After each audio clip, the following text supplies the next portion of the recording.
Everybody, welcome to the Gainesville City Commission regular meeting, Thursday, April 6th. Exactly, yeah. The session is not over yet, but all right. Pleased to have you all with us this morning. We have a lot of good business to get through today, and I'm glad you're here to be a part of it. Madam Clerk. Our first item is invocation by Bishop Chris Stokes. Welcome. Welcome, Bishop Stokes. Good to see you. Good morning. Good morning to you all. Our gracious Father, we gather on today thanking you for your many blessings. We gather today thanking you for all that you have done and for all that you will do. We gather today because you have called us to this place to discuss the business of the city. You have called us here today, as the word tells us, come let us reason together. And so we ask for peace in this place. We ask for civility in this place. But most of all, we ask for your presence. And we ask that you will continue to lead us as we go through this weekend of remembrance. And we ask you now, in your name we pray. Amen. Amen. Let us reason together. Yes. All right, Madam Clerk. Our next item is the adoption of the agenda with 3 updates. Okay. File 2023-291, appointments to the City Commission Advisory Boards and Committees, updated text and backup. File 2023-340, Mayor Ward, discussion on peaceful Sundays, added item. File 2023-292, appointment to the Utility Advisory Board, updated backup. Commissioner Willets. Mr. Mayor, could we move from the regular agenda to the consent agenda, 2023-278 voluntary annexation petition? That was. So we don't normally move things from regular Can back we? to consent. I don't know. Madam Clerk, Mr. Attorney, what do you think? That's fine. During review, during agenda review, I had asked to put it on. Right, I right. have changed, so if it is. Okay. If Is it's there any reason possible- that we can't do that? No, you can do that. Okay. All right. Well, is that a motion? Yes. Okay. Very good. Is there a motion and a second? And What item was it? 2023-278 voluntary annexation petition, roll case down in my district. okay, Commissioner Duncan Walker. Thank you very much, Mr. Mayor. Not to this particular item, but I did have a request to move the item that I don't see just yet, so I can't give you the number. Here it is, 2023-282, the Gainesville Police Activities League Mentoring Grant. I just have a few questions. I'd like a little more insight about that, so I'd like to have that moved from consent to the regular agenda. Commissioner Willis, you. I accept that as part of the motion. Okay. Oh, I wasn't trying to add it to Oh, I'm the sorry. motion. I mean, it can. That's how you Well, can. so we're adopting or not adopting the. Okay, as a the whole. agendas, so, Okay, yeah. that's fine. Thank you. Okay. Second. Good. Okay. All right. Let's see. No other lights. All in favor? Well, actually, if anybody has comments from the public on the consent agenda items only. Nope. Okay. All right. All in favor? Say aye. Aye. Any opposed? Say aye. Nay. All right. We have an agenda.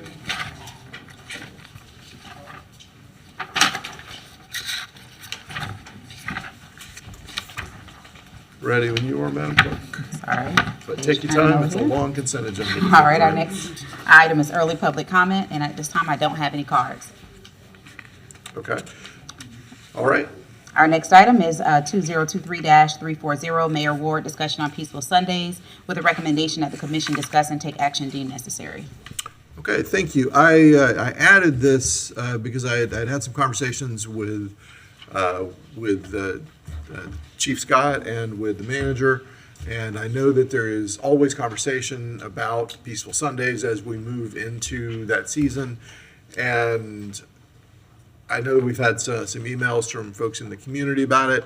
It continues to be a thing that is of concern to people who live in Southeast Gainesville, and I thought it was important to have an update from staff on exactly where we are with that, and us have a conversation amongst ourselves and for the public about how this works. I will tell you that It's the kind of thing that if you live in Southeast Gainesville, you know very well that it exists.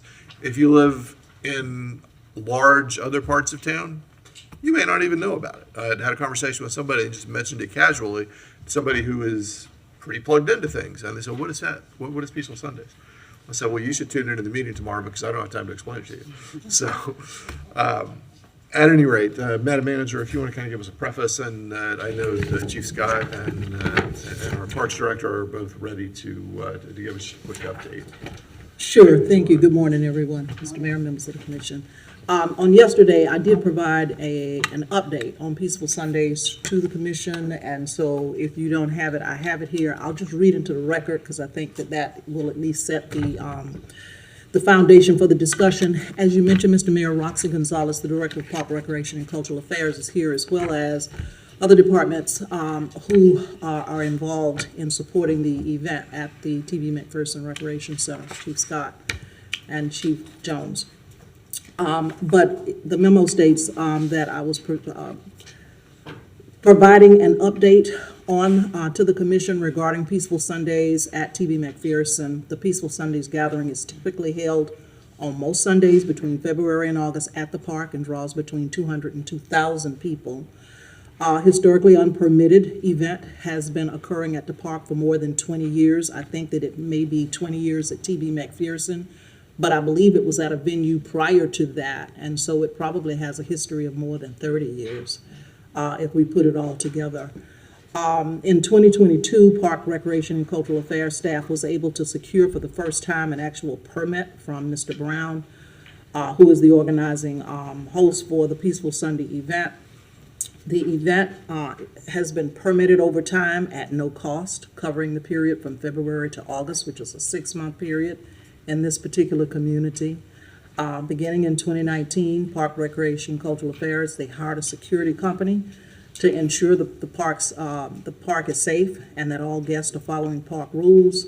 The security was an unbudgeted funding item in the park's budget. In 2023, Park, Recreation, Cultural Affairs secured another permit for this event from the event organizer that was to end in April, the end of this month. So as it stands, the event is permitted through the end of April of this year. Park, Recreation, Cultural Affairs continues to fund unbudgeted additional staffing costs for cleaning of the park over the weekend, as well as outside security services. Gainesville Police Department staff also has allocated funding to this event. The current annual cost allocated for Peaceful Sundays for the security company that Park, Recreation, and Cultural Affairs has hired, that is $34,323, and that has been the case since 2019. I believe that expenditure. Parks also has to bring on additional staffing to support the event in the amount of about $9,600. The Gainesville Police Department staffing on top of the security equates to about $45,900 for a total cost of $58,900 approximately. The city manager's office continues to receive complaints and concerns expressed by neighbors who reside near the park, ranging from noise, trash, uncontrolled parking, and unregulated activity occurring within the park during the event. In response, the manager's office discussed other locations for the event, including Fred Cone Park. I had asked staff prior to the Christmas holiday to actually start those discussions with the event organizer, and I know they did that. In January of 2023, the Parks Director and the staff from GPD met with the event organizer to notify him of the directive from the manager's office, which it was me, to move the event to Fred Cone Park since the event had outgrown the TB McPherson location. The event organizer actually refused, stating that the history of the event is at TB McPherson. There's a lack of shade at Fred Cone Park, and that he had already advertised for the TB McPherson Park. The event organizer agreed to end this year's event on April 30th. However, he indicated that he intends to continue to host events at TV McPherson despite the city directive to the contrary. As stated in the memo that I've shared with each of you, this event clearly has outgrown TV McPherson.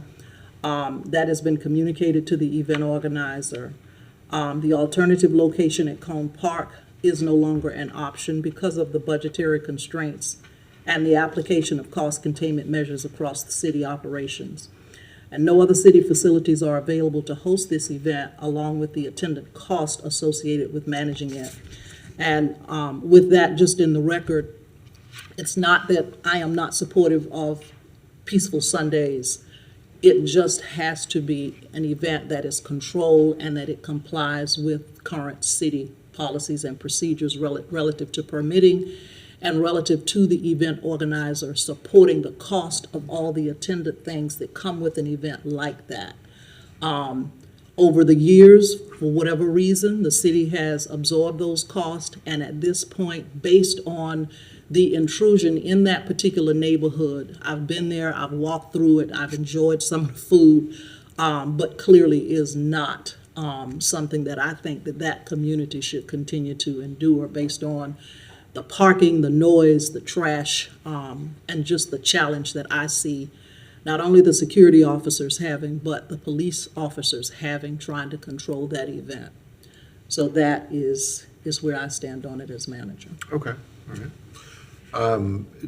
Do you, would you like either Chief Scott or Ms. Gonzalez to follow up? They are happy to do so. I think what they would share is very similar to what I've shared. If you want to hear it again, they're going to basically tell you the same thing, but I will leave it up to them if they have something more to add.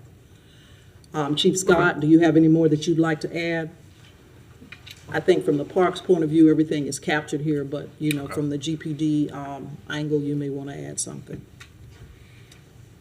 Honorable Mayor, Commissioners, you captured it exactly in the form that it exists today. Our primary issue really are the folks that are coming into town. This thing is popular, and we have folks from surrounding counties, smaller towns, smaller cities, sometimes some of the larger cities like Jacksonville. We've had them come up as far as Miami, from Miami to come here. And some of that, the primary concern for me and my folks, the police department, is that it's the aftermath that really causes our neighbors, not just in Lincoln Estates in that area, but Azalea Trails, but also it goes into the duck pond, it goes downtown, it goes to almost to Midtown. There's quite a bit of activity that's generated by the folks that attend these events.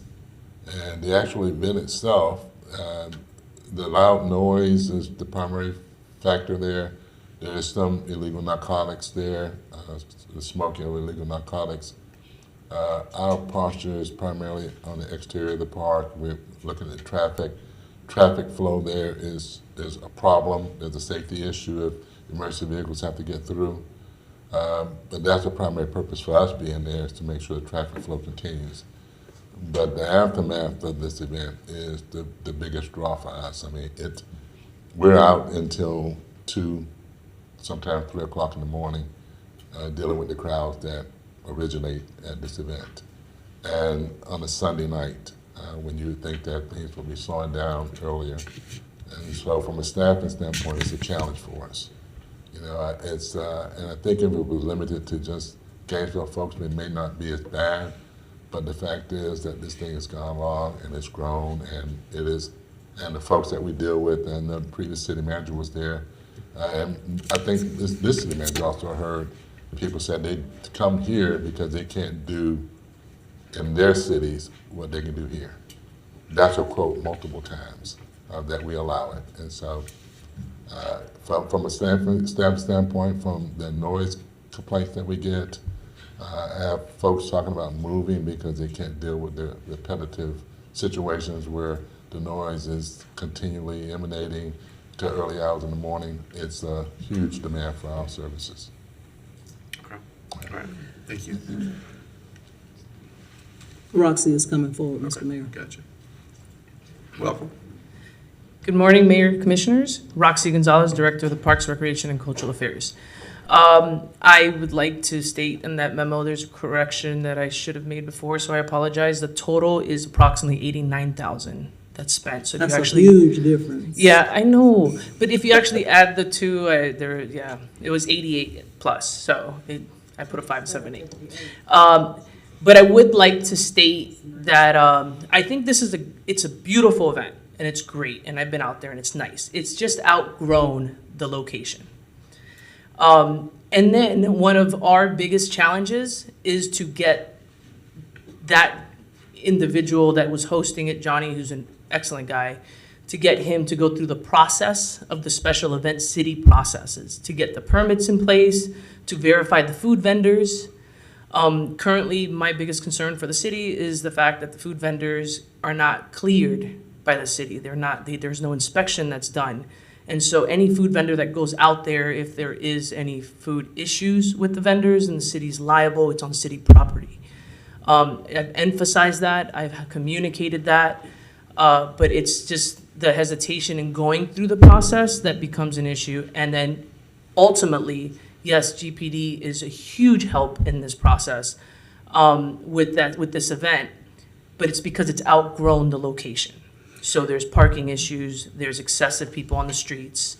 It's just not that location to do it. So in asking and requesting to change locations, and the resistance in that is where we fall into, like, how do we help?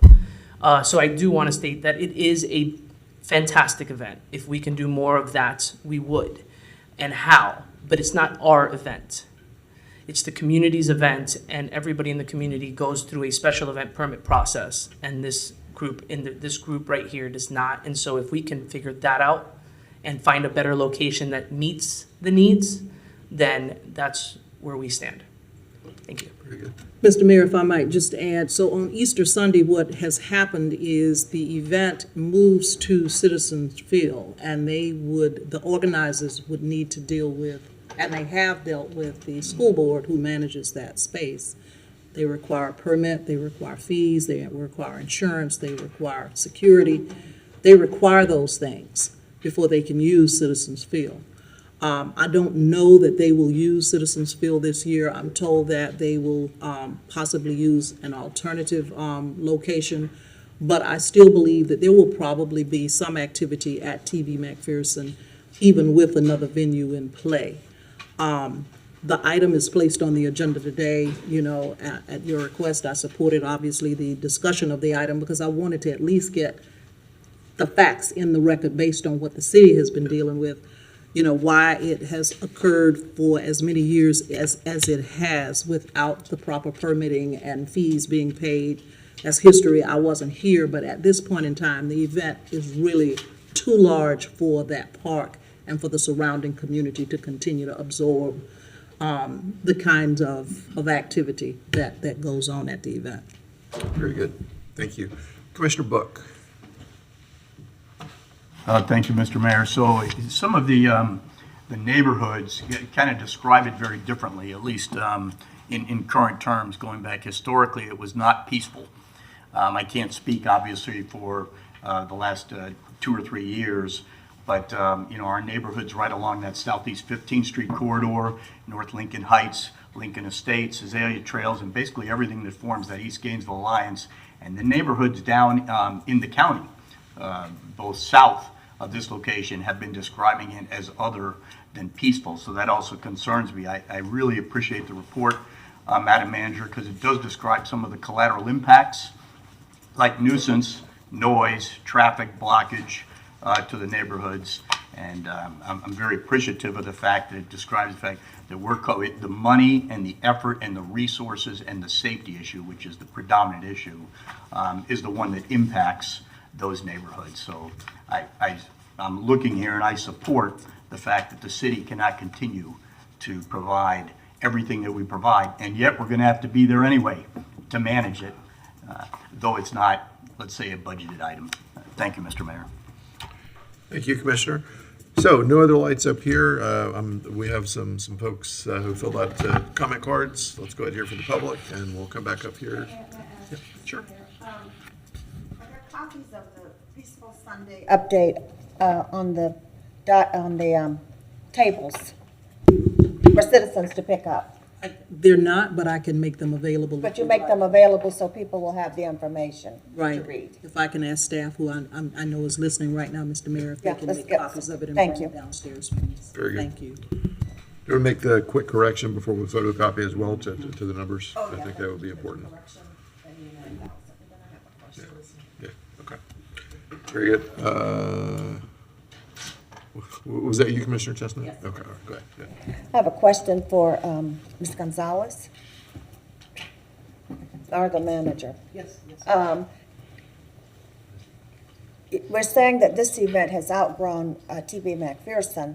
Is there a city facility where it would fit appropriately?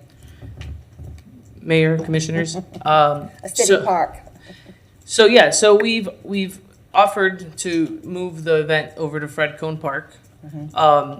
Another location would be Citizens Field, but the only issue we have with Citizens Field is the fact that there is rentals and as well as it runs into the Pop Warner season.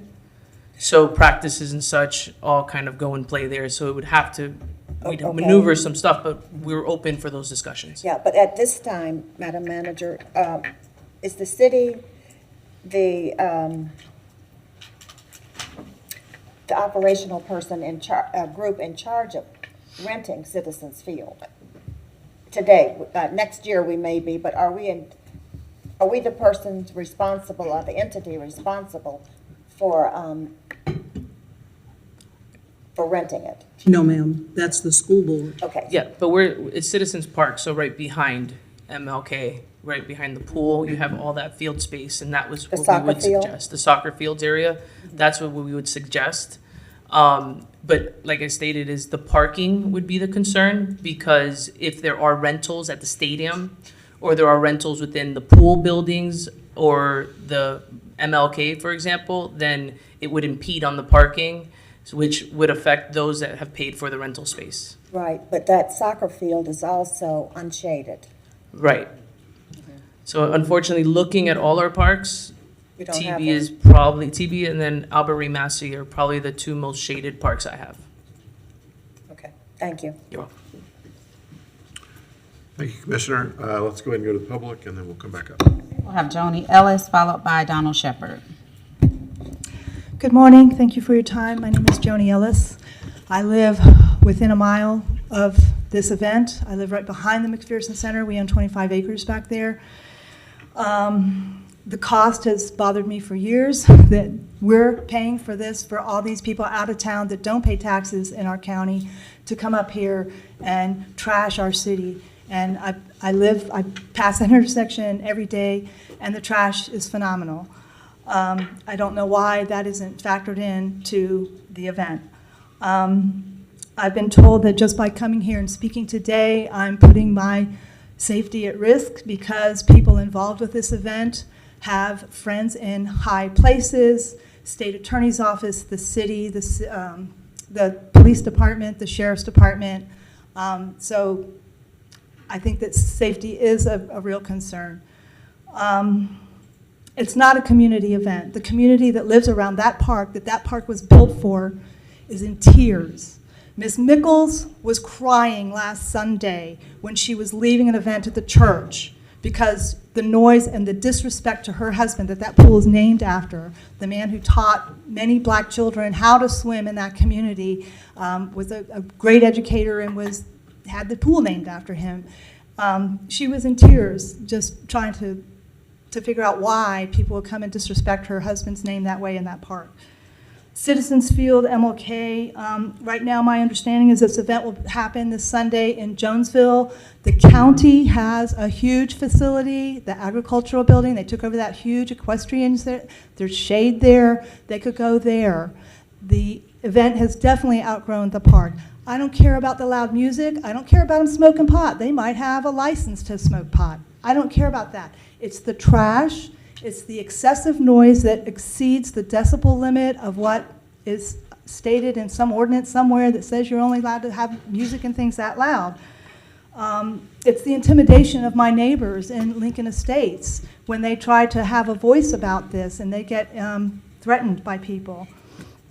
They've already chased off a youth tennis group that was using their brand-new tennis courts and going out there and teaching kids how to play tennis.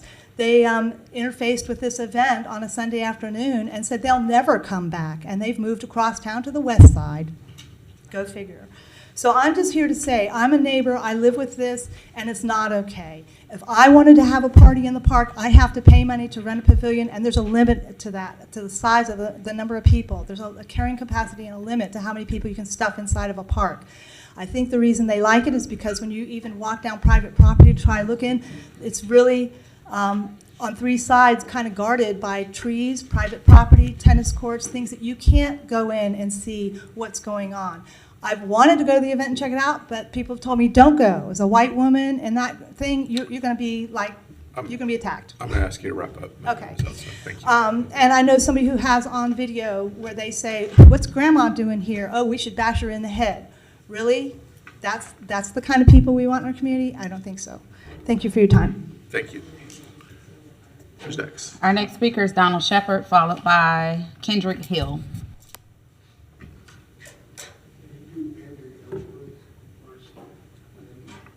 Mr. Shepard, we try to take folks and the how they line up. My name's Donald Shepard, People's Representative, and I taken copy of exactly what she said, because this is exactly what has happened over there. And the people that are coming from Miami, coming from Atlanta, Georgia, and these people have no respect for our city. And so we need a police officer down there to take and review this so that this is not going on. If they can deliberately just take and toss the trash out the window while they're sitting there in the parking lot and thinking they can just get away with that. We need strong arm there so that this doesn't happen again. Thank you, sir. Thank you. Hill? Mr. Hill?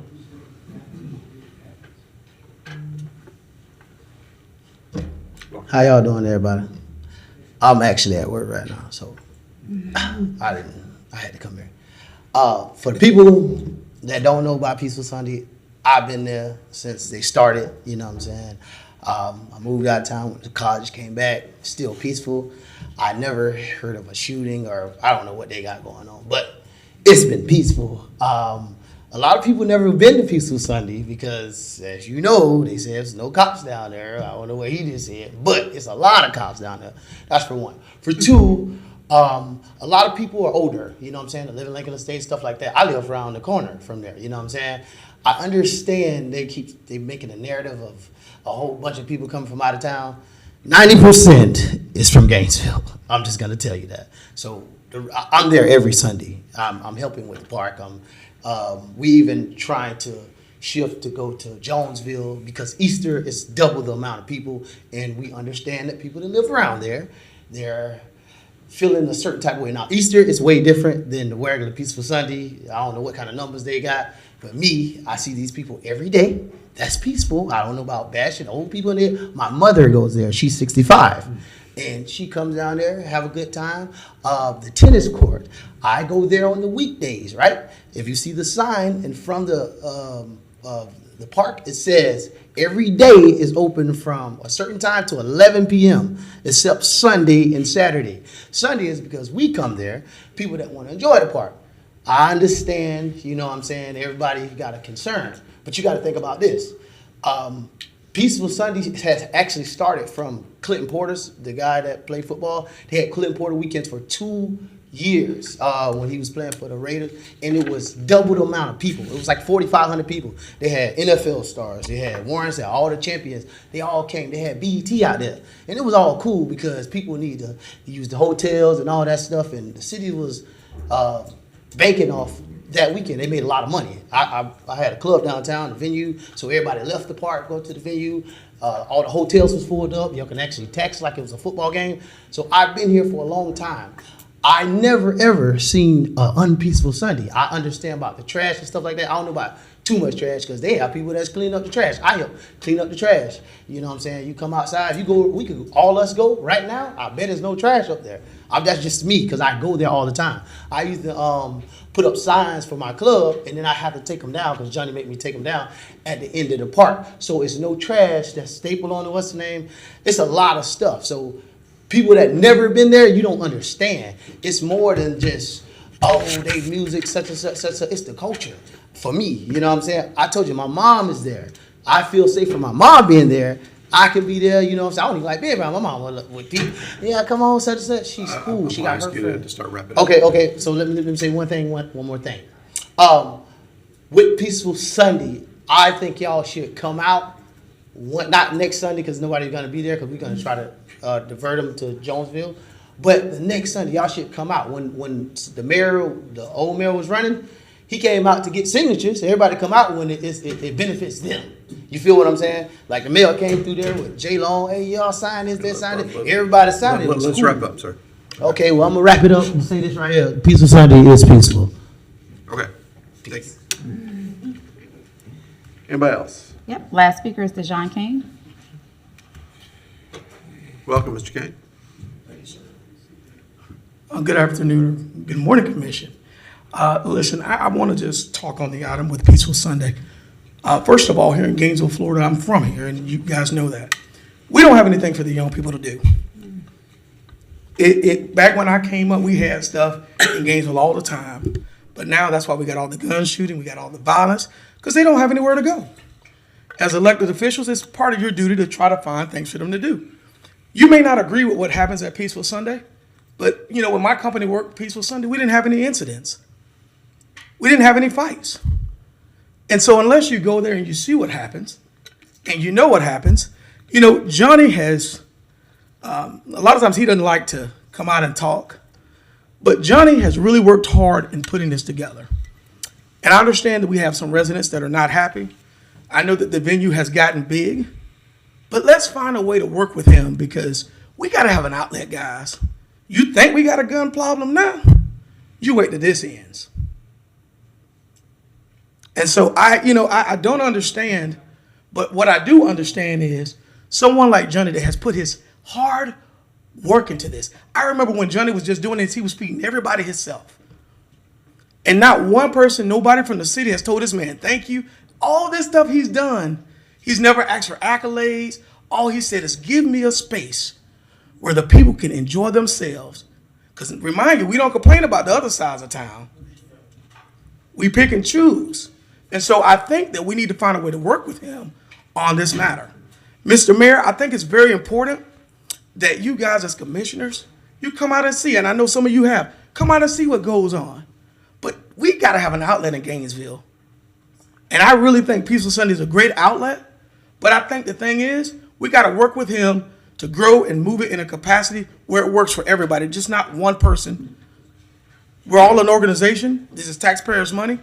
And my question is, what you going to do when you stop this thing and the people just want to gather in the park?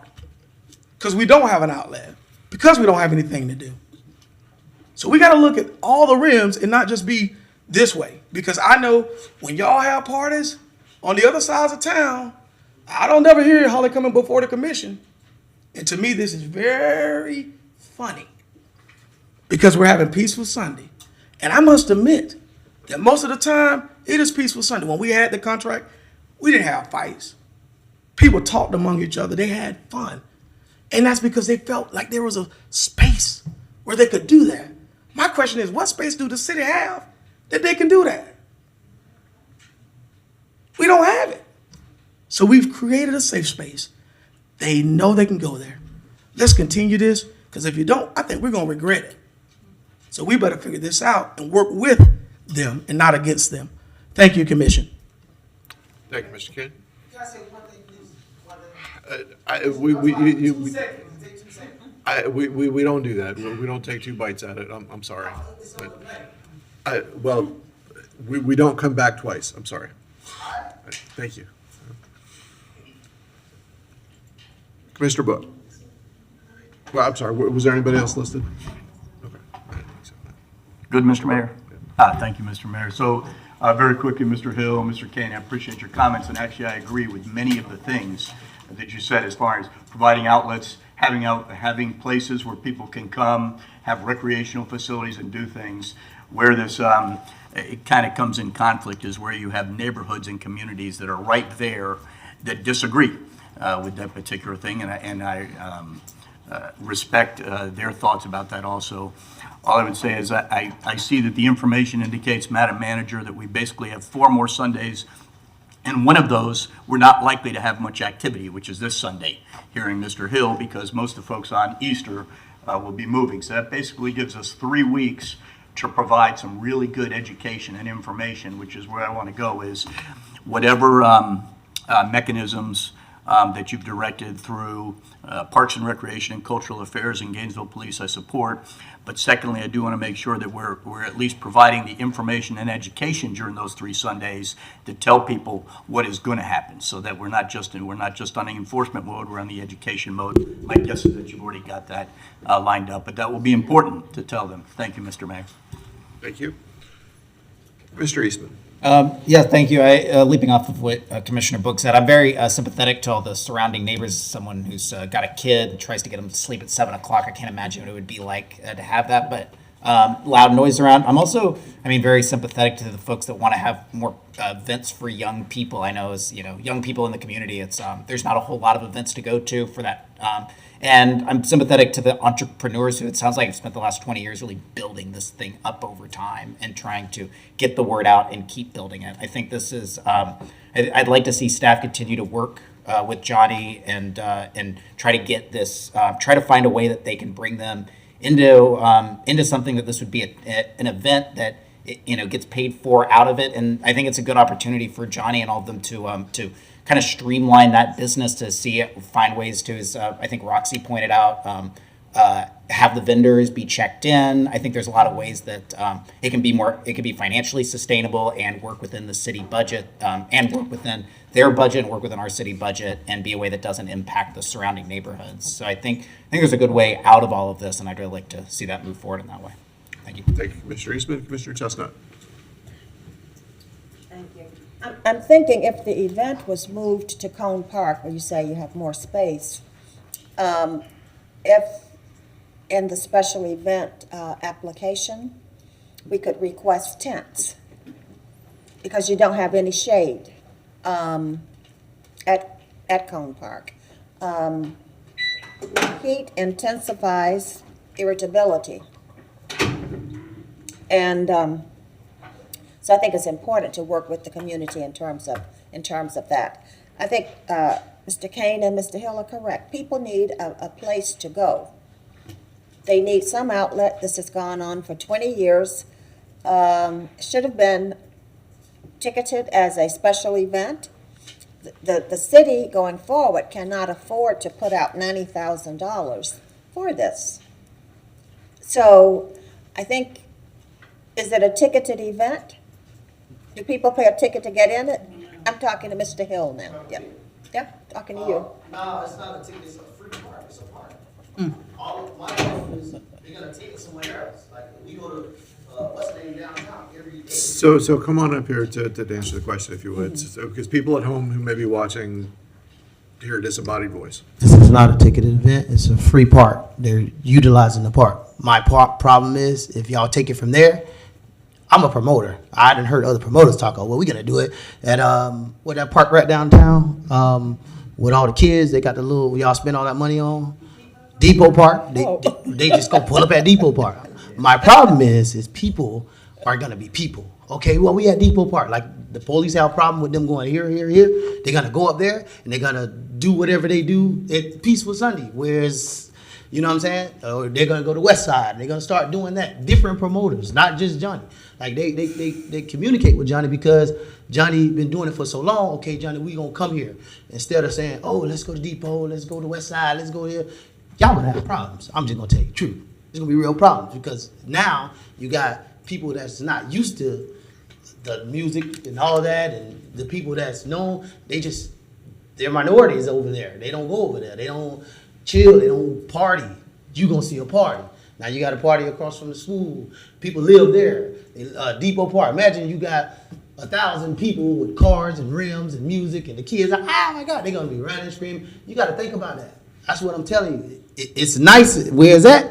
You don't want it everywhere in the city. I'm just telling you, because I done heard other people saying, okay, they stop our thing. Watch what, we gonna go somewhere else. It's a free park. We can do this. That's gonna be our problem. And then everybody gonna be looking like, what we gotta do now? Now we need more police. Y'all think $90,000, you're gonna have police at this part, that part, that part. Now we taking all our resources, run them everywhere around the city, and they're just gonna keep moving. Ask the police about the pool parties. When they have pool parties, we gotta stop it here at this part. We gotta go over here to this complex. And now you need way more cops. Now at TB, you know where they're gonna be. We can make a situation, a better situation. Okay, you can't do this, do that. But now if you got them around everywhere, around every part, you take them all the way out there to Tower Road. Okay, That's gonna be the situation. gotcha. So Thank you for your establish a answer. model, take Thank it you, to that. Yeah. thank you. Okay, thank you. Commissioner Willetts. Thank you, Mr. Mayor. I appreciate the idea that moving it to Cone Park is not nearly as much shade. It's a newer park. The trees haven't had time to grow in. Someday, possibly, we will have a fair park that is already in our Wild Spaces Public Places plan. Starting the very beginning of that, it's at least the Gantt diagram, the Gantt chart I've seen. It's the very end of our current planning process of what we're looking at. And that's a park that someday, we don't know where it's going to be. We don't necessarily have the land. And at some point, that will be a park that will be probably be underutilized during much of the year if it's kind of a single-use park for a fair park for our medieval fair. So, long-term, I think there's some opportunities that we need to look towards, and PCRA needs to, or PRCA needs to, think about that fair park as something that, if this is an event that continues to grow and really does need a home, that fair park, I know we're probably looking at beyond just the normal fair that goes there, that needs some other year-long uses. So it's something I just want to remind us about, because that is something we're already headed down that path. If you've been to the medieval fair, it's much larger than Peaceful Sundays is, and it's only during one short time of the year. But similarly, there's a whole lot of people. You need some shade. You need open area. You need parking. You need some ability to probably run in some electricity. There's food vendors. So similar types of events. And I really appreciate the idea that, that young people or even not so young people need a place to go, to do things. That's what our parks are for. It's to go out and enjoy the outdoors. And enjoying the outdoors it's different things. Sometimes it's live music. Sometimes it's going and eating food. We have food trucks at events. In the, potential ideas that we're looking at Citizens Field, they love the idea of having food trucks there and ability to host all kinds of things. So it sounds like it is something that's kind of outgrown that park. If there's good options, but it doesn't sound like we have it right now.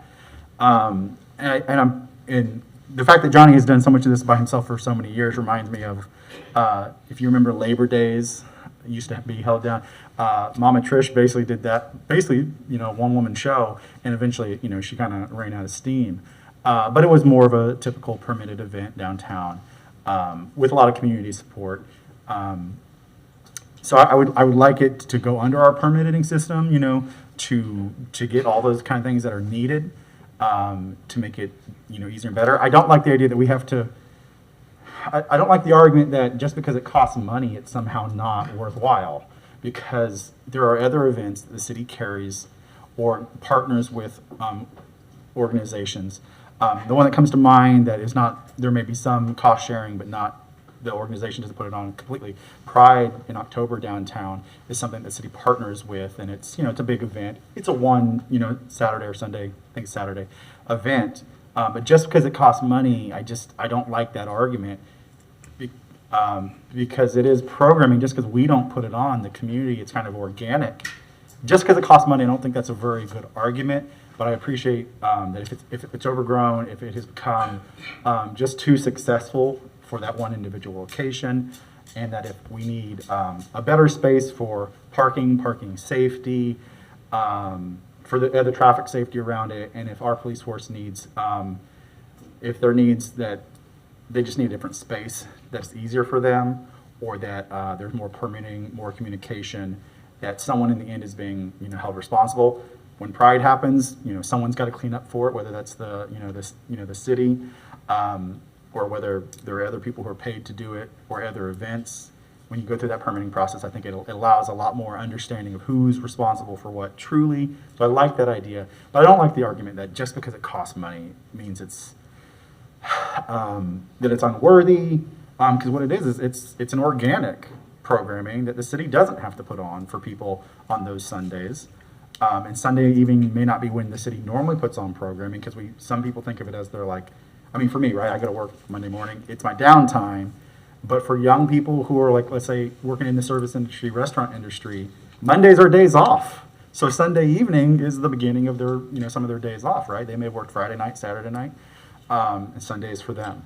And so I like the idea that we can really work with them to find a different space that is just better for them.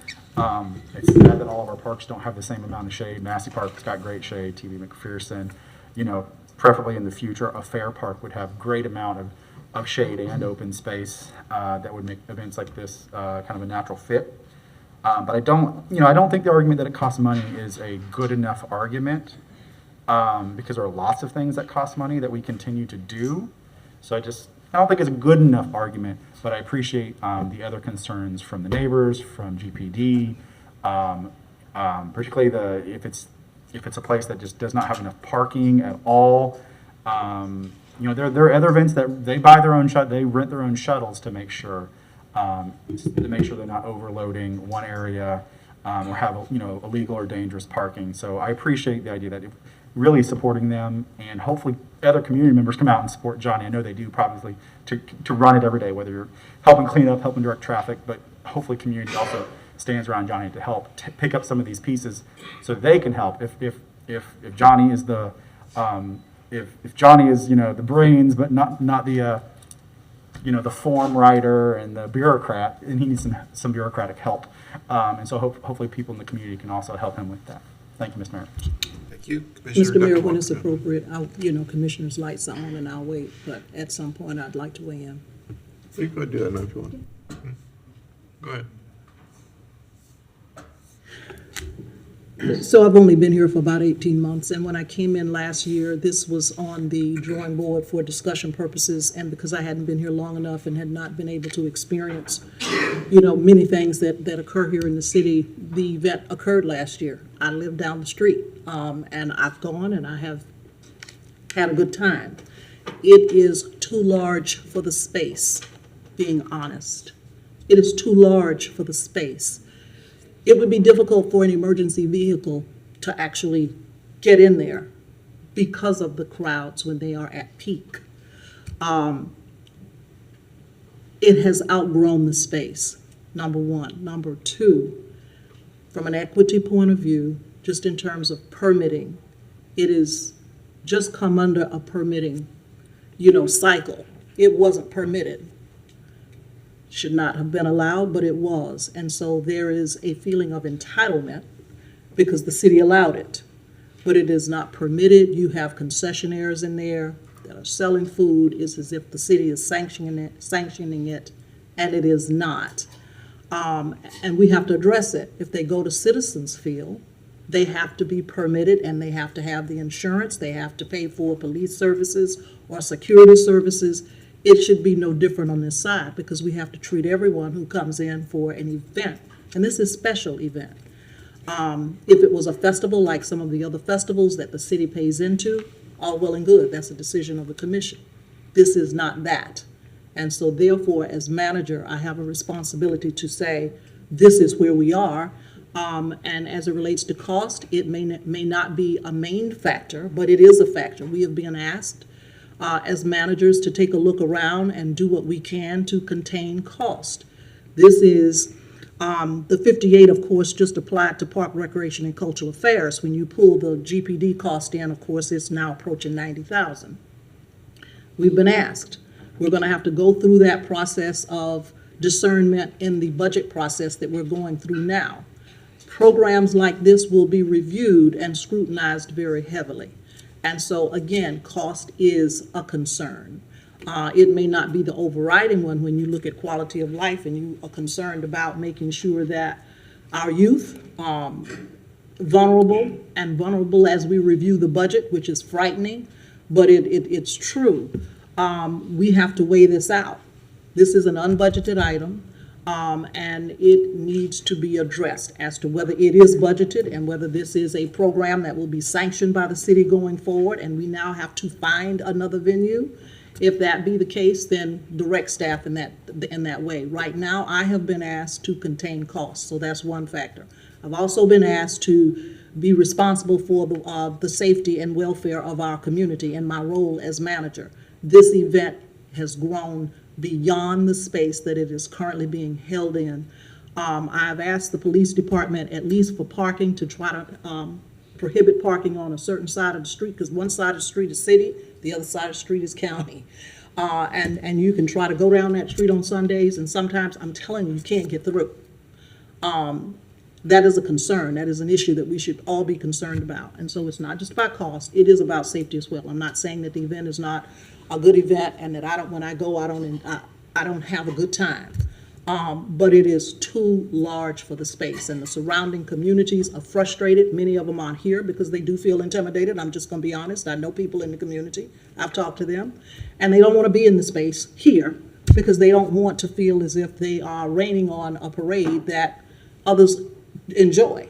But there are folk who sit in their yards armed. I will tell you that for a fact. Because they are not, and that is a true statement.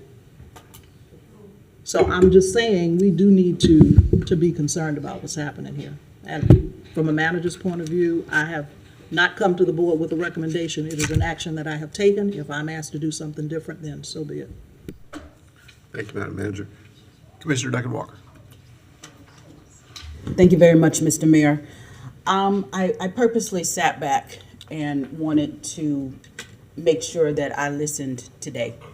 I wanted to hear from my colleagues. I wanted to hear again from the city manager, and most importantly, I wanted to hear from the community again. I have had the chance to come through Peaceful Sundays, and I want to kind of back up just a little bit, because I am going to ask in a moment for Chief Jones to come forward, because for me, I'd like to just put into the record some historical context for the event.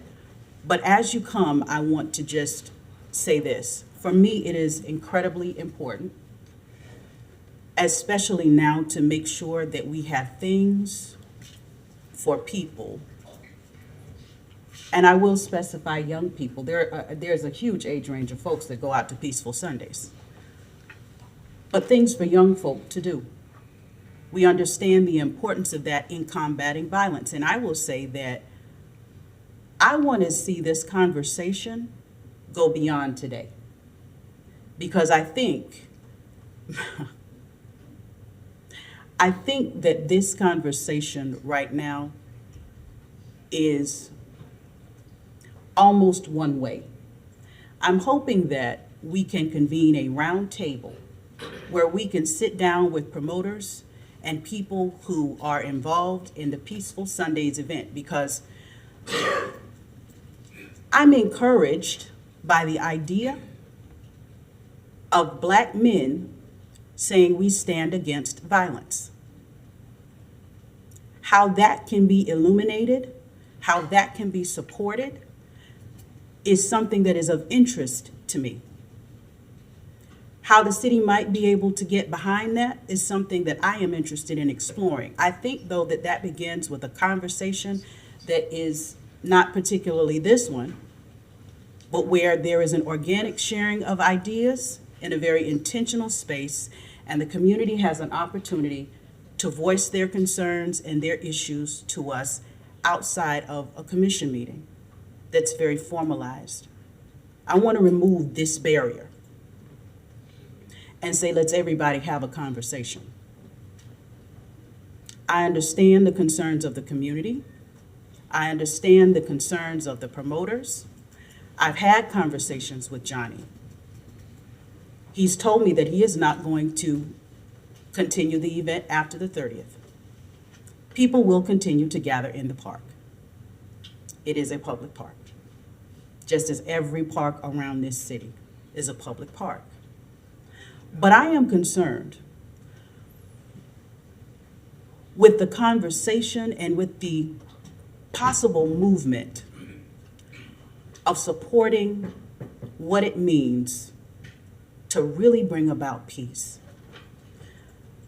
Chief Jones, would you kindly come and just give us really, really briefly how this started? How did this event start? And what was your involvement? Because it's my understanding that you kind of were at the beginnings of this. I was Mr. Mayor and Commissioners. I, at that particular time, was a lieutenant over community-oriented policing. And it actually started at Lincoln Park. And it started small as a gathering. Of course, being that my district, I was concerned.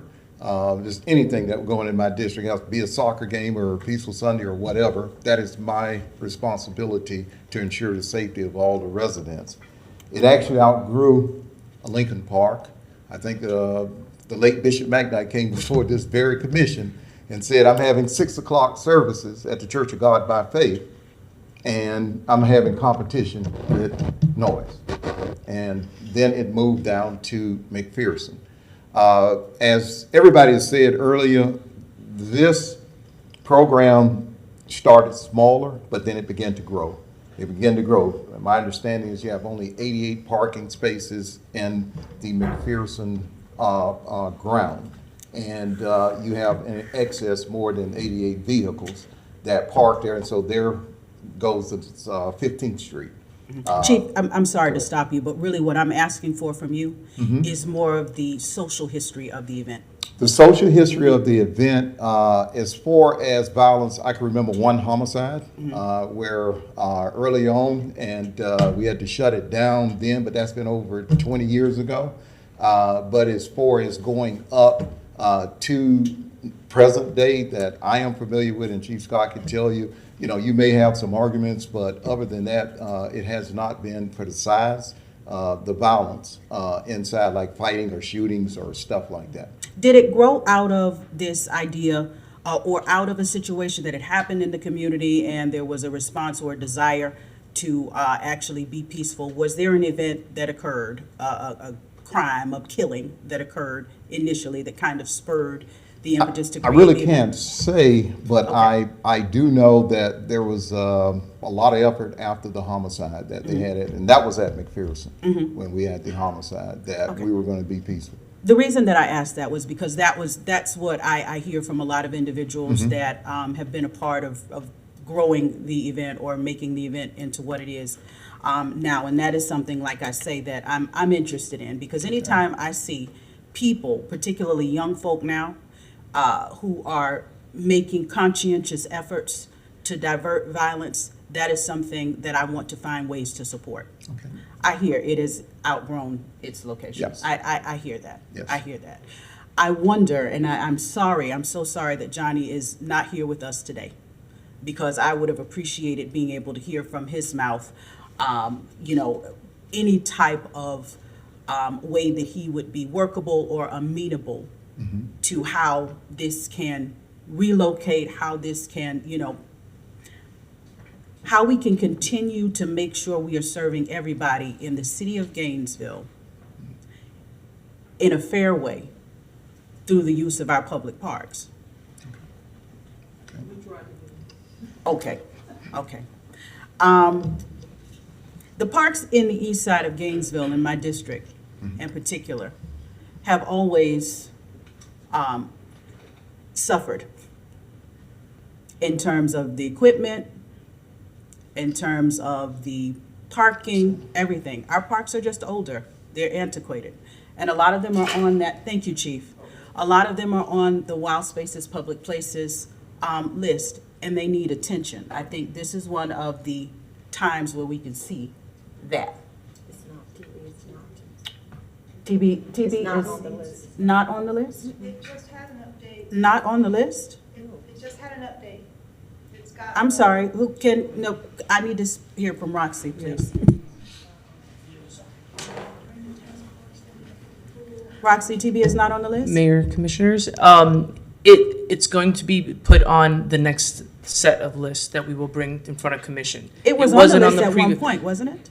The tennis courts were renovated. There were sections of TB McPherson that were renovated, that were redone. So the tennis courts is the most newest one, but we're now including, for the next round, we're putting in for suggestion to commission to include, I believe it's the building and to have lights as well. So we're looking at kind of doing things there, but everything has been piecemealed. So the previous one, I believe, I know for a fact, the tennis courts it was the most recent renovation we have out there. Thank you very much. That's good information. And the reason it's good information is that says to me to pay a little closer attention to the list and where things are on it. Because we have long stood in need for renovations to TB, not even considering Peaceful Sundays. Not even thinking about the event. That park has needed some attention for a long, long time. But when you think about the event, if there were space that was in the back, if there were a sound barrier that could help to shield residents, if I don't know, the street is the street, which is a problem.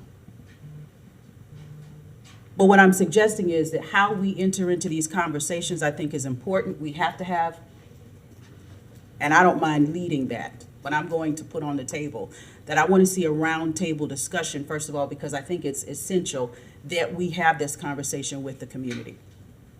We have it with not just the people who live there, but the people who are promoting events throughout this town.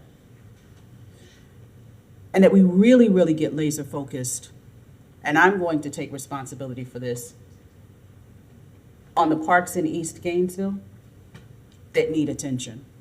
Because we have a body of young folk who I have heard tell me, when I have asked them, what can we do as a city to keep you from being involved in the gun violence? And you've heard me say this from this dais before, we need places to go. That's where they start. We need things to do. Then they go to mentoring and jobs, but places to go is the first thing that they say. So I'm going to sum up my comments for now. I may come back with something a little more solid a little bit later after we hear from some more colleagues, but I want to hear, and I think it's important for us to gather information from the promoters and the people in the community about how we can do this. I'll conclude there. Thank you. Commissioner Duckett-Walker, Commissioner Sacco. Thank you, Mr. Mayor. Madam Manager, I don't know if you might be the best person or Ms. Gonzalez, but I'll shoot either way and whoever has the answer. For this first cycle of permitting that was just finally done, did that organizer pay the fees associated with like special event permitting or any of those costs?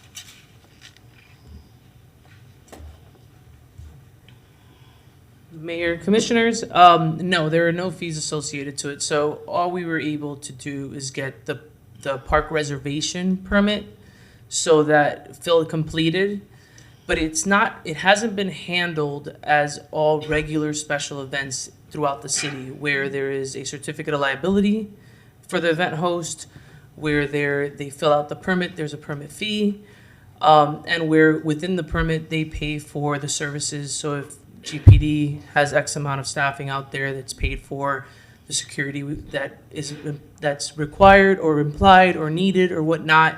This is general events in general that event host pays for. All of those have been waived due to the how this event has been institutionalized and grandfathered in. It wasn't like I wanted to go and make drastic changes quickly. I wanted to educate and continue explaining what the process is and gradually get to where we need to get to. But it's been where it's just a facility reservation permit. So they fill out the facility reservation form. That gives us at least an emergency contact information and an event host, which wasn't had before, which is hence why we now refer to Johnny Brown as the event host. Ultimately, our concern from here is that if Johnny chooses not to do this, I don't know who would. or who is the next person that would like to continue this process? Thank you. And just to clarify, and I asked because I was curious. I think the only thing I personally have done at our park has been like a small birthday party. So, and I know as far as those go, you have like fewer than 30 people. They're like, just go, get a table. It's fine. Small Right. things we don't care about. So I did look up what it takes to classify as like a special event. And I think the one that you and the manager are most concerned about is food vending. Yes. Any sale that's happening, any street closures or impediments, any large-scale parking situations, those are what trigger it, which, in my experience, is what this does. Everything else aside, forget everything else aside, this triggers all of those boxes. Right.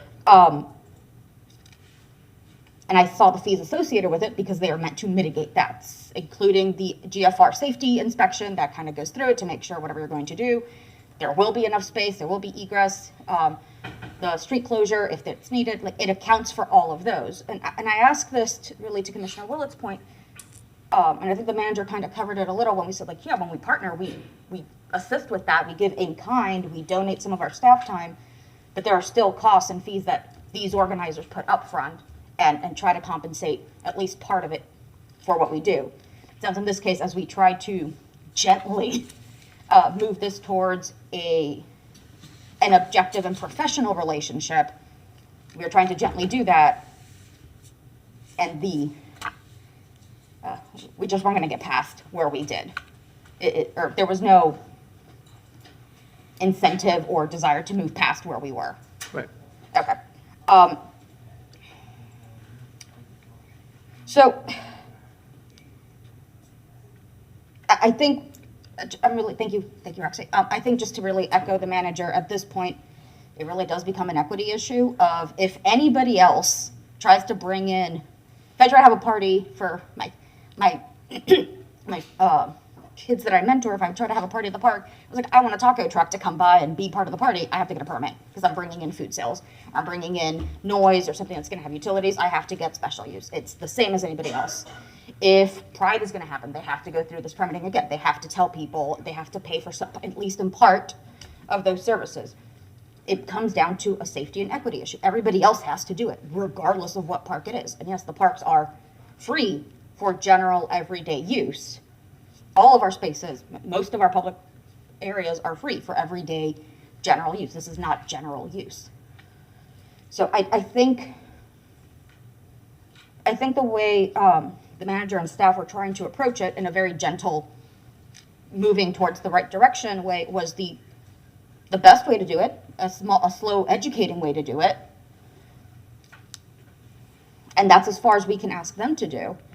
Because at the end of the day, if somebody, let's ignore Peaceful Sunday for a second. If any other event came by, we'd go and be like, hey, this is not the way we do things. This is actually how we do special events. You have XYZ. If you're going to do this again, here's the process. I assume we educate them, let them know. I assume we don't slap them a fine the first time. We just kind of let them know. That's how we would treat literally anybody else. At this point, I appreciate the intent from staff to go gentle. And if gentle has not worked, then we will go straight to objective and treat everybody the same. Where our park cannot be used like this. If you intend to use any of our facilities, this is the process. Whoever the promoter might be, and I hope everybody watches, because now we had an educational moment just in this conversation alone, there is a process. There's a process for safety reasons. There's a process for liability reasons. So I think the direction the manager has initiated, because you have taken action, you're not really asking us, I think that is the way to go at this moment. If there are future conversations where somebody does want to pick it back up or even go into separate areas or do it, Ms. Gonzalez and staff are available. There's a way, it's online. It's really easy. I found it in like 2 clicks.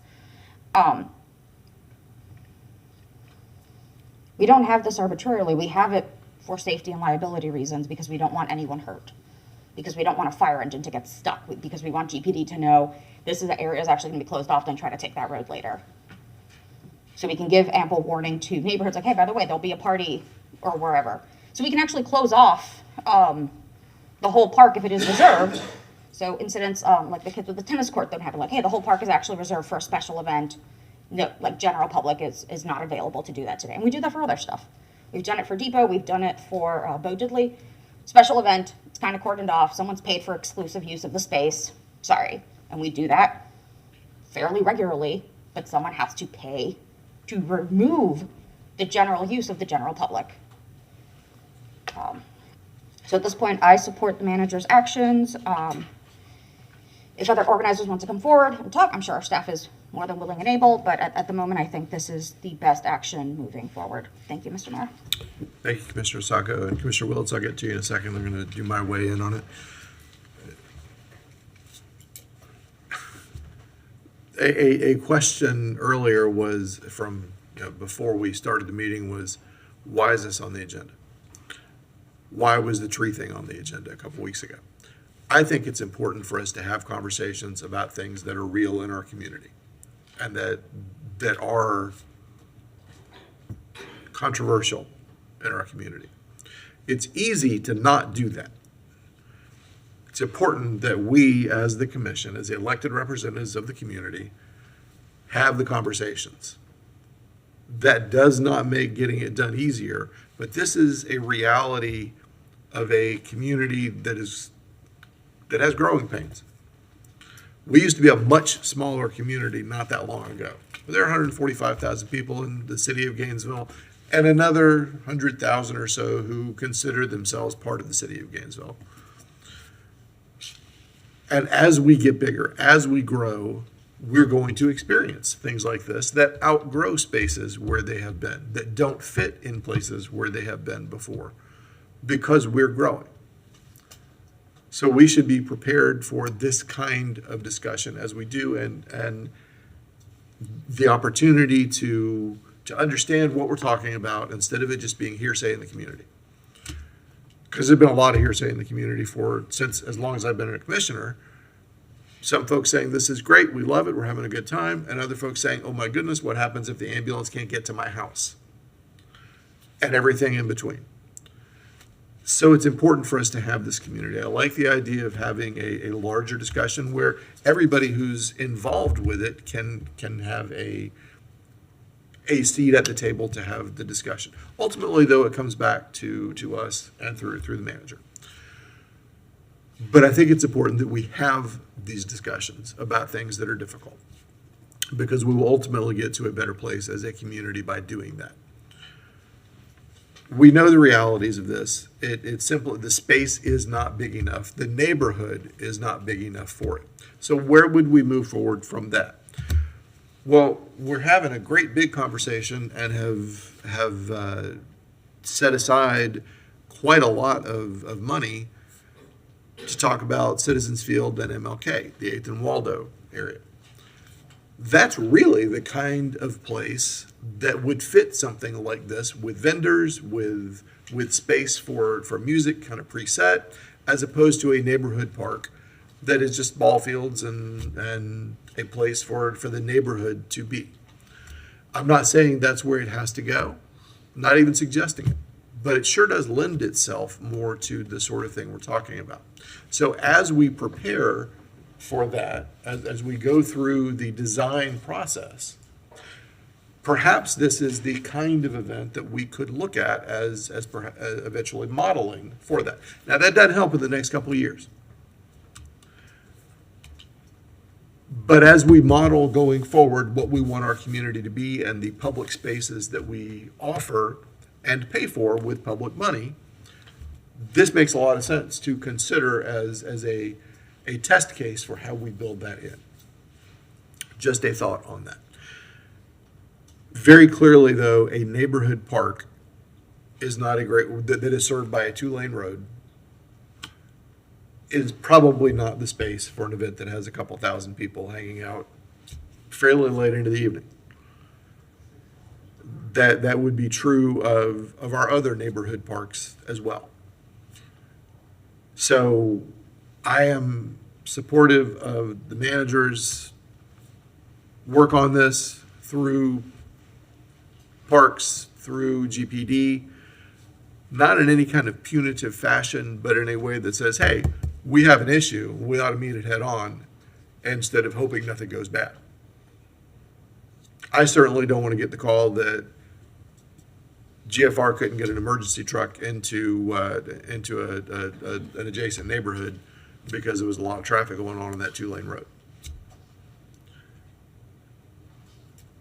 We know there's an issue. We're meeting it head on, and I appreciate that we're trying to do something different and better.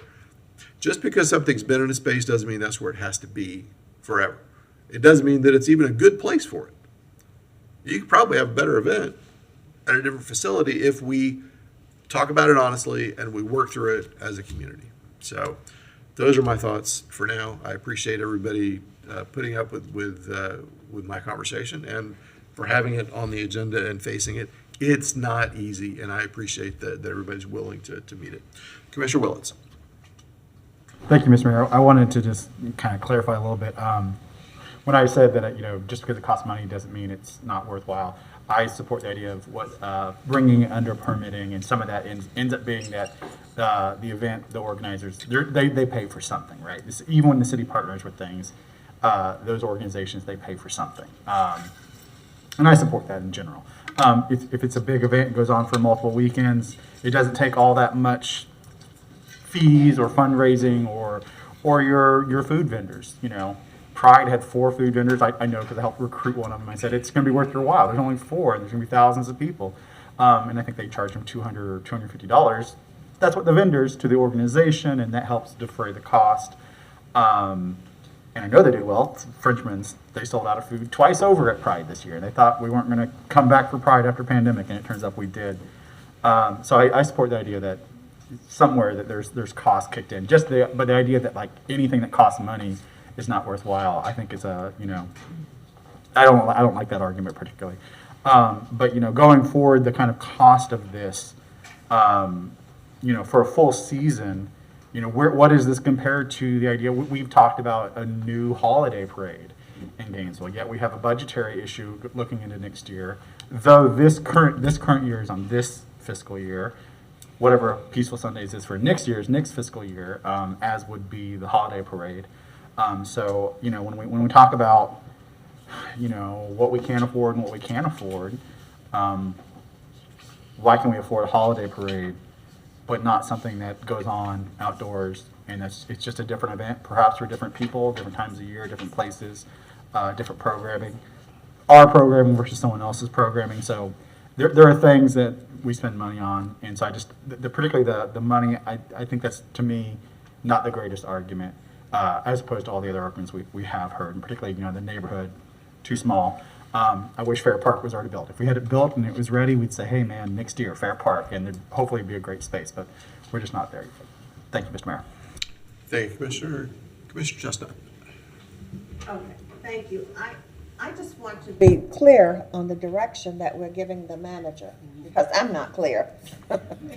I understand that we're going to get a special use permit. Is that what we're going to request here? I'm not sure what direction. I didn't make that recommendation. Okay. So, I'm sorry, that was not a recommendation that I made. Okay. It's not on us. It's on the organizer. And so if the organizer is interested in coming to the table and having a discussion, staff is open to having that discussion. If it boils down to a facility, I don't know what that facility would be in the city. I don't think we have one that would accommodate.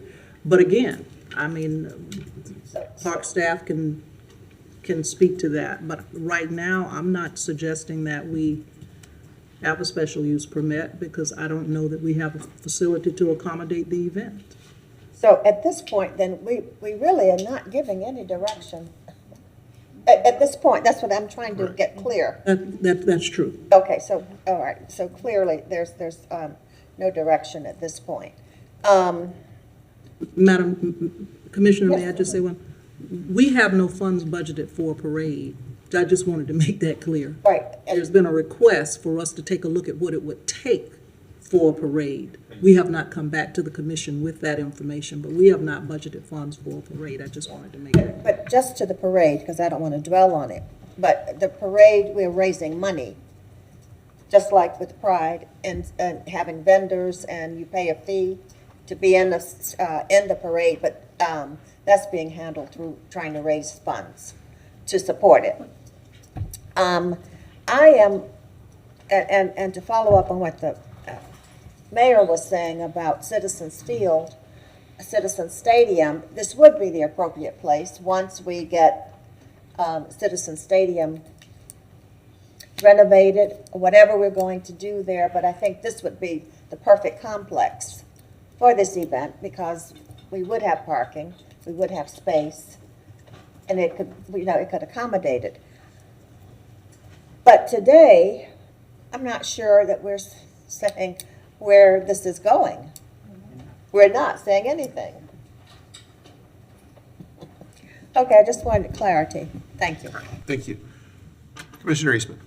Thank you. And this has been an interesting conversation. I agree. I don't know if I necessarily want to take action on this today or just to continue on the route we are going. But I do worry listening to all of these discussions that while we are solving one problem for the community that surrounds it, that we are, that the potential of creating problems larger than that. I mean, it sounds like Peaceful Sundays, from what I'm hearing, was originally created as a way that there's been long-standing, just folks would get together on Sundays in various places, and so this sort of brought people together into one location, which puts a lot of impact on whoever happens to live near there. But but there is a benefit to having things and these informal gatherings that would be informal across the city, that they are informal within a specific place where you can have GPD, where you can have people taking care of it. I don't know if it will be as simple as saying we will save this cost if we say this event cannot be at that location. I worry the cost may be larger because now you're saying we're going to be going to more locations, to more places. I used to live right down the street from Fletcher's. There was folks, of course, inside the building. That was an official sanctioned place where you could go in, you could hang out. But then, of course, as Aaron Green will tell you, the folks would be outside, and they had no control over that. And then GPD was working to figure out how do we move people away from that? How do you deal with that event? But we've had this, you've had these things where folks, have kind of informal gatherings in public places, and how do you deal with that? And so, I'm happy to go down this route, but I do worry that we might be here in 6 months saying, wow, we've opened up a whole other issue larger than a contained one, because we really wanted we were treating this like a formal event, when in fact really what this was is a way to take multiple informal events and bring it together into one place where we can take care of it and contain it a bit better. And so, I'll trust GPD and the manager on this, but I would like to find if that's the way that we're going down with this and that's where this goes. It may be that we're back here in about 6 months to a year having the same discussion, only now it's in multiple neighborhoods in multiple parks. Mr. Mayor, if I might say, Sure. if we think this is hard, it isn't. No. We have a lot to do over the next budget, our workshops. I would agree and remind everybody that what's coming up with the legislature changing our budget reality, what we're going to be working on the next few months is going to be difficult, really difficult. Not a pleasant conversation about what's possible, but real fiscal difficulty for the community. But the legislature has asked us to do that, and we are up to the task, and we will meet that task. All right, Commissioner Book. Thank you, Mr. Mayor. So, Mayor Chestnut kind of bringing up the information.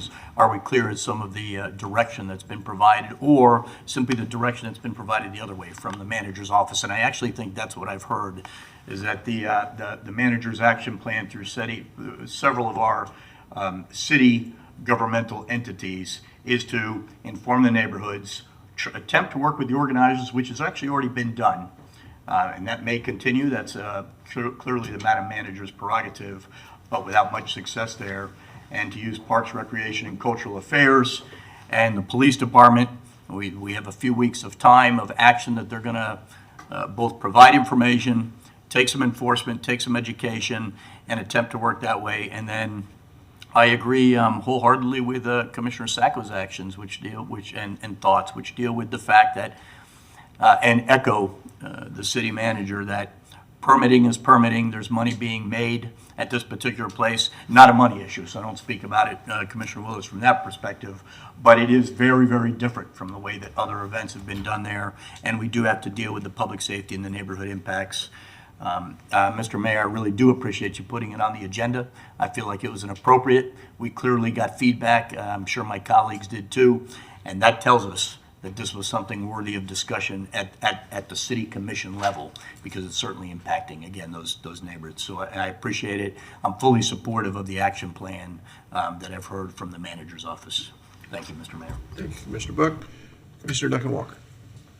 Thank you very much, Mr. Mayor. Really quickly, I just wanted to clarify a few things in the interest of public safety. Clearly, that is definitely a priority for me, so I hear and understand the concerns of the city manager in that regard. And also, you know, we do have a process, and clearly that needs to be adhered to. I am going to double back or circle back to the idea of the roundtable, and my hope would be that the staff, city manager would see the viability and even the need to bring community into a really meaningful engagement opportunity in this regard, because I do believe that this will not be our last time having this conversation.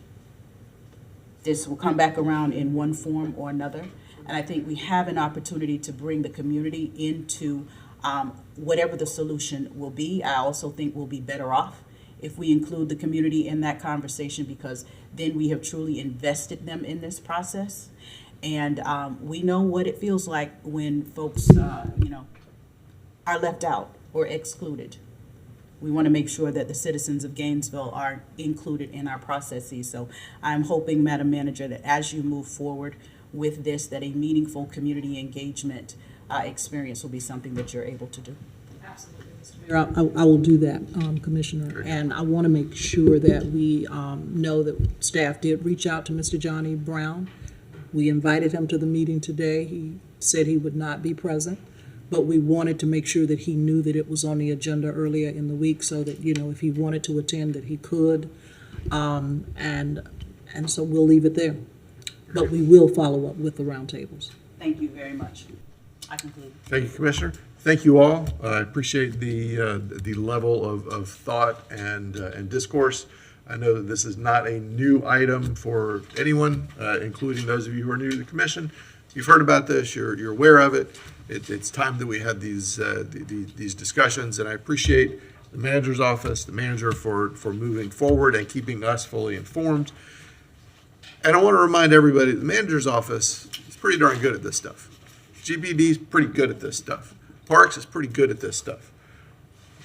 We'll get to a good place through all this, and I appreciate our professional staff leading this forward, and I am certain that we will get to a better place. All right, Madam Clerk. Our next item is 2023-186, resolution for 2 public transportation grant agreements for the City of Gainesville RTS system to improve for mobility improvements and bus stop enhancements, with the recommendation that the City Commission adopt the resolution. Madam Manager, do you want to intro this, or just kick it right over to Mr. Gonzalez? This is present to address it. Mr. Mayor, Commissioner Jesus Gomez with Transportation Department. These are just 2 grants that we received from the Department of Transportation that requires a 50-50 match. We have identified that match for bus stop improvements, ADA improvements, including ADA ramps and sidewalks. Very good. Any questions? I see no questions. Anybody want to make a motion? Well, actually, is there anybody from the public signed up for this? No, I didn't think so. Anybody want to make a motion? Move resolution 2023. Move 2023-186, a resolution for 2 public transportation grant agreements for the City of Gainesville's regional transit system for mobility improvements and the bus stop enhancements. Is there a second? Second. We have a motion and a second. This is roll call. Commissioner Eastman? Aye. Commissioner Chestnut? Aye. Commissioner Sacco? Absent. Commissioner Duncan Walker? Aye. Commissioner Willets? Aye. Commissioner Book? Aye. And Mayor Ward. Aye. That passes unanimously with Commissioner Sacco absent. Our next item is 2023-215, public hearing and resolution for the Regional Transit System Program of Projects for federal and state fiscal year 2023, with the recommendation that the commission accept comments at the public hearing on the RTS Program of Projects for federal and state fiscal year 2023, and adopt the resolution authorizing the RTS system to file grant applications with the Federal Transit Administration and Florida Department of Transportation as outlined in the RTS Program of Projects for federal and state fiscal year 2023. Mr. Gomez is here to address this. Mr. Gomez. Yeah, Mr. Mayor, this is basically authorize us, the RTS, to apply for grants. What you see is what we do every year, is the wish list, about $32 million, in grants. And, to go and apply, they'll go back to you for approval and budget approval after that, if we receive any.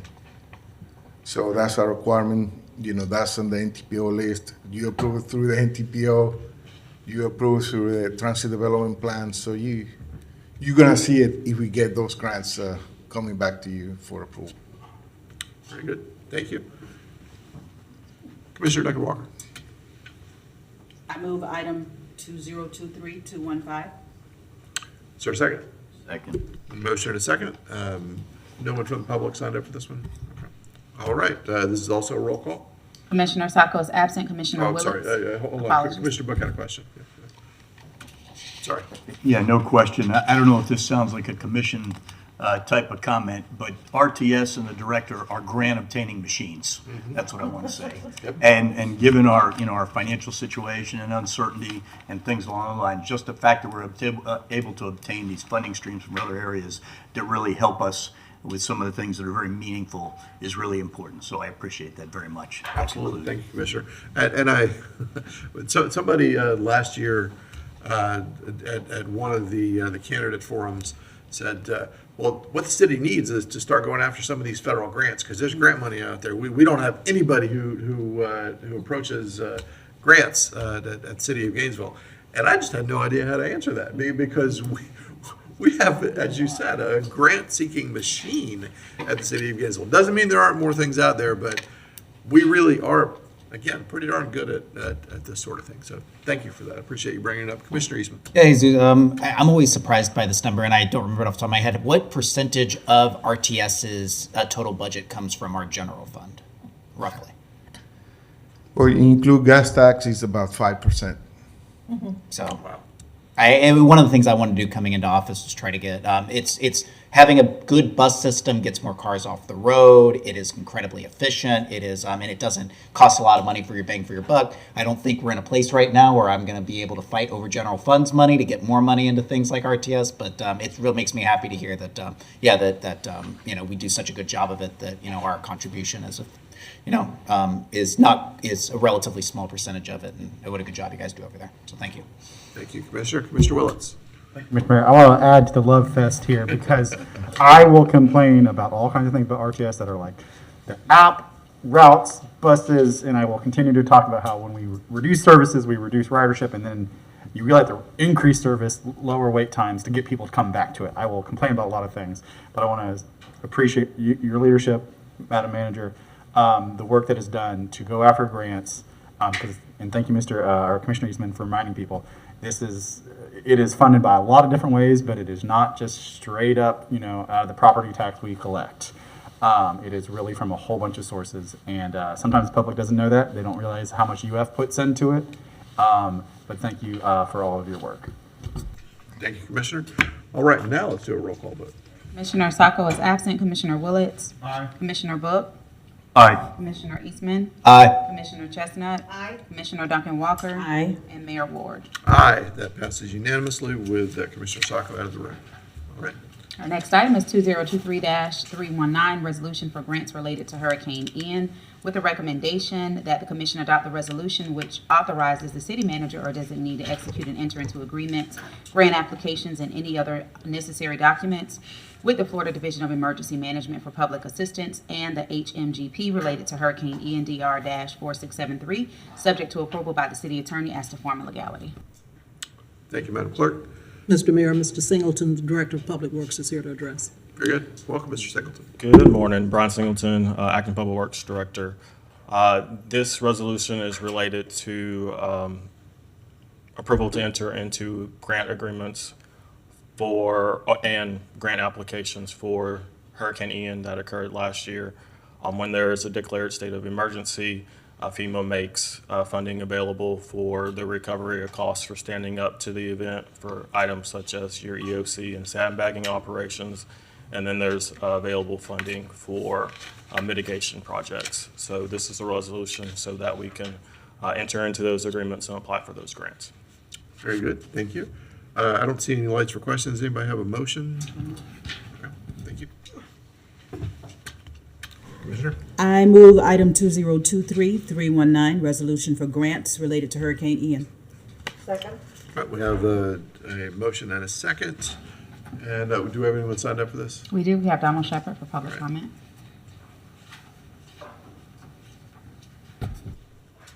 Welcome, Mr. Shepard. Hi, Mayor and Commissioners.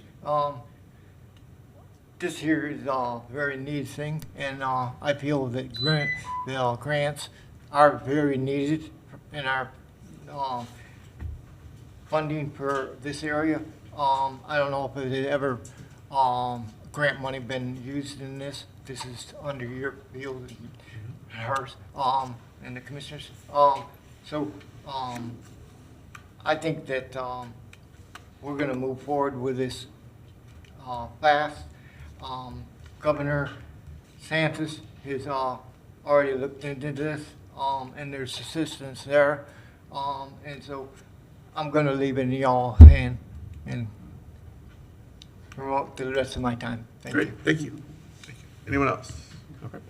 Mr. Cunningham. Yeah, Mr. Mayor, thanks. Just to kind of add more context to the comments earlier about grants and funding. So a couple of things is City of Gainesville, GRU, we're also get reimbursements around storms. So, for example, staff sent me information for Hurricane Irma. We got about $6 million in reimbursement of expenses we expended in responding to that storm. We've received about half of that at GRU, and we have a couple of things that we're doing to continue to get the rest of that. City of Gainesville, GRU always is applying for grants for these reimbursements for the storms, as well as the grant that Mr. Singleton was referring to as things that we do to further build resilience in our systems. And so we have several grants out there that we are hopefully going to follow up. So I just wanted to again, reinforce the comments that were made, that we're continuously looking at areas where we can get that funding and make our systems more resilient for our customers and our citizens and our neighbors. So thanks. Very good. Thank you. That's a good opportunity to point out and remind everyone, Hurricane Irma was nearly 6 years ago. And FEMA still has not caught up to all of the expenditures from that. And it's not because we didn't do everything we're supposed to do. It's critically important to have federal resources and staffers at the federal level who can follow up with this sort of thing. We had large outlays following Hurricane Irma, and it takes a long time to get that funding returned to us, which is why it's also critical for us to have reserves that are capable of making us resilient going into hurricane season, because hurricanes happen. And other things, other disasters come across a community, and I want everybody to know this who's watching at home, we are prepared for those things, but it's really important to have that federal backstop. And it's really important for the federal government to take things like FEMA very seriously. And I'm pleased that this administration is doing that. And I want to thank everybody involved for following up on this. So, with that said, no more lights. Madam Clerk. Commissioner Willets? Aye. Commissioner Chestnut? Aye. Commissioner Sacco is absent. Commissioner Duncan Walker? Aye. Commissioner Book? Aye. Commissioner Eastman? Aye. And Mayor Ward. Aye, that passes unanimously with Commissioner Sacco coming back into the room. Let's go ahead and do, was it item 2023-282? Correct, on page 5. Yeah, let's go ahead. We have a few minutes here, so let's go ahead and do that. Item 2023-282, Gainesville Police Activities League Monitoring Grant, with the recommendation that the commission authorize the city manager or designee to sign the National Police Athletics League grant funding on behalf of the on behalf of the city of Gainesville for the grant award. Madam Manager, you. Yes, Mr. Mayor, John Alexander and Chief Jones are here, but I believe, John, you want to address this particular, yes. Just in time, Mr. Alexander. Good morning. Good morning. Mayor, Commission, City Manager. Yeah, this is the Police Athletic League grant, and we received the notice pretty late, so we didn't have the time to actually go through the normal processes. I think we got it the last week in December, and so we had like 7 days to get it in. So we were able to kind of pull together. We received internal permission to do so. This is also reintroducing the city of Gainesville back to the National PAL organization. And so they were very excited to welcome us back. And for those that don't know, PAL is a national organization with over 300 chapters throughout the United States. And it serves to bridge positive relationships between the law enforcement community, at-risk communities, and so forth. And so we've been a successful applicant of this grant several times in the past, and kind of stepped away with the audit and everything. And so we're back on board now, and we're looking to do some exciting partnership for mentoring in our community with at-risk youth. Very good. Thank you. Commissioner Duncan Walker. Saw me reaching. Thank you very much, Mr. Mayor. And thank you, John, for Mr. Alexander, for that information. I wanted to hear more about this because I was excited to see the Police Activities League being something that was being brought back. So obviously I wanted to hear a little bit more about that. And I see here that the goal of the grant is to serve 16 youth for mentoring services. Can you give us a little more detail about the type of mentoring? Are we going to be adhering to an already pre-existing model that's in place, or are we going to be creating this from scratch? Talk to us a little bit about mentoring, and then also, if you would not mind, as you know, it is an issue that's near and dear to my heart. Is there a plan to pull in reducing gun violence into this mentoring at all? What are we talking about in terms of those two things? Absolutely. And so there is a pre-existing model. The way the grant works is in terms of the ratio, we don't select the amount of kids that we want to serve. The amount of kids is proportioned based upon the funding allocation. And so because of the amount was so small that they gave us, we're only required to serve 16 youth. We always go above. That, but that's pretty much the ratio that they give us in terms of that's all we have to serve. In terms of the model, one of the requirements of PAL and for this particular grant is that you have to utilize their curriculums. And so they have about 6 curriculums that they give you the opportunity to choose from, and you have to allocate at least $1,000 in the grant towards the purchasing of either one curriculum, or you can buy 2 curriculums for $500 a piece. And so we're required to go through those curriculums utilizing mentors. These are non-paid mentors to actually help facilitate that. We're also able to hire staff, with this particular grant. So we elect to do what are called advisors, which is pretty widespread throughout the country.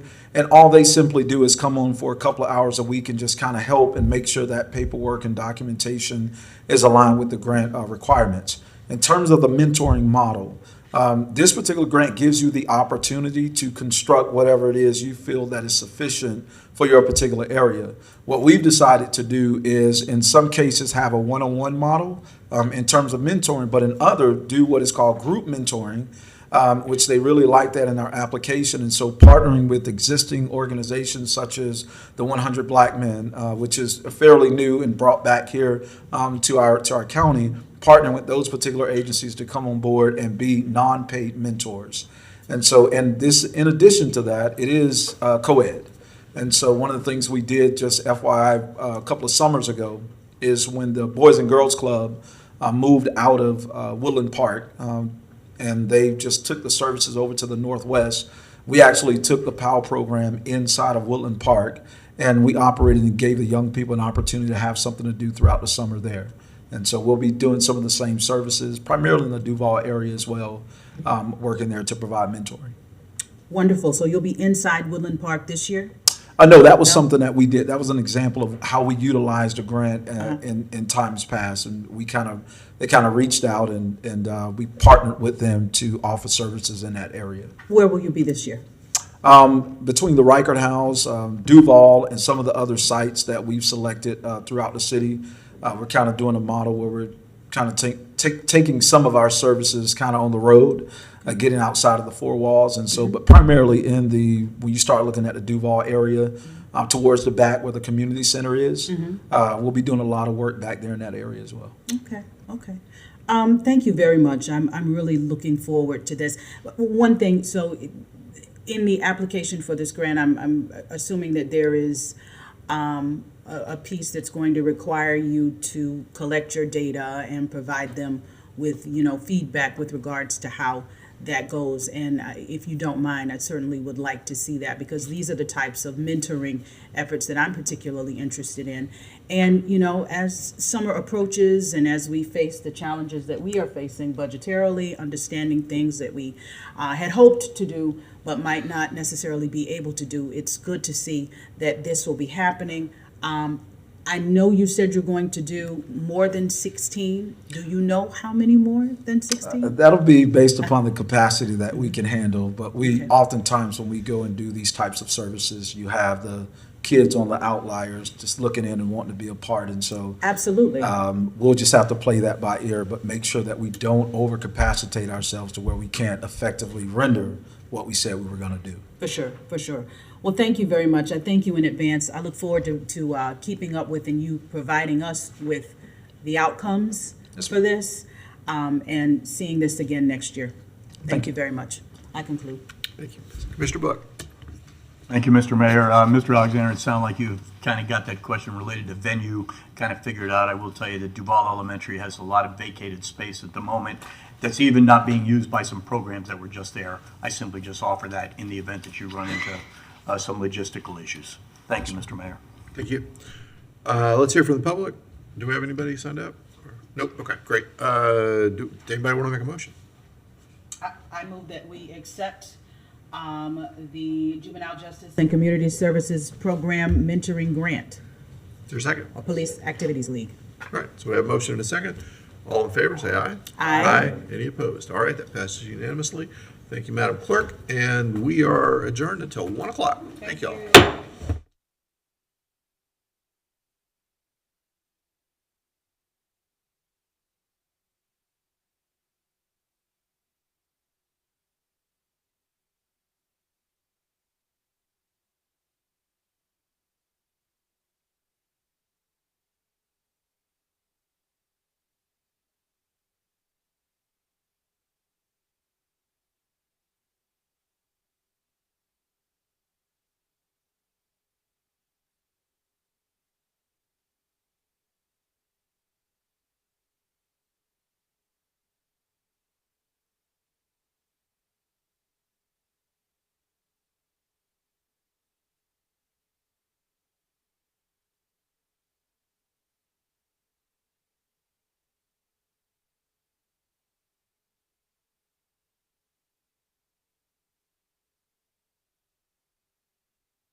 back in session. Welcome, everyone.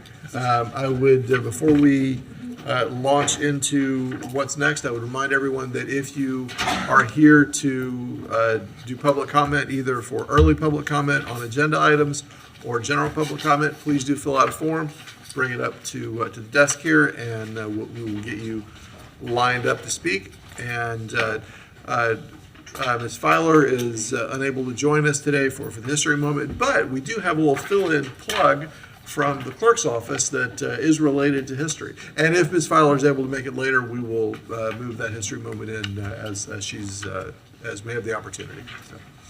Absolutely. Honorable Mayor and Commissioners, Michelle Natil Williams, City Clerk, and I'm very pleased to publicly announce today that our digitized historical records are now available on our website.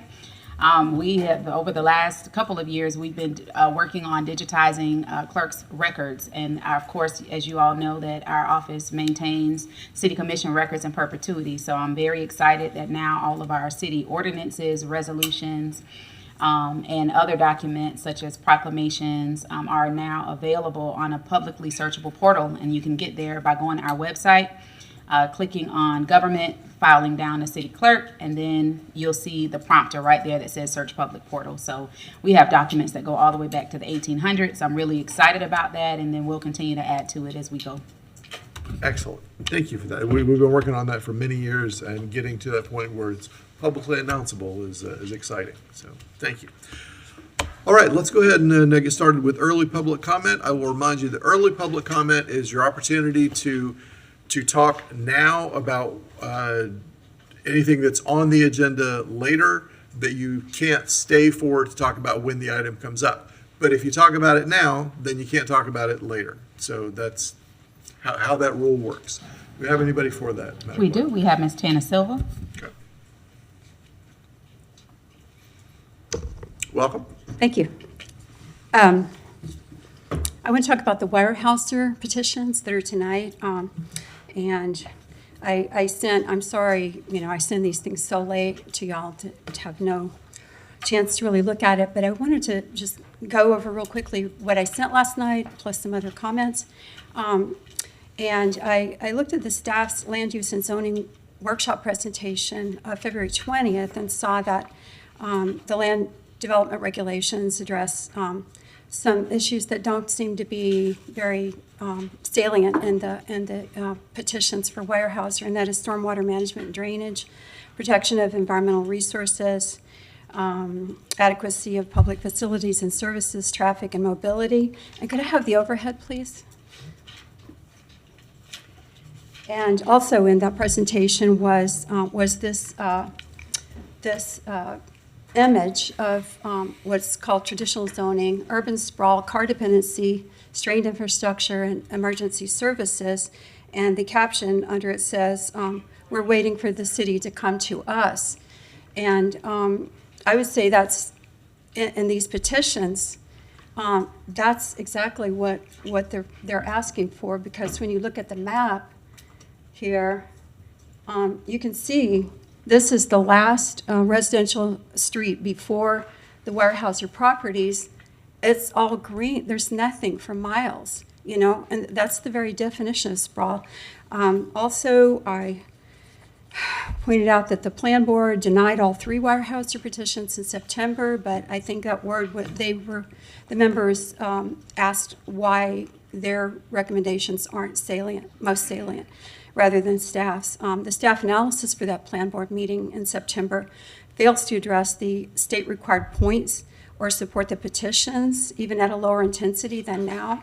And I went through, the 11 points that the staff report had, and all of them point to this is sprawl. This is sprawl. This is greenfield sprawl and nothing but. You can't just plop down, urban transect zone building requirements or mixed use in the middle of a greenfield and call it not sprawl. It's still sprawl. I appreciated remarks that Commissioners Ward, Chestnut, and Desmond Duncan Walker made in September. And also going back to the land use workshop, I appreciated Harvey Ward's remarks that I'm not a big fan of PDs because that's where we get into arbitrary pieces of the code, in my opinion.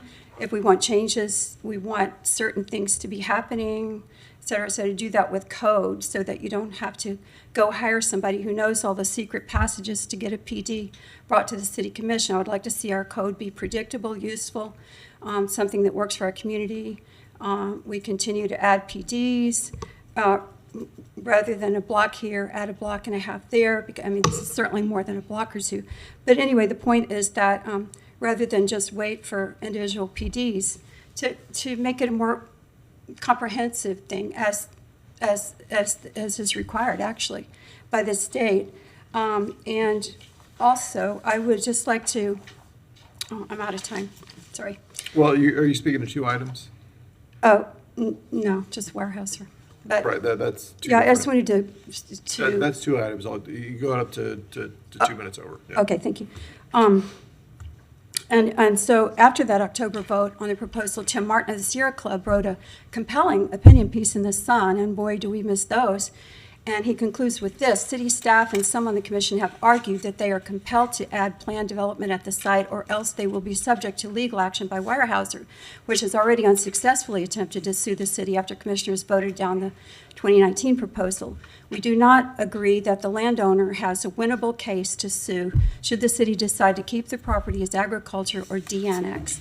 Thus, we strongly urge the city to do just that. The city should then either downzone the site to agriculture in their comp plan or de-annex it and allow the county to continue regulating the area as agriculture or conservation. Also in October, Mayor, you expressed concern about this taking away focus from redeveloping the east side, which it certainly does, and the rightful concern that many knowledgeable people share for the water on and below these properties near the city well fields. So I thank you and Commissioners Duncan, Walker, and Chestnut for their remarks too, and their caution back then, and hope this commission will take the prudent long view and step back from this fraught proposal. Thank you. Thank you. Anyone else for early public comment? Okay.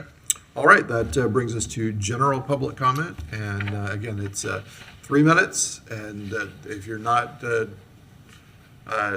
used to our system, the light system is your friend. The green light means you have plenty of time to talk. The yellow light means you got a minute left, and you get to red. I'm going to ask you to please wrap up. Okay, our first speaker is Angela Castillo, followed by Debbie Martinez.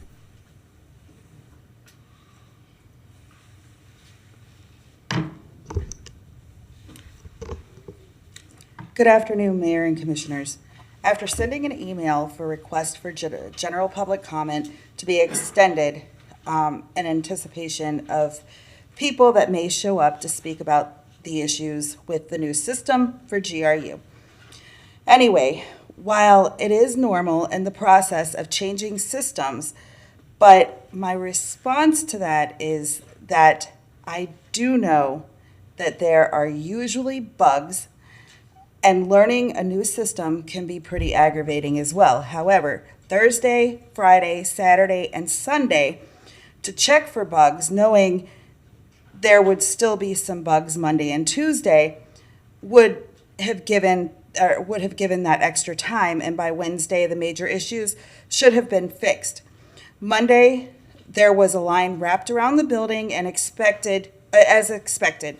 Tuesday there was yet another line wrapped around, and a fight broke out in that line outside, to which your security had to go help.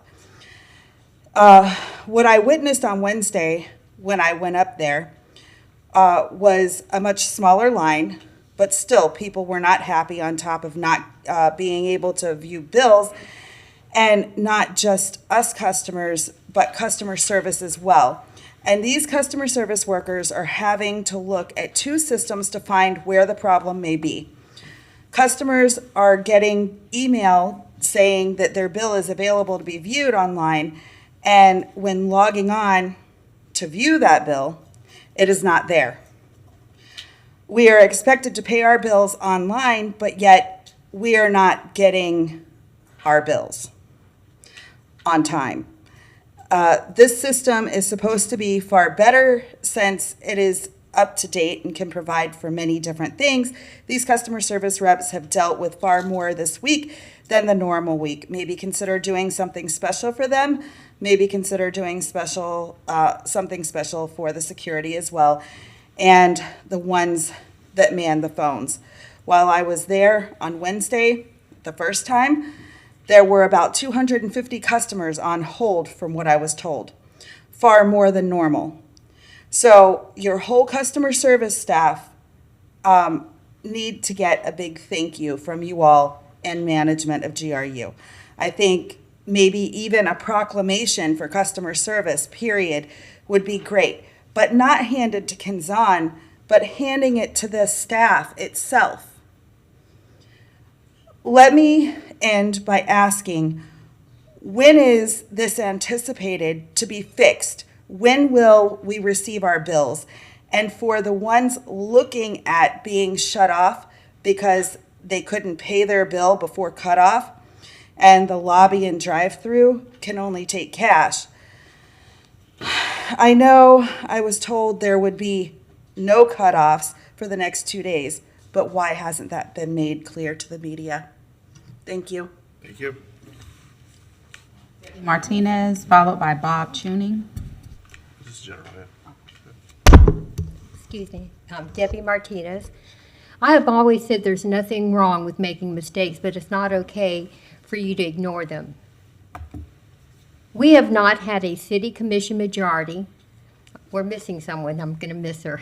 But anyway, we have not had a city commission majority willing to address a public safety crisis created by city commissioners and take appropriate action to fix it since 1999, when Ed Jennings Sr. sat on this commission.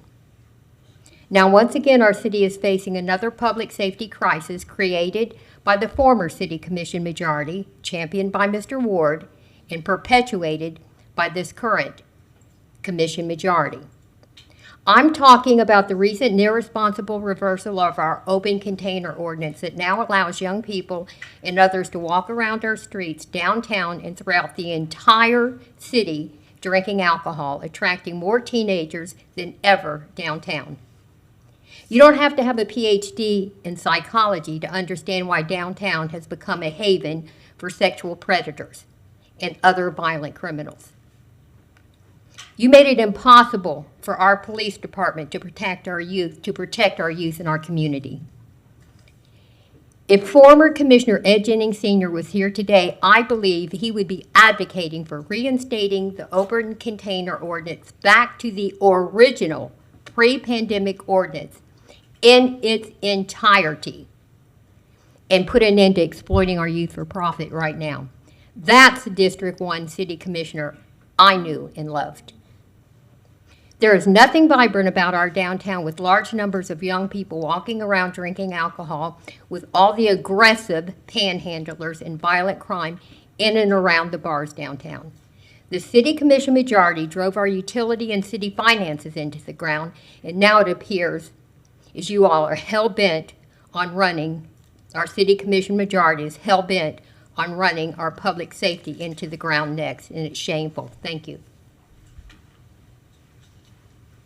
Bob Chuning, followed by John Barrow.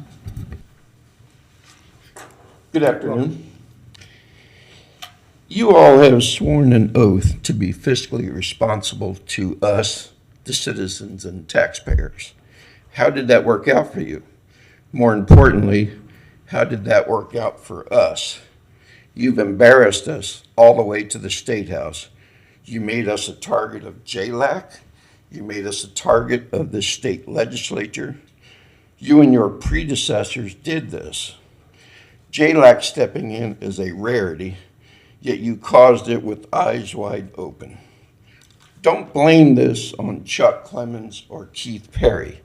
They didn't put a target on our back, you did. They should be rewarded for doing what is morally, ethically, and fiscally correct. You swore the same oath that they did. What happened? Who is your allegiance to? Not us, for sure. Stop making excuses. Stop blaming others. Stop playing the victim.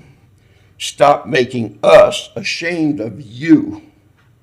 Put your big girl or boy pants on, be an adult, and accept responsibility for the reality of today. We know you all didn't start this fiscal death spiral, but you're a party to it, and you're a denier.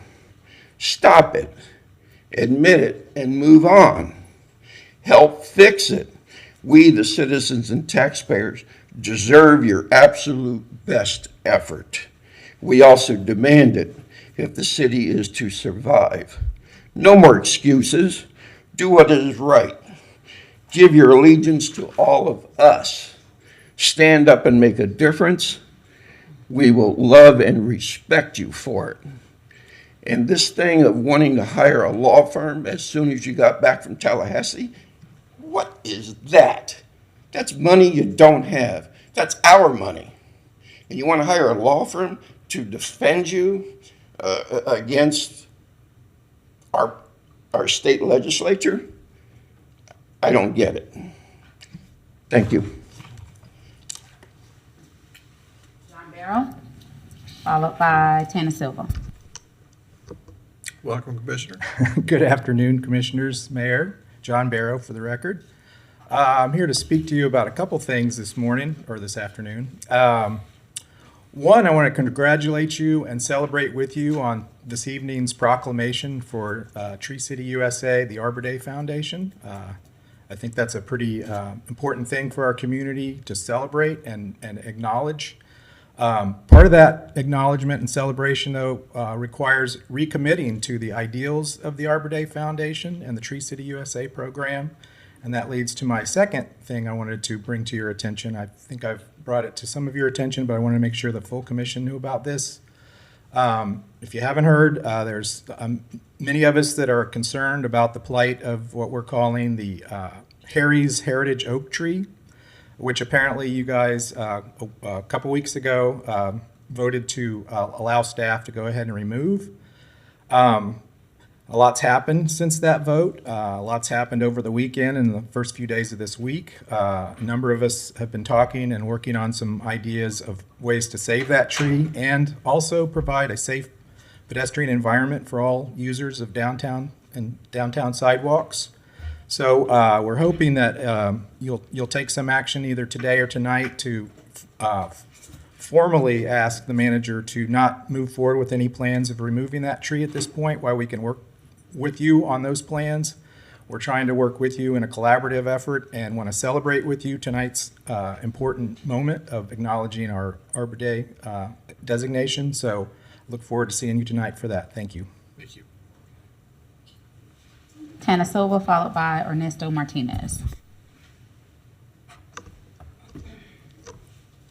I also wanted to make remarks about trees, which, you know, a lot of my generation, we were out there. Actually, we're not the bad guys. I mean, we've all been trying. All generations are trying to keep our tree cover. It's just so vital. And it was interesting to see the outpouring for that one tree. But I have to say, some policy decisions hurt the tree canopy.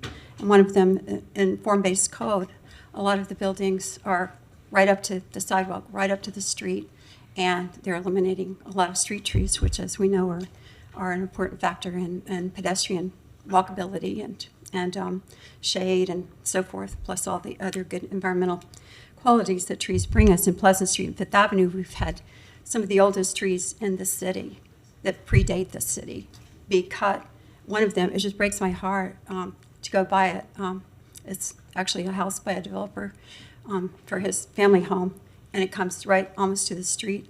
The huge oak tree was cut, and now there's a driveway and a little stretch of plastic grass. Oh, that's called the front yard. Anyway, but in the bigger picture, I just want to say this. These are some remarks that I put on Facebook too. GRU burns much of the 1 million tons of waste, so-called waste wood a year sourced through a Gainesville company, some from local clear cutting of development of impervious surface.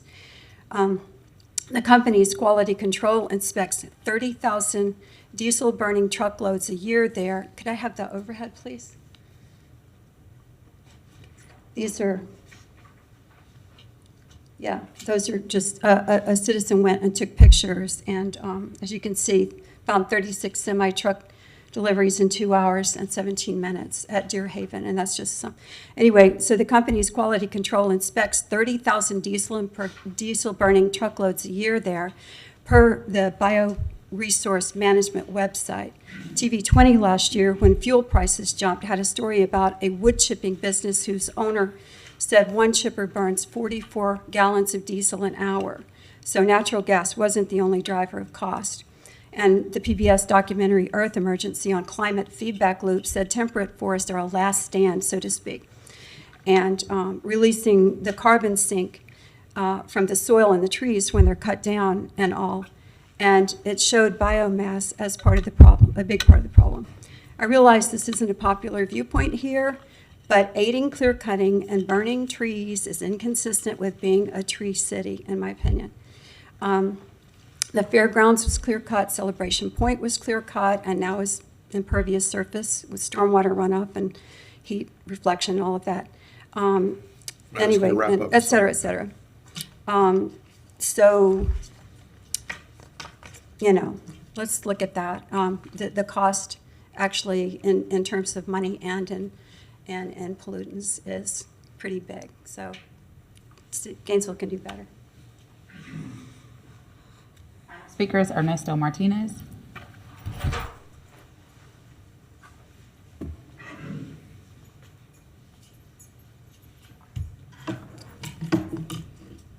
Good afternoon, everyone. I am Ernesto Martinez. I'm up standing here again today because I have serious concern of this dangerous policy that you have put in place that is being referred to as the open container ordinance. It has become an open container problem. Back in my day, the open container problem was a DWI. You wouldn't dare be caught on the street drinking anything anywhere. But now we can do it anywhere in the city. No one is watching these people. Some are children, some are very young adults that are on their way to becoming alcoholics. Not to mention getting assaulted, robbed, beat, lost, confused. You think it's bad now? In a month or two, we'll have football season, and you already know what that does, not only to Gainesville, but every city in the country. But now with this problem, we are the magnet for the country where you want to have a party, go to Gainesville. Anywhere you want, anytime you want. I really would hope that one of you would table this open container issue again, give it some serious discussion, consider our youth, if nothing else. I mean, they get disoriented, they get a little drunk, they fall off the street, they get run over by a car. Heaven forbid they die. That's just one instance. The other one is now everyone will have a gun. There's the other side of the problem that you will hear about every single night. I would hope and pray that you all will eliminate this giant problem and get rid of it once and for all, bring Gainesville back to being a, quote, normal college town. Then you would have a real vibrant college town. Thank you. Okay, that's the last person signed up for general public comment. Mr. Cunningham, you had a... Yeah, Mr. Mayor, Commissioners, I wanted to follow up. Ms. Castile had made some comments about our billing system, and as you all are well aware, we've been working for several months, actually more than a year, of working to cut over to a new billing system. So we had a very old billing system that we were operating. We've been working for a transition to that. This weekend, what was called official cutover. And so as she referenced, there were many staff here really all weekend long. On Saturday, I think there were over 50 staff that were doing data validation to make sure the information as you move from one billing system to the other is proper and it's working. And the vast majority of that transition and the start of the new billing system has been successful. And our staff has been amazing. And I think part of the challenge, as Ms. Castile referenced, is not only was it a long weekend of working, but it's been a lot of work leading up to that. A lot of overtime, a lot of extra work, and the staff has been amazing.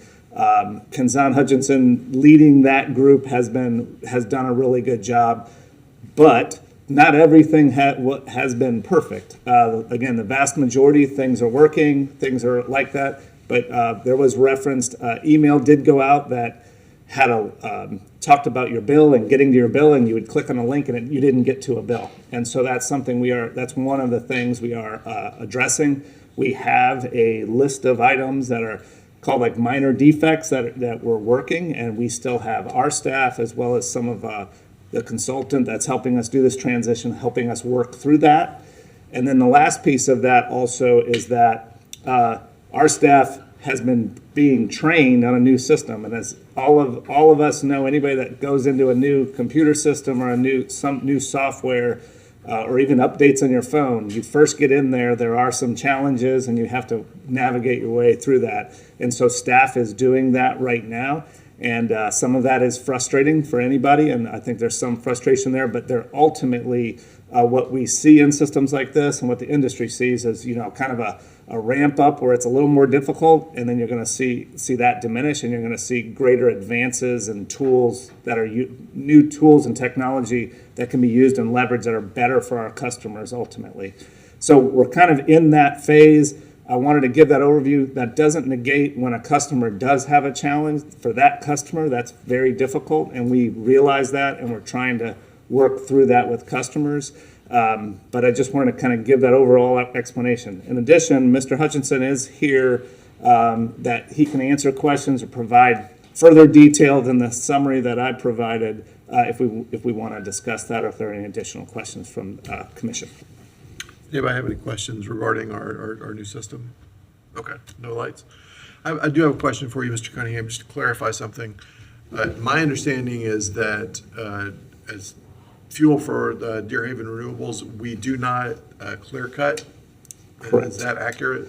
Correct. So the vast majority of the fuel does not come from anybody clear cutting. It vast majority comes from timber operations and the wood that's left over from trimmings and that operation.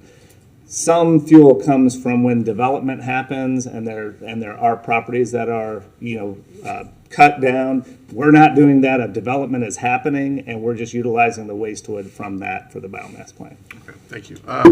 One other thing I wanted to point out: when our general practice has been that when we do public comment, if there's a lot of folks waiting for public comment, and we take up the whole half hour that's allotted for it, almost always someone will make a motion to extend public comment a little longer. So rather than changing the agenda, we just see how many people are here, and if we get past that allotted time, I don't think I've ever seen us not be willing to extend the time to do it.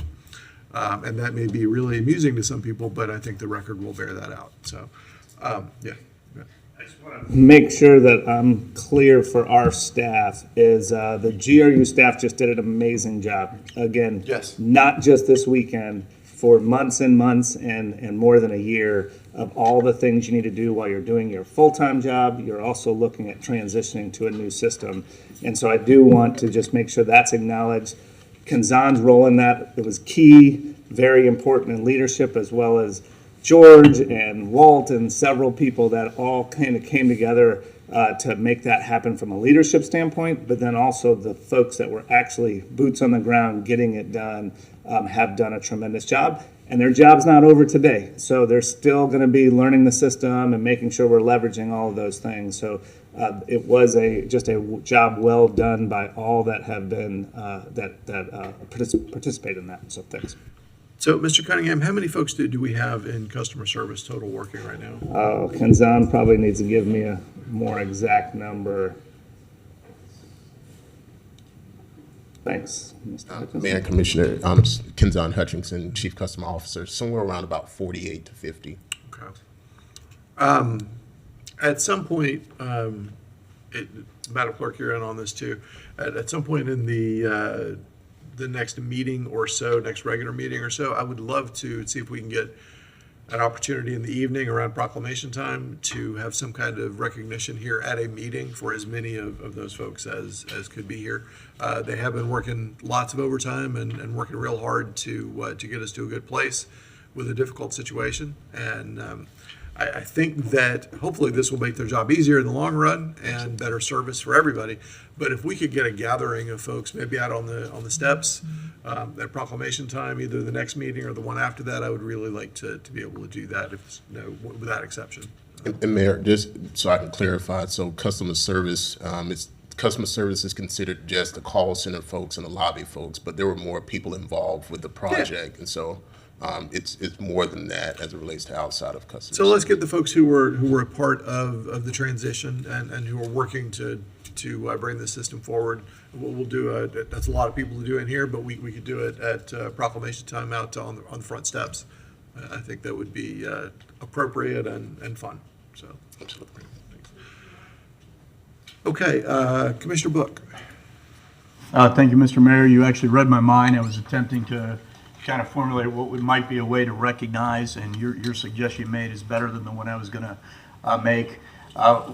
Whichever employees are working, it may be much easier for who's ever working at the time when we work this out. Just give them 5 minutes to basically click online so they can see us live, take 5 minutes out of their day, and for those who are not going to be able to be on the steps or come here, they can watch us, and that may be something, Kinsan and Mr. Manager, that you would allow the staff to do. So whoever you're able to get here would be great, but the opportunity for all of them to maybe get 5 or 10 minutes of time live would be very helpful. So I appreciate that. And then I had one question related to the kind of the switch over in these big systems. Was any of the crowd and the problems with getting people through related to the fact that it was the first of the month? I know that typically we're fairly busy at the first of the month, and I'm not making an excuse. I just want to know if any of the particular confusion may have been just the fact that we also had additional capacity that we had to deal with. Yeah, so, Thank you, Mr. Mayor.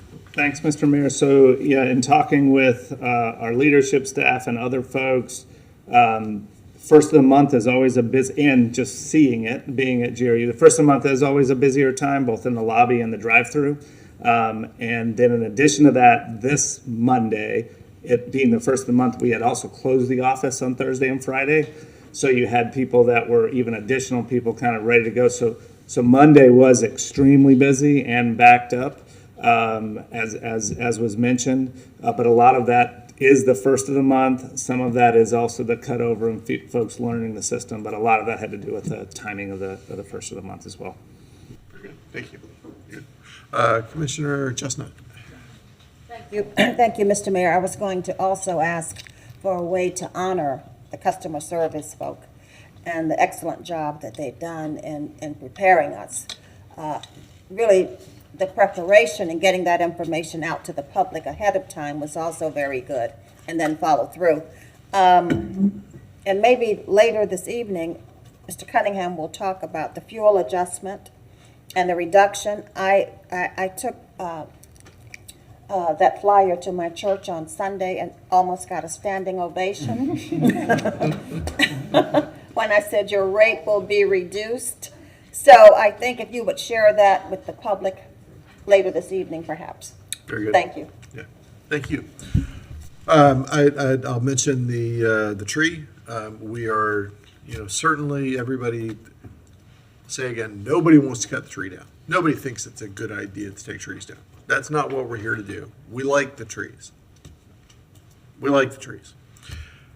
We did pass a motion unanimously to take that one down, do what we could to work around the other trees.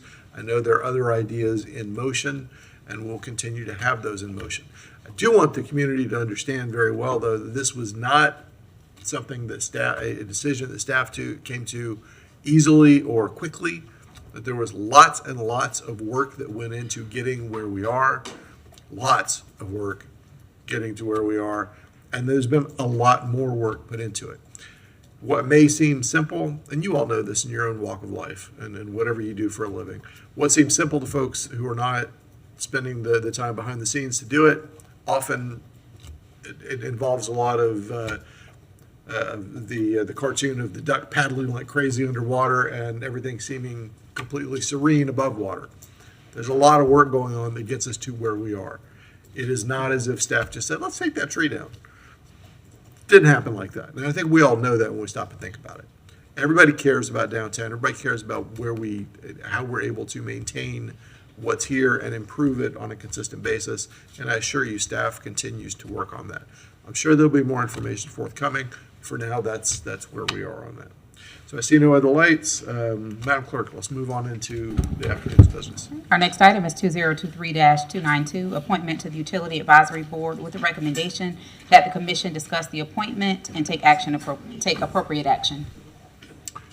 Mr. Chestnut. Thank you. Mr. Mayor, thank you. Before we proceed, I have a couple of questions. When we say that residency is not required in the city, does that mean also that residency is not required in the county? Do you not have to live in Alachua County to serve on a City of Gainesville Advisory Board? So can we're being specific to the To this one, yes, because Yeah, okay. this person doesn't live in Alachua County. They live in Fort Myers. They have moved.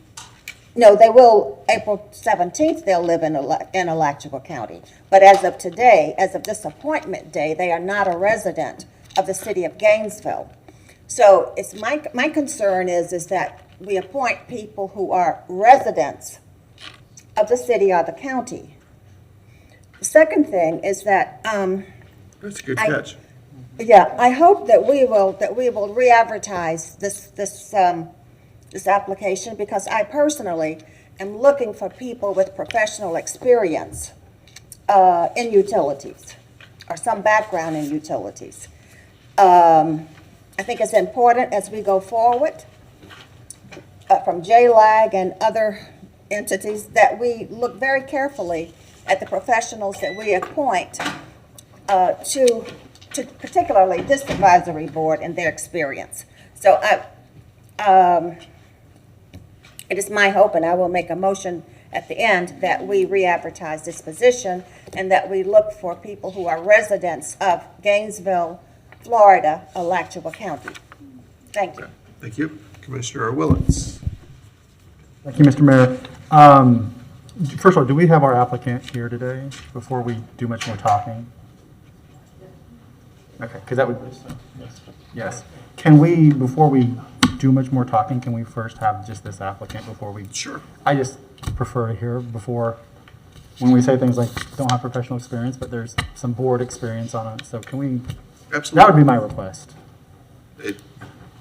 Right. If Mr. Hudson is here, it's a good time to come on up.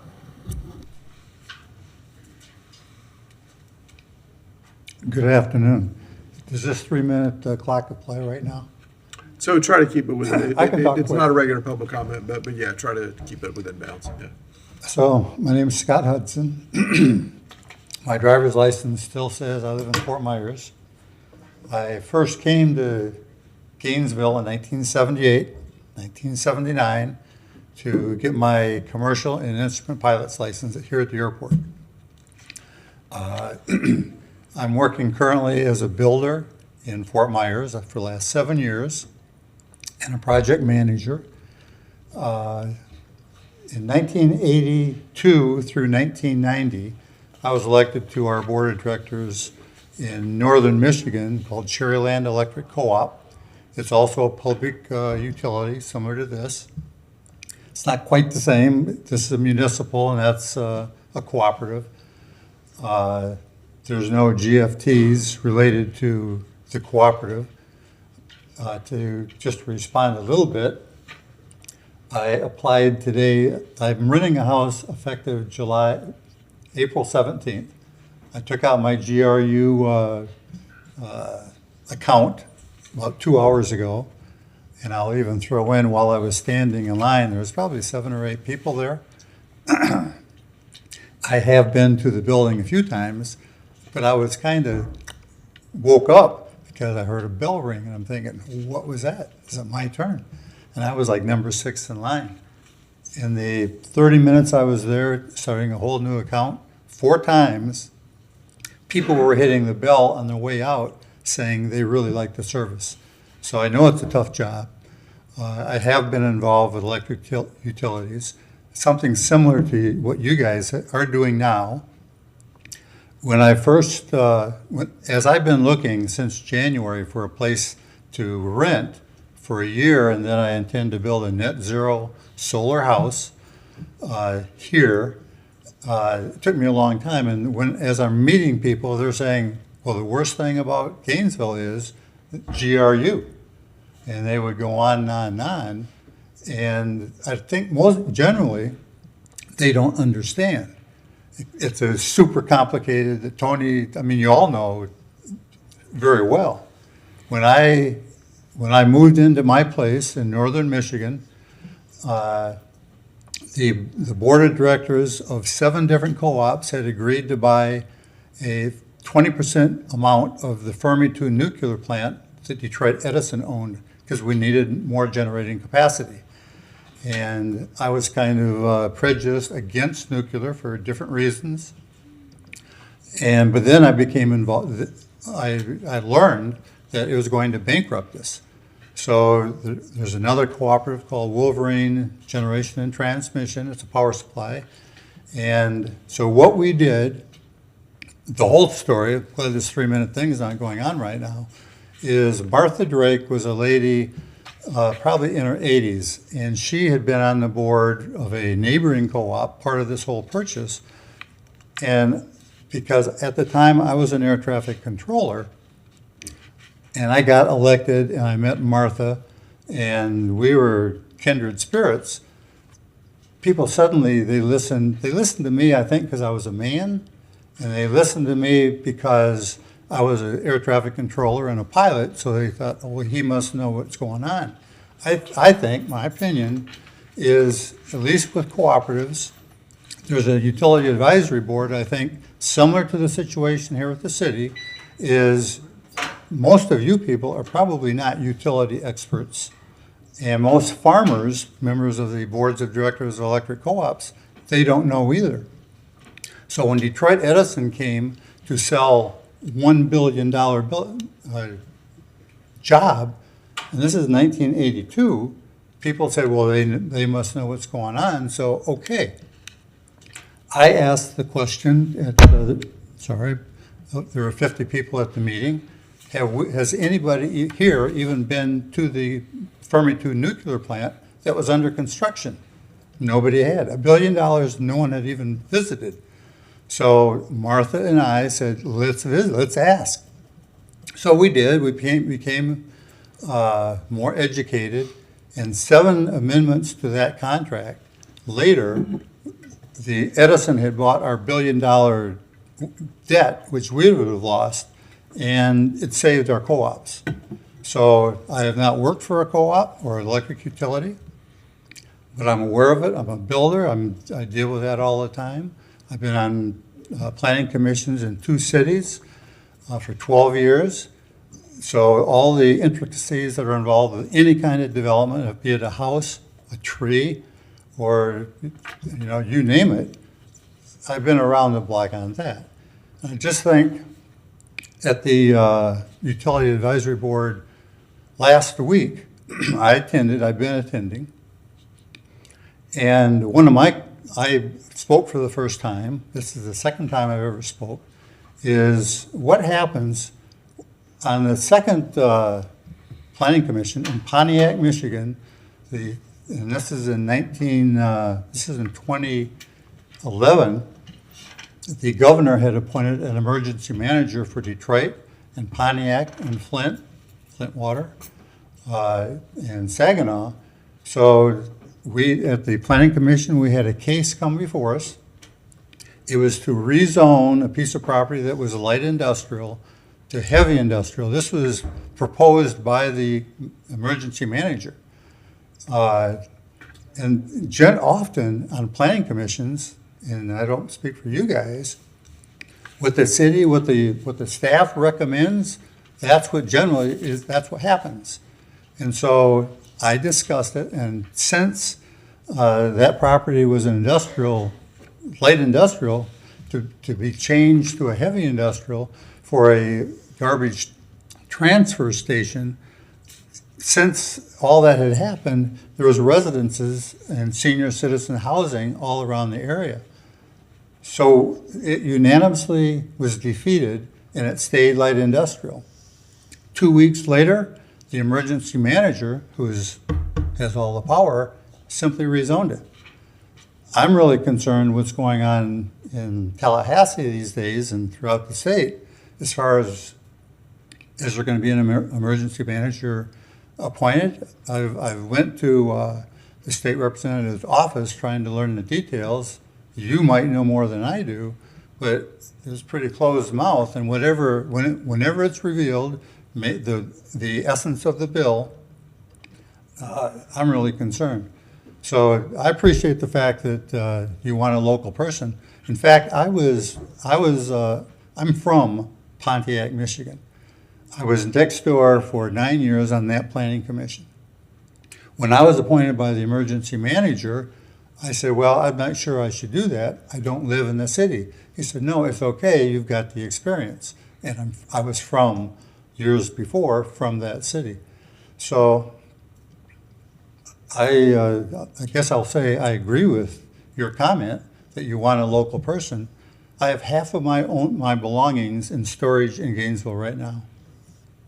And I think I also, in 1978, I also put on the biggest exhibit in the United States, no money, at the state capitol in Lansing for renewable energies.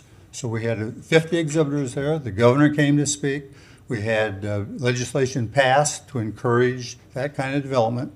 So what you guys are doing, it's one of the reasons I want to get out of South Florida, because to hear the people speak here, it's not the same as down there. And I think it's just really refreshing. But I'm here to answer any questions, but otherwise I can shut up. All right. Thank you, Mr. Hudson. All I right. appreciate it. Thank you. Okay, yeah, go ahead.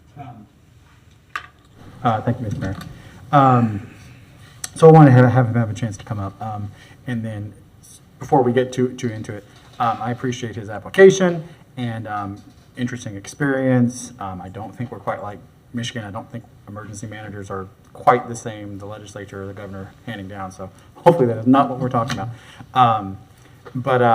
So I want to go ahead and make a motion that we re-advertise. I move that we re-advertise for additional applicants. Did you? I couldn't. I was willing to go ahead and make it. Okay, I'm sorry. Commissioner Sucker. Thank you, Mr. Mayor. And I'll agree, I do think that members of our board should not only be residing in Gainesville at the moment of their application and appointment, but ideally prior to. So I was informed, we can always just make it contingent upon that move, but I don't feel comfortable. I think if we are going to put our community on our boards, even if, inside the city, just outside, it's still our community, our neighbors. Ideally, they should have some experience with Gainesville. Thank you, Mr. Hudson, very much for applying. I do see as a Michigan Wolverine, I very much appreciate anybody who comes down here from the mitten, but I think it helps our community to know the character and personality of the animal that is Gainesville. So I will happily support the motion, whoever makes it, but I wanted to clarify that. Thank you. All right, thank you. Commissioner Eastman. Yeah, I'll support the motion as well, though I'd like to see Mr. Hudson reapply when it comes back up. Mr. Hudson, you may not be a Gainesville resident currently, but just the way, your resume feels very Gainesville-y. A lot of creativity with writing screenplays in the past, someone who has tried out a lot of different things, someone who seems very naturally curious and has, done a lot of interesting work both on with the school board I saw on here, various things with your co-op. I think that you could be a very good voice on there, and I think you'll find Gainesville to be very much a good home for you. But I agree that we should have that we should have a line in the sand that people currently living within the city would apply. But when it comes back up, I think you would be a resident by then. So I'd encourage you to reapply. Thank you, Commissioner. And I would point out that we do have, I'm pretty sure we have positions on the UAB that do require residency, some that do not. But I'll go back and look at it. But regardless, there are some. I would encourage everybody to go look at the ordinance for the UAB and to reach out to the community for applicants. Commissioner Duncan Walker. Thank you, Mr. Mayor, and thank you, Mr. Hudson. I really enjoyed reading your application. I will also support the motion, encourage you to apply again, and just say to you that as you continue to keep your finger on the pulse of Gainesville and our utility, and as you consider applying again, do so, if you would, with great care. We are in probably the most unique position that we've ever been in as both a city and a utility. And I was excited to see your application, and with you not being from here, was curious about exactly how much you knew about our current position. But now that you are here and learning a little bit more, and now that it's appearing that things will go the way that they go, I certainly hope that this does not deter you, from coming to some meetings and hearing about our position.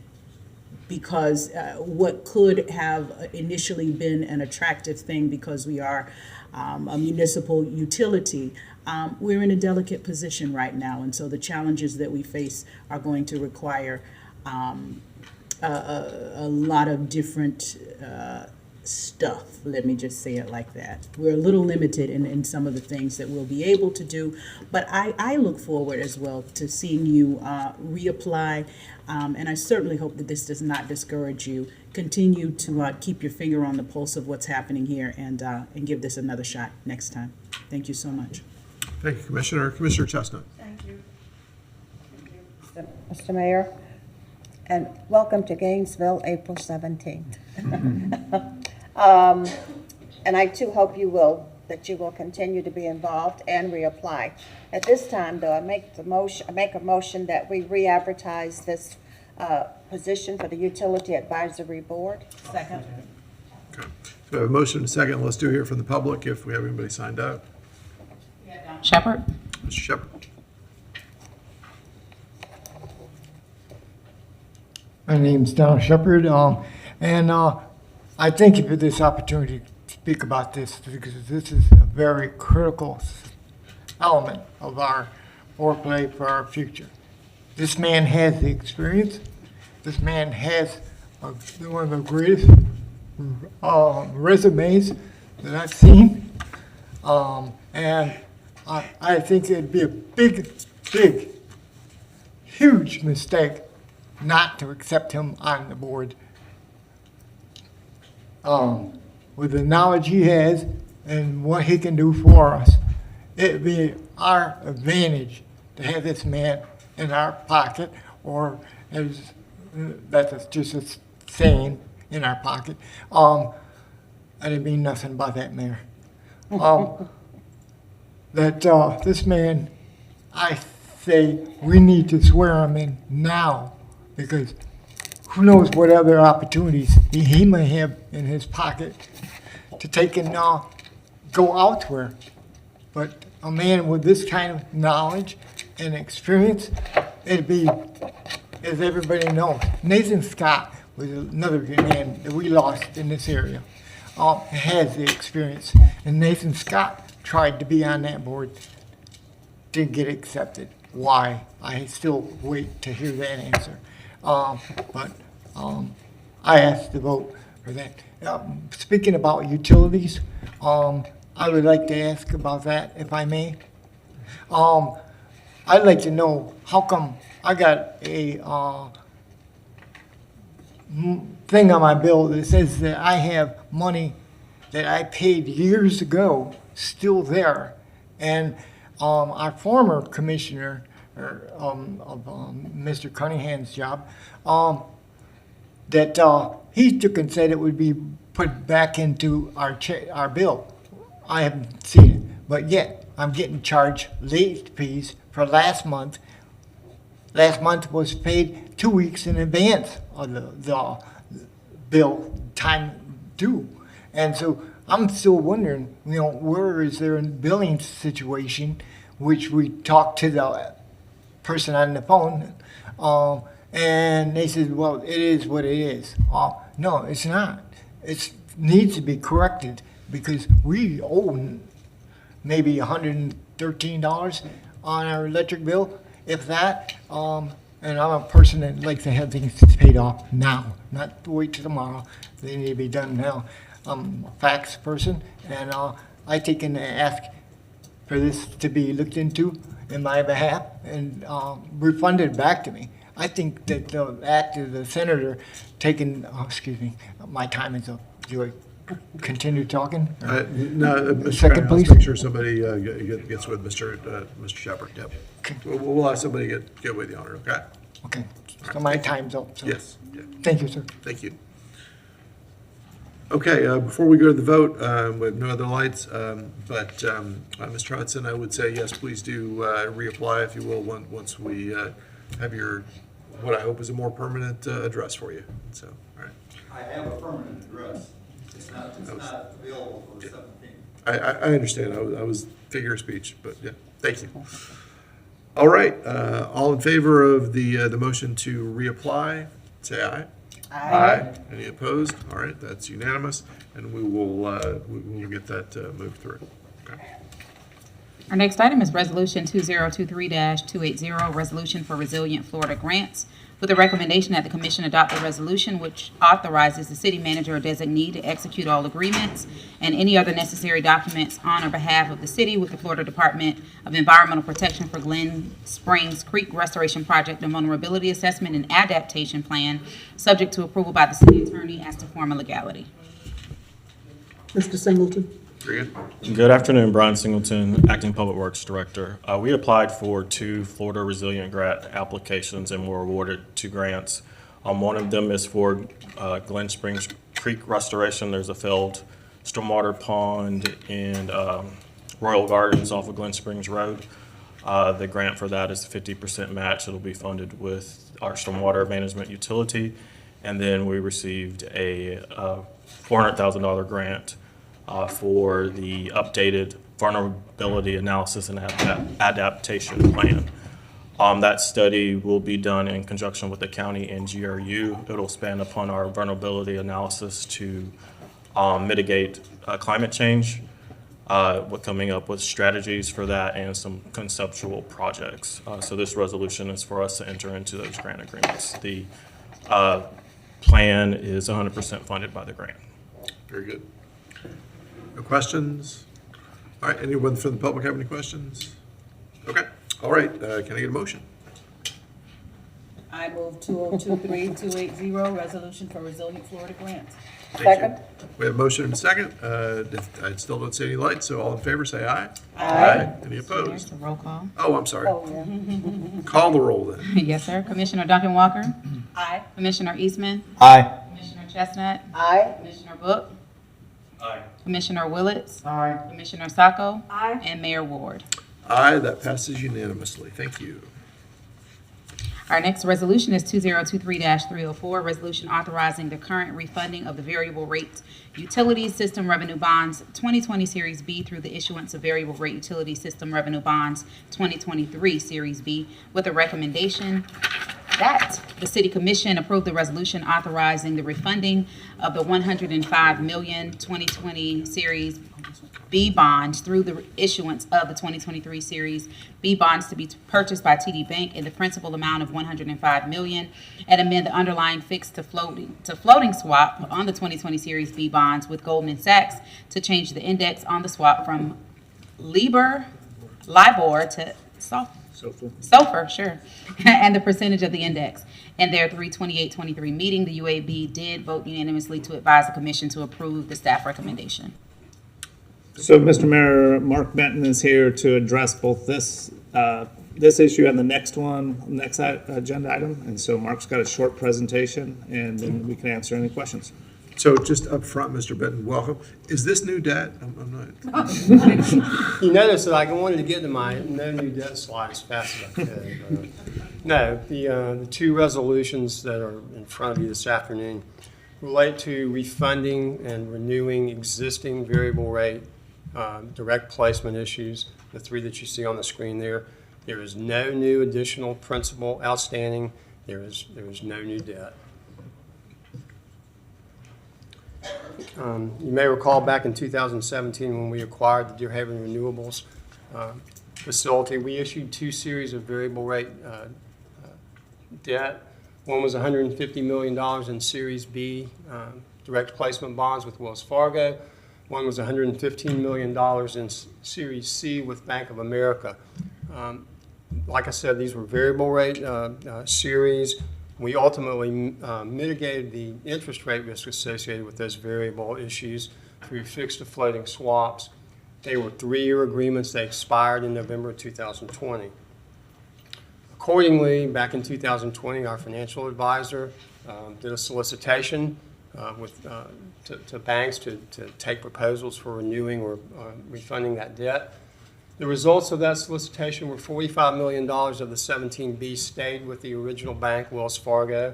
$105 million of those 17Bs were refunded through a direct purchase bond with TD Bank and redesignated as the 2020 Series B bonds, and the 17C bonds stayed with the original bank, Bank of America. Once again, these were 3-year agreements, and so they all expire this year, and that's why I'm standing in front of you today.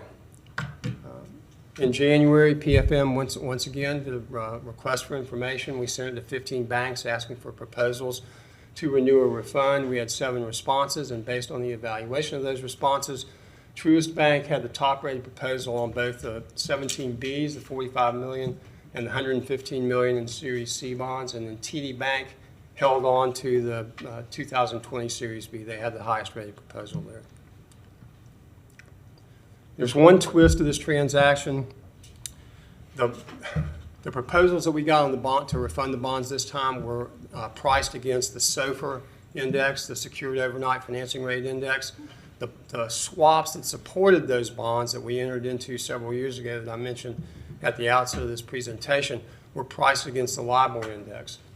There's an IRS regulation relating to integration of swaps with the loans that they support that holds that for those swaps and loans to be integrated, the difference between what we pay on the variable rate loan and what we receive on the variable leg of the swap can't be greater than 25 basis points. GRU is interested in maintaining that integration because if we ever come into the situation where we might want to terminate that swap and we have to pay a termination payment, if it's integrated, we can retain the right to finance it over on a long-term basis and also on a tax-exempt basis. And so the issue here is that on the 17Bs and the 20B swaps, that difference is greater than 25 basis points.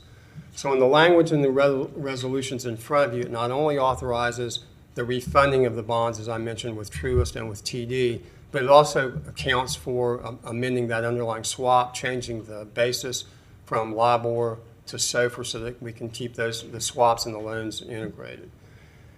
And as the last bullet up there says, even if we weren't doing this transaction, we would have to effect a change to those underlying swaps prior to July because the LIBOR index is going away. It's being transitioned out of use. And so we've got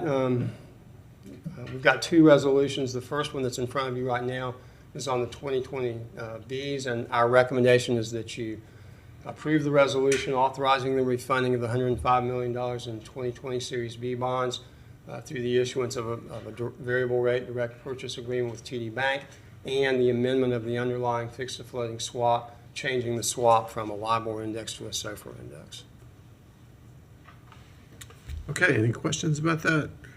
And just to be clear, we're not the ones phasing out LIBOR, that's being phased out.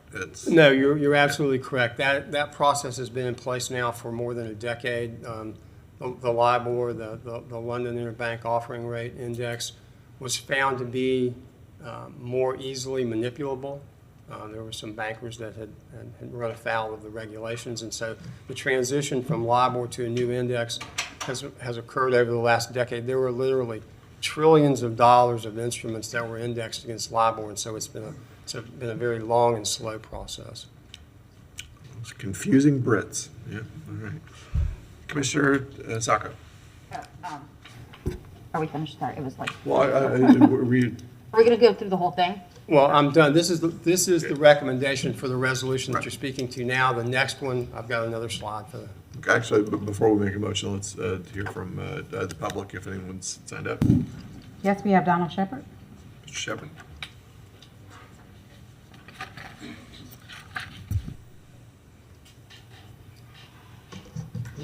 Big guy.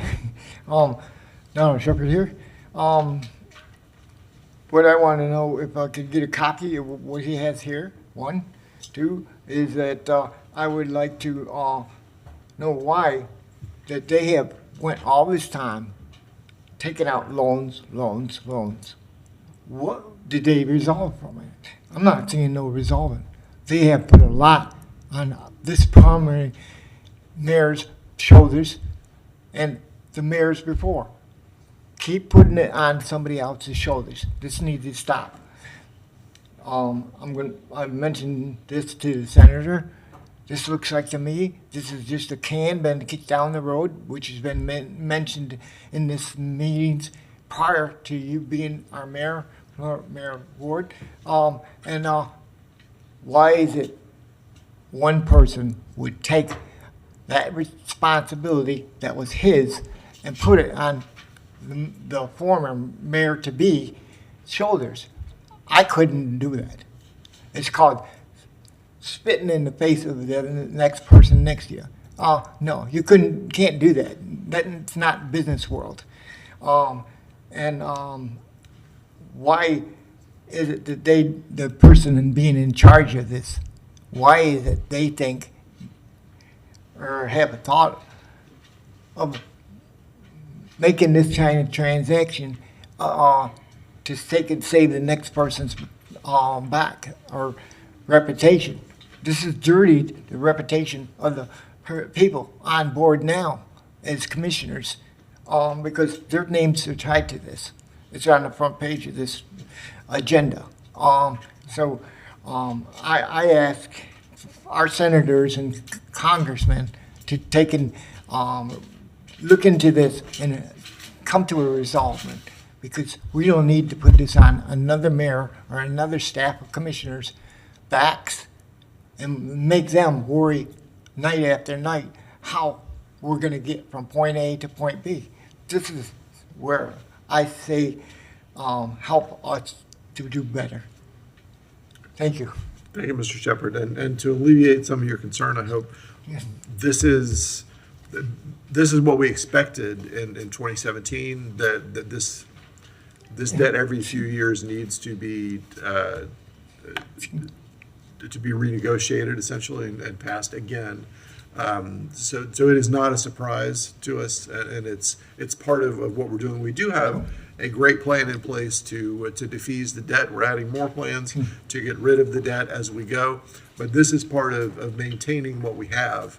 It's not new debt. It's just changing some of the terms around what we currently have. I understand. Okay. I've been doing this for 14 years. I never met you until you signed up to be mayor, Mr. Ward, and I said to you many times that you're doing a good job. I appreciate it. I don't understand all you do, but what I can see, I like what I'm seeing. But this here, I need to tell you that we need to stop, because you'll be doing the same as the next person, putting it on the shoulders of somebody else. Okay. Can you sleep at night thinking, oh, I did this to the next commissioner or the next mayor? No, they'll lose their jobs over this. And this is what the senators and Congress are fighting about now. How do we take and deal with this to take and get the right answers? And they haven't gotten back to me yet on this. And I told them I would like to be mayor because I've got some ideas of that I would do to take and resolve this. And this here Right. is what we need this point going on. Okay. Thank you, sir. I haven't been watching the light. I Okay. apologize. Thank you. I appreciate you. Thank you. Thank you. All right, Commissioner Sacco. Thank you, Mr. Mayor. I'm sorry, do we have any more? Okay, all right. Okay, go ahead. Thank you, Mr. Mayor. I'd like to move staff's recommendation to approve resolution, am I getting the number right? 2023304? Second? All right, we have a motion and a second. I see no further lights. This is not roll call, correct? It is. It is roll call. All right, let's do that. Commissioner Book, All, Aye. Commissioner Sacco, Aye. Commissioner Chestnut, Aye. Commissioner Duncan Walker, Aye. Commissioner Willetts, Commissioner Eastman, Aye. and Mayor Ward. Aye. All right, that passes unanimously. Let's go on to the next one here. And here's the recommendation on the next resolution in front of you. It's similar. It's approve the resolution authorizing the refunding of the $45 million in 17B bonds and $115 million in 17C bonds through issuance of a variable rate direct purchase agreement with Truist for $160 million in bonds that will be designated as the 2023 Series A, and to amend the underlying fixed to floating swap, changing the index from LIBOR to SOFR. Thank you, Mr. Benton. Any other public comment on this? Okay, all Well, right. I'm sorry, we do have one from Donald Shepard. Mr. Shepard, did you have more to add? Okay, you good? Okay, thank you. All right, Commissioner Sacco. Thank you, Mr. Mayor. I'd like to move staff recommendation and approve resolution 2023305. Second? All right, we have a motion and a second. Commissioner Willetts. Thank you, Mr. Mayor. I just want to add that, this is part of we still have to do our jobs, even though there's some fear about GRU and debt levels and, how strongly we're going to continue to defease our debt. But this is part of the day-to-day business. When we have variable, interest loans or bonds out there, we have to go back. We have to go back and see them every from time to time. Normal process. It's not new debt, and that's why it's something that happens a little more easily and confidently among us because a GRU staff has already talked to us and walked us through a lot of this, just for people who think this is big numbers for very little conversation. Thank you. Thank you, Commissioner. Mr. Benton, you should have put on your presentation that this was not new debt. I'm kidding. On every. All right. Okay, let's see, no further lights. Let's do a roll call again. Commissioner Chestnut, Aye. Commissioner Book, Aye. Commissioner Sacco, Aye. Commissioner Eastman, Aye. Commissioner Willets, Aye. Commissioner Duncan Walker, Aye. and Mayor Ward. Aye, that passes unanimously as well. We have the first reading of Ordinance 2023-243, ordinance changing the methodology for calculating commissioner salaries. An ordinance of the City of Gainesville, Florida, amending Chapter 2, Article 2, Code of Ordinances by returning to a methodology regarding salaries for the mayor and members of the City Commission consistent with the methodology in place prior to the enactment of Ordinance Number 2022-758, providing directions to the codifier, providing a severability clause, a repealing clause, and an immediate effective date. Mr. Attorney. Mr. Mayor, what you have before you is at the direction of the commission from your March 2nd meeting was a repeal of the current ordinance related to the commission's salaries and a return to what was in place prior to that ordinance from last December. There's two versions of it. The one that's marked in your backup as A is a clean version that starts with the current fiscal year 2023-24 salaries are this, and then applies the exact same escalator, the CPIU-based escalation that was in the prior ordinance. The one that's marked as B is more cumbersome. I wouldn't recommend it, but it is in fact word for word back to what was in place before the change in December, meaning that it starts off that on June 1st, 2000, the then current salary was this. It changed in 2001 and back in 2002. It has a bunch of language that is no longer up to date. They get to the exact same place, and the cleaner, I think, more transparent and more workable language is in the ordinance marked as A, but both of them are before you, depending upon just what the commission wants to move forward with. Thank you, Mr. Attorney. Commissioner Book. Thank you, Mr. Mayor. So my understanding there, Mr. City Attorney, is you're recommending adoption of the A version. Mr. Mayor, I think that's the cleanest version for anyone who wants to look at our ordinance to ascertain what your salaries are, what they will be going forward, and they come to the exact same results, so yes. All right, thank you, Mr. Mayor. I would propose that we support the staff recommendation of 2023-243 and adopt the proposed ordinance version A. That's the motion. Second. All right, so we have a motion and a second. Commissioner Chestnut. That's it. Okay. All right. Public comment. Yes. We have Mr. Donald Shepard. Mr. Shepard.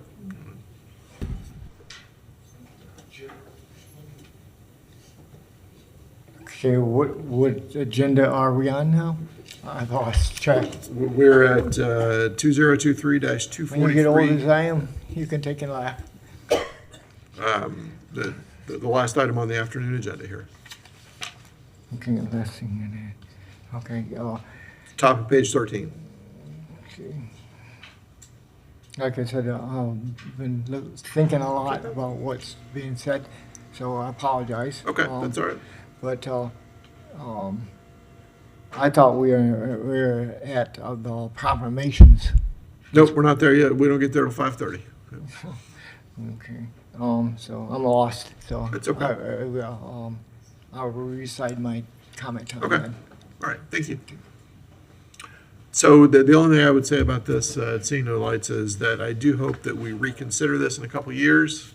I think it is important, not for any individual's salary, but for the commission in future years, to make sure that we give opportunities for anyone in the community to be able to serve and not reserve it for people who have figured out how to make a specific, who have arrived at a particular place in life where it's possible to do this. I would like this to be open to anyone in the community, and allow people to take time out from a professional career to be able to be a part of this. So let's not forget about this in future years. Let's reconsider and make this an available path at some point in the future. Commissioner Willits.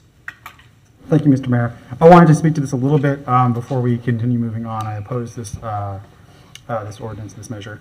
But I was reminded that at our joint meeting with the Gainesville Housing Authority, the salary, the income they used for their 4 families to start the kind of with the beginning of their chart, and I was trying to pull it up, but it wasn't in our backup, is lower than this amount. So when we do talk about the ability of someone to come join this commission, and we talk about people with family, for that family of 4, though I know that multiple people can work and get salary from different places, but that level is below what their basic, and I'm trying to remember what. Low or very, I think so, what it was called. And I don't remember the attachment to the AMI, the exact level. But it stuck out at me because it was close. But this number is actually lower than that. And so I'm going to again reiterate that this is lower than entry-level admin assistants at the University of Florida. It is lower than the executive assistants that assist me in my job and assist all of my colleagues. It is just truly a part-time wage. And this week alone is very busy. When if you have a part-time wage in essence, then the job has to be part-time. And I'm going to continue to make that point that this wage is not going to allow people to come into this job midpoint career, midpoint in their family development. We've seen this in the past. People struggle. We've heard their individual struggles, or we end up reading them in the newspaper. They didn't want it to be shared publicly. I will share publicly because that's my brand. I've been told that I'm honest and I wear my heart on my sleeve. I don't obfuscate or lie well. It's all out there, and I'm sure that comes from my personal experience in life. So I just want to reiterate that this. I think the previous commission made a step forward, a bold, a brave step to professionalize, in essence, this commission, to make sure that people had more time, more ability, that it was open to more people, And this is a closing of the potential for this commission to have different types of people, particularly people in the middle of their life, middle career, not those who've got it all figured out, or the youngest who don't realize they need to figure some things out in their life first. So I just want to reiterate that. And when in the comparison to other cities, of course, that's a comparison. But political scientists will talk about the wages of elected officials and other public servants. That low wages, particularly in other countries, but even in the United States, the ability for corruption to come in because people literally have to find their money. It's something that political scientists really talk about. They research and they theorize around it, and it's not something that is so far removed. I want people to serve on this commission and enjoy it, spend as much time as they can healthfully spend on it. But part of that, as much time as they can healthfully spend on it, and not get disorders of stress. Part of that is that they have to be able to have the income support so that they don't have to go out and seek second jobs or piece together their finances. So I offer that in opposition to this motion. Thank you. Thank you, Commissioner. And I will reiterate that I agree with everything you said, but that I feel like we're in a position where we're about to preside over a very different budget next year than we have had.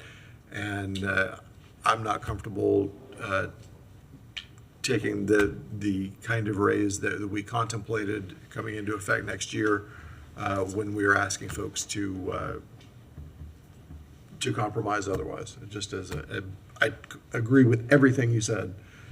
It's just the wrong year for me to be able to move forward with it. So, Commissioner Book. Thank you, Mr. Mayor. I just want to say, in spite of the fact that I made the motion and talked about it before, I think that Commissioner Willits, your comments are very heartfelt. I think that your point about different people in different stages of life and what they can afford or deal with is accurate. And so I just want to say I appreciate that, even though I kind of echo what the mayor just talked about the position that we're in for today. So thank you for that. Thank you, Mr. Mayor. All right, I see no further lights. So this is a roll call as well, correct? Correct. Commissioner Eastman? Aye. Commissioner Chestnut? Aye. Commissioner Sacco? No. Commissioner Duncan Walker? Aye. Commissioner Willits? No. Commissioner Book? Aye. And Mayor Ward? Aye. All right, that passes 5-2 with Sacco and Willits in dissent rather. Commissioner comment? I'll take an opportunity here to ask Mr. Cunningham, as Commissioner Chestnut pointed out earlier, could you give us a quick walkthrough on the changes in GRU customer bills going forward? Absolutely. So, Mr. Mayor, Commissioners, as you all know, I'm going to say a couple of things that you all are well aware of, but just for everybody's knowledge, fuel. The cost of fuel is a pass-through cost to our customers. So that, and what I mean by the cost of fuel, we use fuel to generate power. The cost of that fuel is a pass-through cost. So whatever it costs GRU to purchase that fuel, that cost is passed along to our customers. That is common in the industry. All utilities do that, and we do that, commensurate with the rest of the industry. With that being said, fuel costs last year, really starting in 2021, started to go up. In the particular fuel I'm speaking of is natural gas. So about 2/3 of our power is generated through natural gas. The cost of natural gas started to really increase drastically in 2021. As part of that, we have what's called the fuel adjustment. And what we're really trying to do there is the cost that we have coming in, we're trying to charge those same costs to the customer. And sometimes we get a little bit behind, like if costs go up real fast, the cost we'll be charging for that month might be a little bit behind, and we'll have to adjust it up the next month. So every single month, the utility looks at what is the cost of fuel coming in, what is the cost we're charging our customers, and we try to make little adjustments along the way. As the cost of fuel went up last year, that number went up with it. And we've been recovering those additional costs just to balance that fund.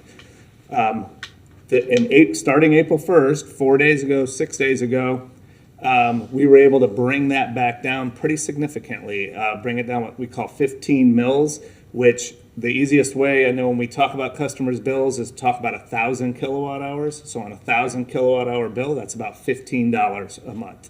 So if you use 2,000, that would be $30 a month. So, you know, it's relative to how much power an individual is using or a home is using. So we were able to adjust that down. Now, again, every month, we're going to be watching those expenses as they come in. If fuel prices continue to stay low, there might be an opportunity to lower that even more, and we will do that. What we were happy about is as we get into the summer months, as we all know, and you can start to feel the heat, you start turning your air up, you start using a little more power. So this is a good time to lower that for customers, because we're all going to start using a little more power, our bills are going to start going up, and that is going to have an impact that's a downward impact on your overall bill. So I want to continue to encourage customers, try to do anything you can to continue to use less power or less water, because that will keep your bill low. But this overall, this fuel adjustment going down by 15 mils will have a big impact on bills as well. So, Thank you. and I'm open for it if anybody has any specific questions about that as well. Okay. Thank you, Mr. Cunningham. Mr. Buck, Commissioner Buck. I would just say, Mr. Mayor, if somebody had questions for the general manager, I defer to them to go before me since I have a different item. I don't know if anyone else is looking to comment that regard. I don't say anything else. All right, thank you. We get the gift of time, it appears, this afternoon, which is terrific. I was thinking we'd probably go a little bit later, and I thought it might be important for the Madam Manager and the General Manager to get into the record some of the efforts that they've just provided to us related to JLAC and the proposed bill, which potentially could come as early as Monday the 10th. I think that's very important, because then once we have that in the record, we can provide that back to them in ways that show that we've taken things seriously. I know I've provided my personal opinion also to them in writing, and I thought if the Madam Manager and the General Manager might want to speak about the two things that we have received as City Commissioners, so that others are aware of the efforts and the seriousness we're talking about what we're facing. Thank you, Mr. Mayor. Sure. Ms. Curry pointed to me. I'm going to go first, and then I'll defer back to the city manager. So as you all are well aware, the last several weeks and even months, we've really taken a look at the utility in the city in a slightly different way, or kind of in a major different way, of what can we do from a utility perspective, what can we do to really reduce the debt that we have? And I want to just start by saying, GRU has had a plan addressing the debt load that we have. We do have a significant amount of debt, and we've been on a track of addressing that. What we heard from JLAC was that path needs to be much more aggressive than the one we're on. And significantly more aggressive. And so what we have done, along with the city manager and the city commission, is really start to focus on what are the things that we need to do to more aggressively reduce that debt that the utility has. And then simultaneous to that, we have to continue to operate well as a utility and provide the services that we do. And I just want to reiterate for our customers, our community, our employees, GRU is a well-run utility. It does a really good job, very high reliability on our services, electric reliability, water reliability, the quality of the services we provide. We're well recognized throughout the state and even in the Southeast United States as a good utility that provides great service to our customers. With that being said, we do have this significant amount of debt. That is a reality. And so with that being said, what we've been working through are things we can do to have a drastic and bold plan to reduce that debt. And so at GRU, one of the things we did was quickly got together a core team of folks that meet on a regular basis that are developing what are those strategies and ideas of things, how we can operate different, and things we can change, modify, increase efficiencies, reduce expenses, increase revenues. What are all those things that we can do as an organization to move us forward? And we have both a short-term list of things we can do immediately, and then a longer-term list. And we're familiar in here of several of those things that are on the short-term list, and I think the city manager and I both coordinated and worked on a lot of those same things with strategic hiring freezes, freezes on spending on some things that we wouldn't consider critical or essential to the business at this time.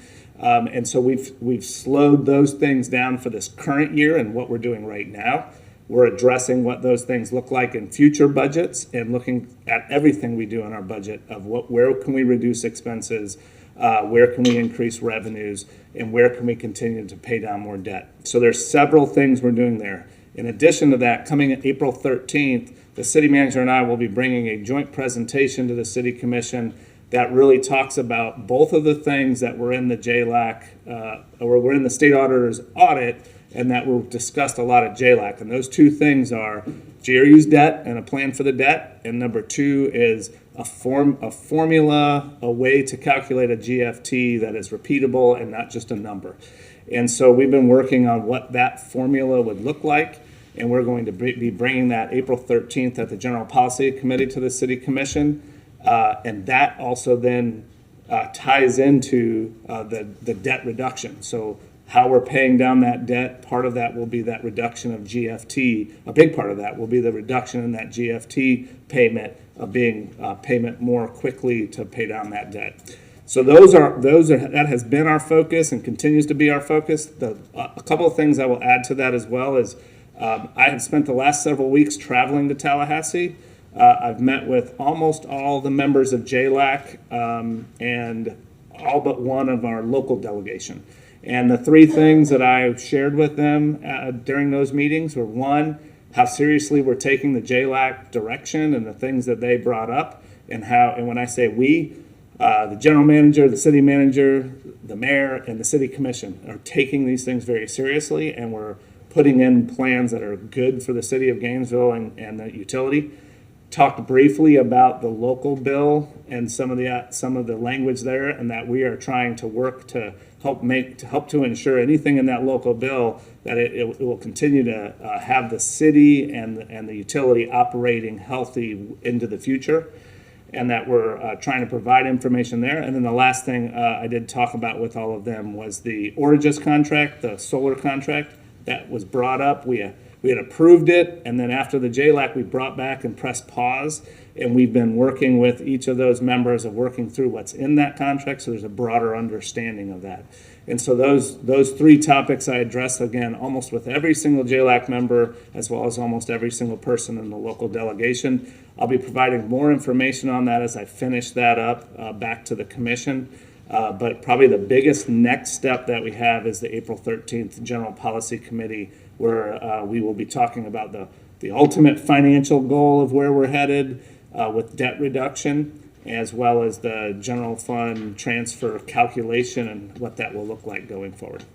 So with that, Ms. Curry, I'll pass it off to you. Mr. Mayor.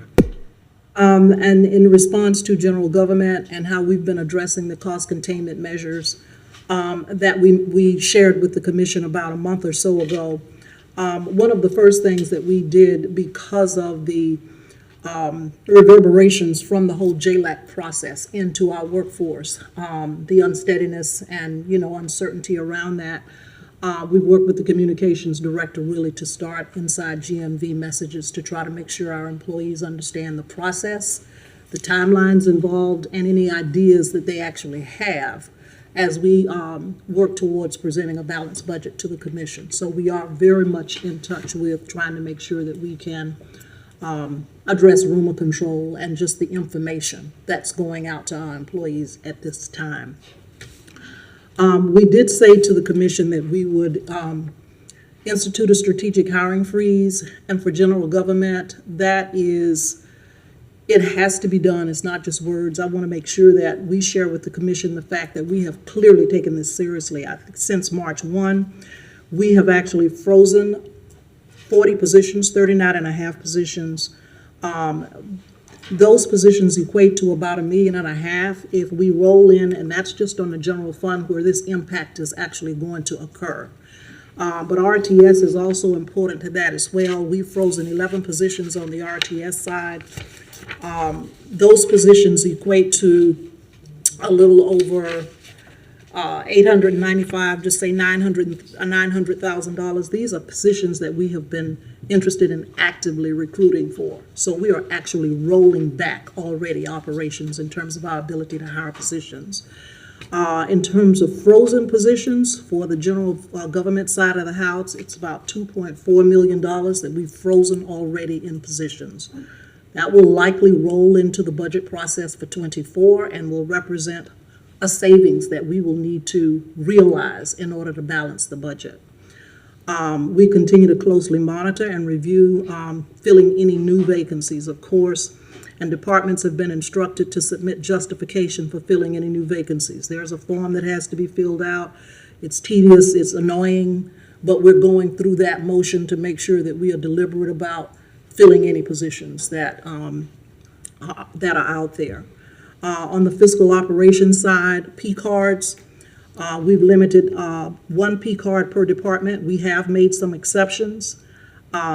There were 183 active P cards on the general government side. That's a lot. However, only 44 are in use, and that means they're able to actually, the charges can be processed on those cards. So 44 are in use. That's a reduction of 76% of our P cards that were out there. Remaining 138 P cards that were suspended, it simply means they cannot process anything on those cards. In Workday, our P card transactions are reviewed and approved after they are incurred.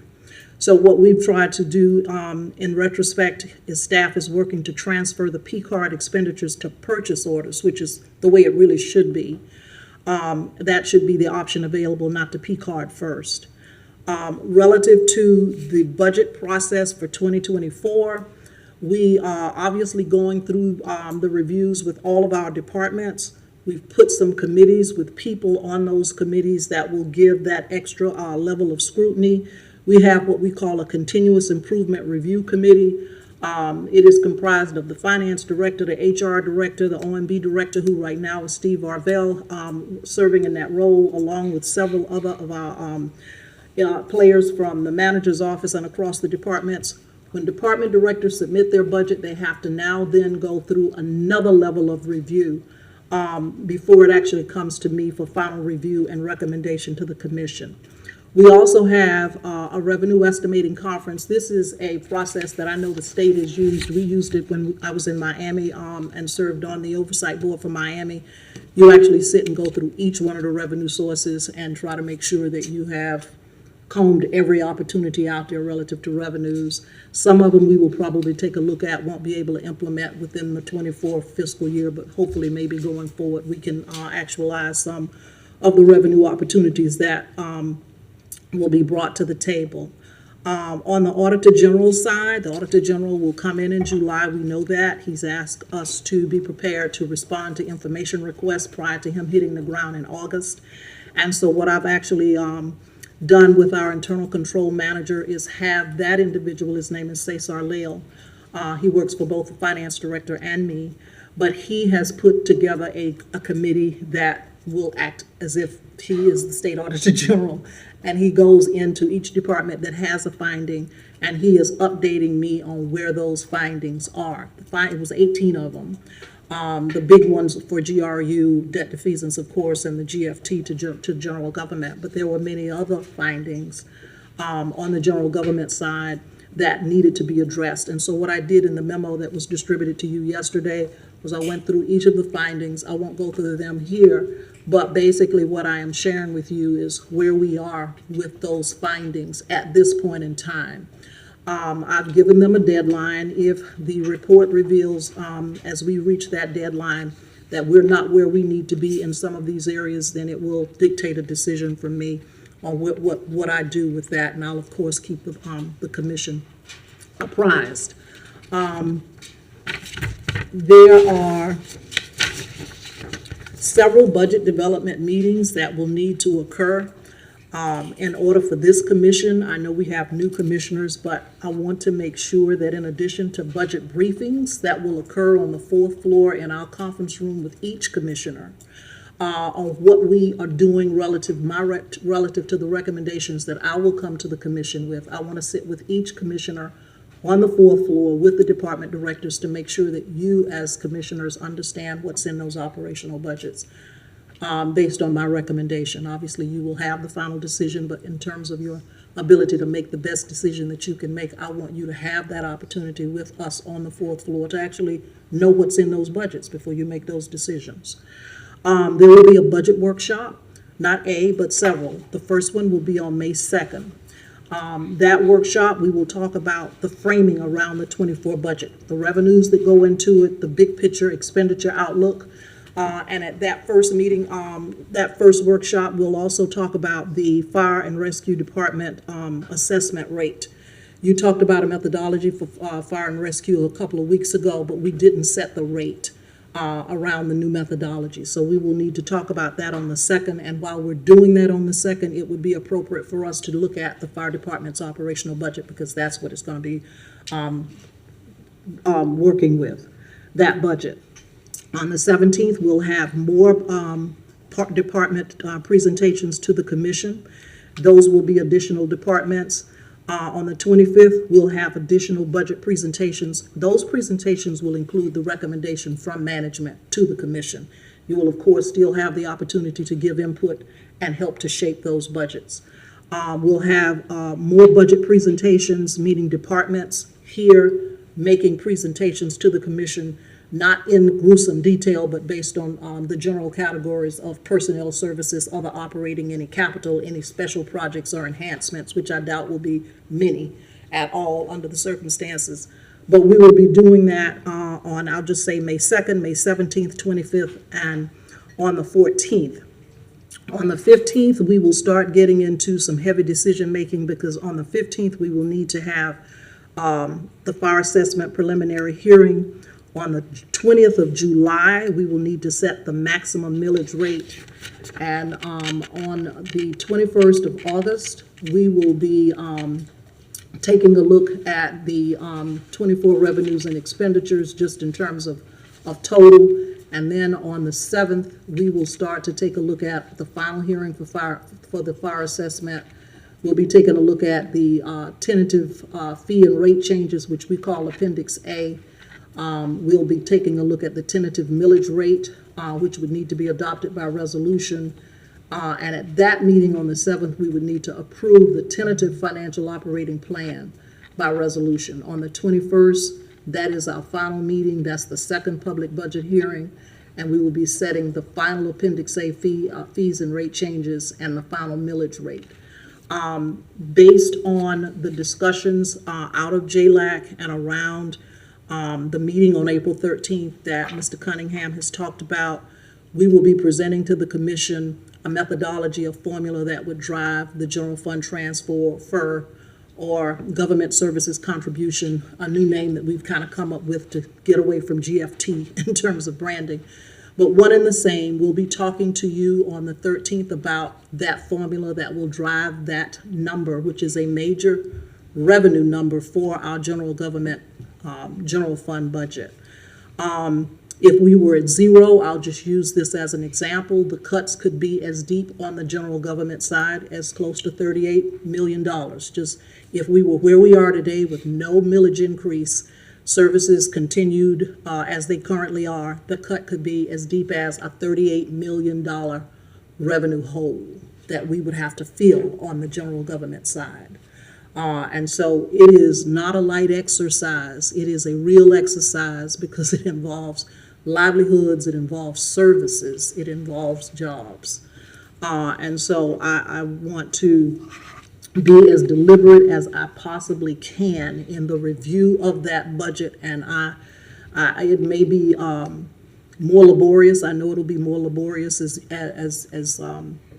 maybe as you've done before in terms of the review of budgets, but I think that for decisions that important, that it is important for me to make sure that each commissioner has an opportunity to have their questions answered before you're just here on the dais at first reading and second reading, which is why I want everybody to have the opportunity to have the budget briefings on the fourth floor with me and the directors And then, of course, again, here at this dais in this room, at those workshops, where I would be coming again with recommendations from all of the input that we've received, building up to that.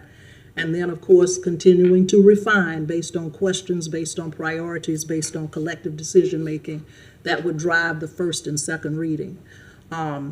It is a big deal. I'm taking it as a big deal. Our employees know that it's a big deal. And I just, it's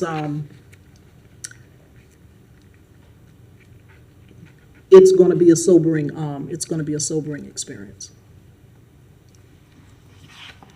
Thank you, Madam Manager. That report, Mayor, just as in conclusion, is I'm glad we actually have media here and perhaps others that are also viewing us to see all the efforts of the GRU General Manager and the Madam Manager. And I do not believe this requires a motion, but I believe since it's been discussed, the two documents are provided to the City Commission. Madam Clerk should certainly be added to backup for us. Is that a possibility? Does that require anything that we know of as it relates to? It doesn't require anything, but since we've already, I mean, yeah, we can add them post-meeting to the backup. I mean, it's. I think that should be done, available. and then the possibility is, obviously, we should make sure that these are shared specifically. They've been shared with us, they'll probably be reported out, but with both the members of the JLAC and the members of the Alachua County delegation, I think they need to see the efforts that have been taken by our two charter leaders.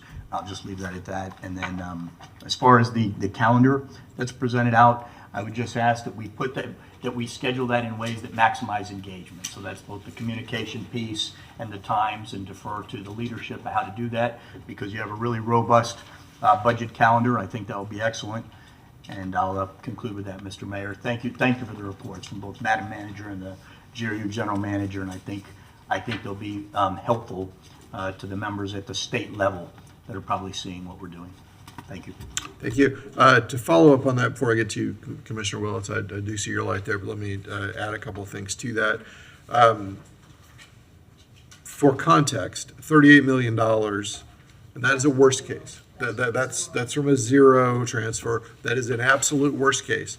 But if it were $38 million, that's about 25% of the general government budget. Just to give you a heads up on what that actually means. That is a worst case. I do not anticipate worst case, but that is what that means. 25% of general government services. That's what that means. Some of you may have tuned in yesterday for the audit committee meeting, where Commissioner Duncan Walker and Mr. Monk and I, the audit committee, received the external audit for GRU for the past year. And that produces, of course, a very thick report that explains the good or bad for GRU. And as usual, it's an unqualified report. The audit is clean, as they say, and it's important that people hear that and understand that. We run a pretty great utility, and that is, the responsibility of the several hundred people, nearly 1,000 people who work for the utility, but also the management of the utility and the board of directors of the utility, which is us. That is what we get from those audits annually, and we do have an annual external audit of our utilities every single year. I've heard folks for many years come to the lectern and talk in the community about how we ought to get an audit of that thing. Well, we do every year. It's all out there. As a follow-up to that, however, before it comes to the Gainesville City Commission as part of a future agenda, my plan as chair of the audit committee is to send that audit report as well as the two reports that we got from the city manager and general manager yesterday, and that we just had discussed, to all the members of the JLAC as well as the local delegation. I want to make sure that they have that clean audit to go through at their leisure. It's important for them to see that. There's a lot of hyperbole that goes along with a great deal of this stuff, and of course there is. That's a natural thing when you have these kind of discussions. But I think it's important for them to see the actual external audit that is clean, and to move forward with that. And I want to make sure that they have that to work with. So my plan is to get them a cover letter and those items following that, and we'll get that in tomorrow's mail. That is my intent. All right, Commissioner Willets. Thank you, Mr. Mayor. I wanted to take the opportunity, this gift of time, as you say, so that not all these comments will come at the end of the meeting. We're in the middle of a legislative session where there are lots of things of interest to the city of Gainesville and our local community that are trickling through the legislature. And I haven't taken an opportunity yet to really talk about some of them specifically or generally and how they apply to the city of Gainesville and our local community. But the LGBTQ community, the lesbian, gay, bisexual, transgender, and queer community are at the crosshairs of a lot of things that are happening in Tallahassee. And it has started to really sink in and become stressful for many members of our local community. I feel the stress, and I'm starting to hear it, that some of the things that are proposed are just on a march towards a different future that looks far more like the past or even scarier than the past. There are multiple bills that step up previous bills or that are brand new. They're of great concern to me. I hope they're a great concern to everybody. Our community has a unique place in Gainesville about how it is a still relatively small city, but that it is a mecca for the LGBTQ community to come here to live, to go to school, to retire, to enjoy themselves, to live full, productive lives, their true selves, to feel welcome. Some of these measures are putting people, particularly trans people, in a position where they start to talk about that they will be leaving the state of Florida. It means they obviously will leave our community, that they will take their children so that their children can continue to receive gender-affirming care from their medical professionals that care for their family. I think this is an issue that perhaps feels a little bit like a sleeper here in Gainesville because we are worried about lots of other things, but they are dramatic things. They are things that could interfere with one of the bills would put at risk, Madam Manager, our staff who would permit Pride, who would sign a permit for Pride, would criminalize this person because if any drag should occur during that parade or festival, that city staffer would have committed a crime. I believe the fine was $5,000. So these are things that are not merely just affecting individuals in our community or community members, but could affect city staff, the decisions we make. That's one that came out this week that was very surprising. But the other bills, some of them are in our education system, so they perhaps don't affect Gainesville, we could say, as clearly or directly. But even in a Gainesville history moment where we talk about the LGBT community's history in this community, should our meeting be broadcast into schools? Well, it can't be. Because if that's considered curriculum, it will be not allowed. And there's conversation that beyond just that it is something that is not allowed, but taking away people's teachers' licenses, teaching licenses, their ability to teach for different things like this. So this is a growing up swell, and I think it is not getting enough attention in our community. We rightly are worried about a lot of other things, but a significant portion of our community is facing challenges not just to their basic dignity, but their rights, their ability to live openly, their ability to live at all. People who need gender-affirming care need it desperately. And so these things are coming down the pike. And there may be more conversation about this at future meetings. Later tonight, I may make another comment if there's more public, particularly if there's any of the public that has come to hear some other things or thought they were going to hear some things. But I wanted to make sure I use this opportunity to talk about it. And particularly, I know most of you, I like most of you, most all the time. But I think you need to know real LGBT people, and we need to speak at every opportunity because the things that are going before the legislature are stark, and any outside observer would look at them and say, this is a pattern towards a very dark future. In 2000, when I went to college, I was a criminal in the state of Florida, or not Florida, Arkansas, where I grew up and went to college. It wasn't until 2002 in a local Arkansas court case, Jiggly versus Picado, where I was no longer breaking the law just for being me. Across the nation in 2003, Lawrence versus Texas changed that reality for a lot of people as well. But I know what it feels like to be told I'm a criminal and not welcome in an entire state. I was very glad to come to Florida, where at least my employment rights and basic rights to public accommodation were protected in the city and then in the county at the point where I moved here. But in the state of Florida, we were headed down a path that, as far as I can see, is intended to erase my community and my extended community of my trans brothers and sisters and gay people and lesbians and bisexuals and other queer people, to erase us from Florida society, to put us all the way back in the closet, to detransition people, to leave them utterly without the medical care they need, to run them out of the state, to take children away from their families, to take teachers out of our classrooms, to take history out of our classrooms, and to just erase us as if we didn't exist. And once you've done that much of a erasure of a group of people, it is really easy to completely criminalize them, to take away their bodily right to exist as well. That is a dark path, and it may just be random threats from random legislators, but it's a path that is potentially out there, and I can't continue to go through these meetings fighting about a single tree, which I do want to fight about. I want to argue, and I want to, I want there to be, tears on both sides of it. Our passion come out, but I can't sit quiet when I am under threat, when my brothers and sisters are under threat, when our children are under threat by these forces in the legislature, because some of them have already come to fruition, some of them could come to fruition, some of them will. So I couldn't.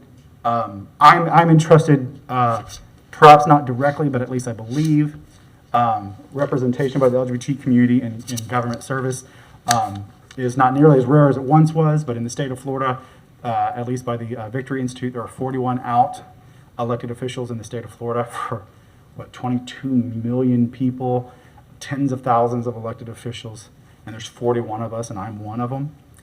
And so I at least have to take this opportunity to talk about it and make sure you're hearing it, because maybe you don't hear it from an individual in our community because you're worried about everything else, but I want you to hear it from me, individual in the community, and to talk to your legislators and to tell them that what Gainesville has going on is dependent on the state law.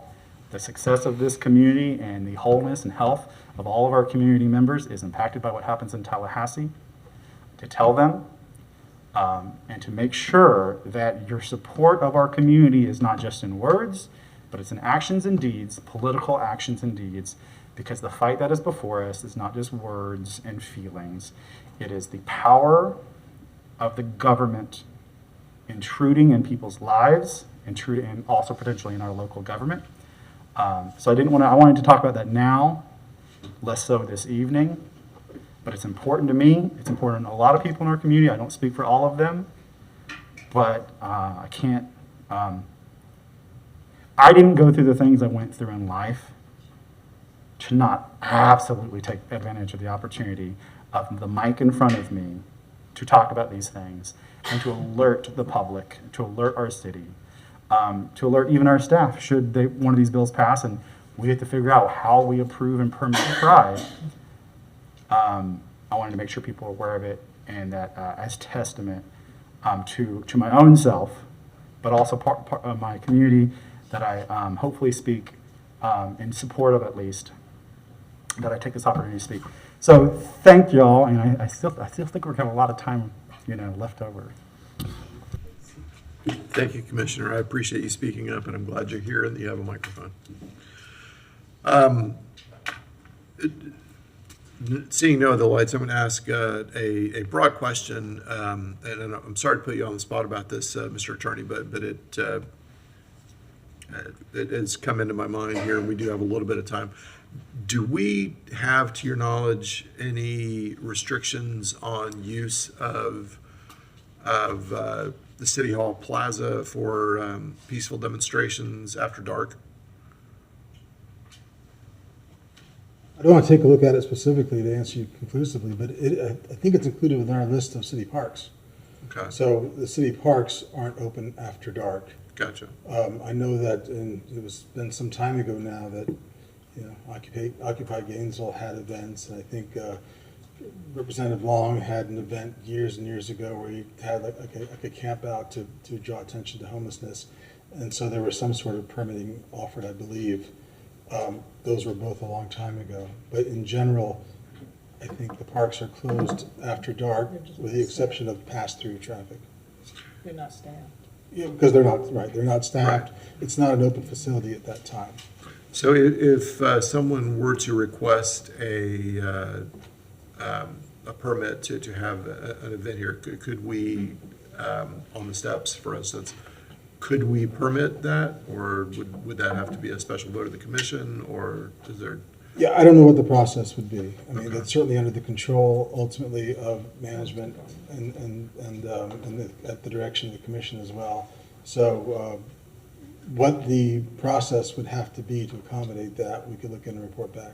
Okay, all right. I know we have done things, thinking back to 2017, 2018, we had a lot of candlelight vigils, including some that were definitely after dark.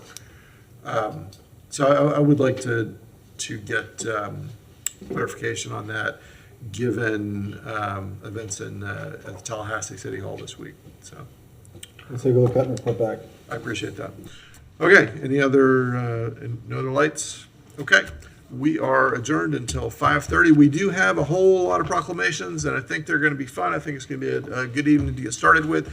Might get a little weird later, but I think that it should be a nice half hour or so of celebration there, and I look forward to seeing you all then. Thank you.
All right, let's call this evening session back to order. It's so good to see so many folks here this evening. We have a lot of things to celebrate.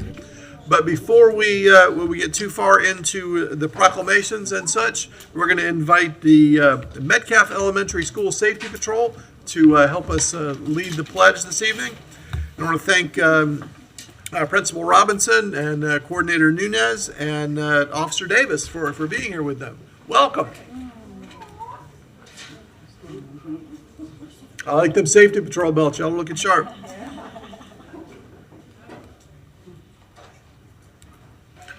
So here's what we're gonna do. We're gonna, first of all, we'll do the pledge, and then y'all come right over in the middle after we do that and get your picture taken with all of us, if you will, and we'll come around and shake hands and all that, okay? You good? Yeah? All right, you have the floor. Allegiance to the flag of the United States of America and to the republic for which it stands, one nation, under God, indivisible, with liberty and justice for all. Very good, thank you. So y'all scoot right over in here so you're in the middle. I mean, if I sit though. Thank you all so much for being here. You ready? All right, I'll take a couple. 1, 2, 3. Let me get one more. You look amazing. 1, 2, 3. Thank All right, you. let's get the folks from your school here. Come on up. Principal and teacher and resource officer and everybody, come on, let's do this. No one is safe. Nope. And we will get copies of this out to y'all so you can get them out to parents and everything. Oh, very nice. And one more. Thank you. Very good. Thank you all so much. Appreciate having you in.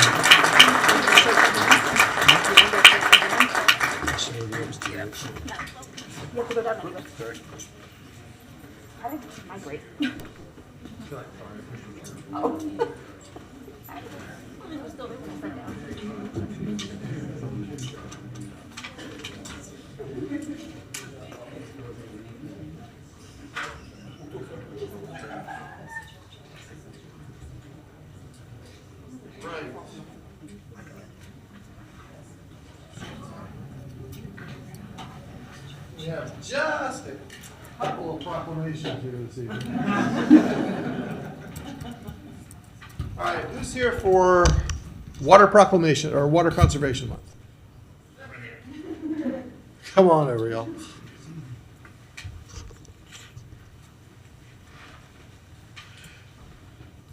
Sorry, what you said. And I want to tell everybody, I was with these ladies yesterday at Caring and Sharing School, where Jacobs presented $75,000 to Caring and Sharing on behalf of the partnership with GRU, and really was a terrific event. So, yeah. Okay, City of Gainesville, Florida, Office of Mayor Harvey Ward, proclamation.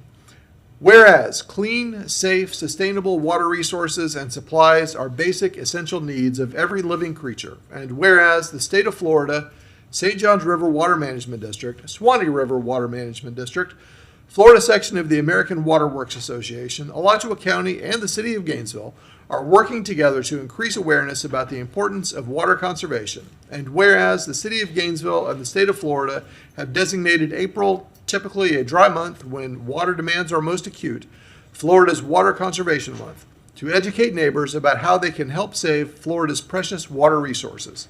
And whereas the City of Gainesville is committed to setting a good example for its neighbors regarding water conservation and has always encouraged and supported water conservation through various educational programs and events. And whereas every neighbor, business, and institution can make a difference when it comes to conserving water, now therefore I, Harvey L. Ward Jr., by the authority vested in me as mayor of the City of Gainesville, do hereby proclaim April 2023 as Water Conservation Month in the City of Gainesville, and invite all our neighbors to join me in helping to protect our precious water resources by practicing water-saving measures and becoming increasingly more aware of the need to save water by pledging at mywaterpledge.com.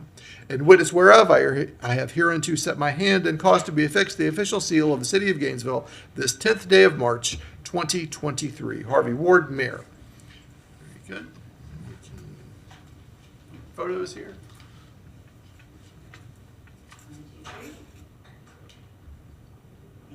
Very good. Y'all want to say a few words?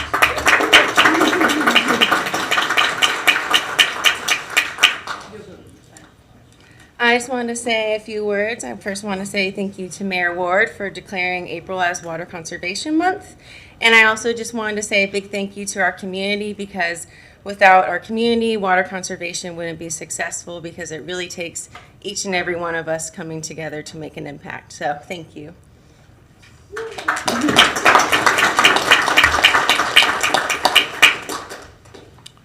All right, Child Abuse Prevention Month.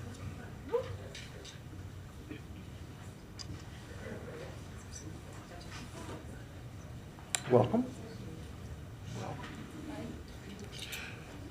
City of Gainesville, Florida, Office of Mayor Harvey Ward, proclamation.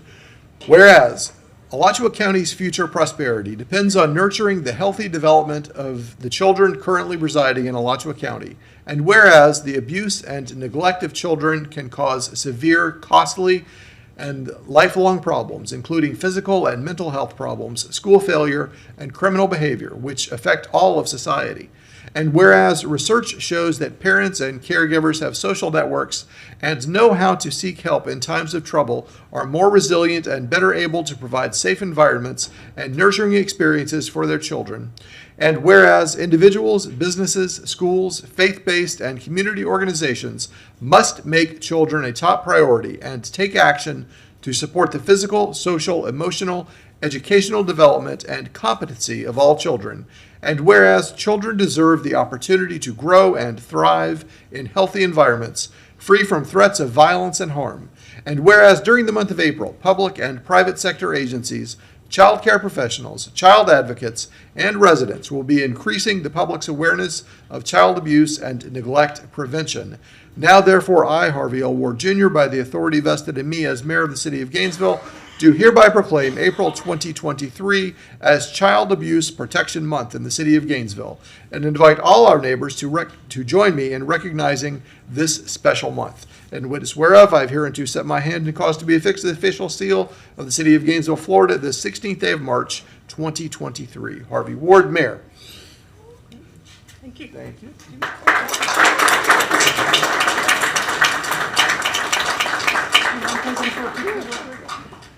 Let's get around there as best we can.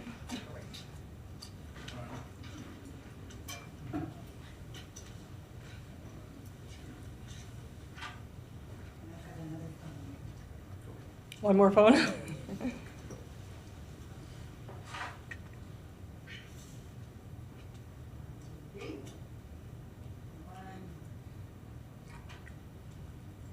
Thank you so much. You want to say a few words? Sure. Thank you, Mayor Ward, Commissioners. My name is Kathy Winfrey. I am the Program Director of Healthy Families for Alachua County, and I am also the chair of the Alachua County Child Abuse Prevention Task Force. I have with me some of our task force members. Many of our members, we have about probably at least 30 members, and there's just a few of us here today. Just wanted to thank you for taking this time to recognize April as Child Abuse Prevention Month. I got stuck in traffic, so I barely made it here in time, and I just realized I left my speech on my desk, but I'm sure you'd rather hear me speak from the heart anyway, rather than from a prepared speech. And basically the gist of my speech is we really want to focus on it takes a community effort to prevent child abuse. It doesn't take just one person, it takes a community.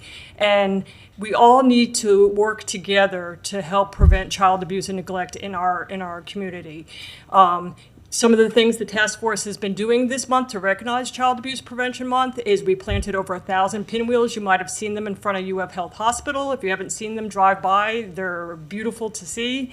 And the pinwheels just symbolize the whimsical childhood nature of childhood, and just served as a reminder to us as we drive down Archer Road that that it is our job to keep the children of our community safe. We also had our signature event, Celebrate the Child, last Saturday at Depot Park, which was very well attended. We probably had well over 100 people attending it. And again, we were just educating the public about different things they can do to keep the children in our community safe. The main takeaway point I'd like to remind people is most people don't wake up in the morning and say, gee, I think I'm going to abuse my child today. It doesn't work that way. They're usually stressed, overwhelmed, maybe uneducated, lack of services. And organizations like Healthy Families and Partnership for Strong Families and Department of Children and Families and the Child Advocacy Center, we're here to help families be the best families they can be so we can prevent child abuse and neglect. So thank you for your time, and that's it. Do you want to say anything, Jacob or Ryan? You're welcome to. Or did I say it okay? No, you said it. Okay, thank you. Thank you.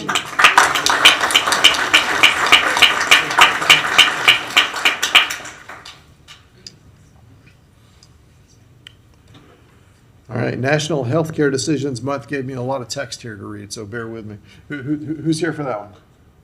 National Healthcare Decisions Month. Okay, all right, we'll get through it. City of Gainesville, Florida, Office of Mayor Harvey Ward Proclamation.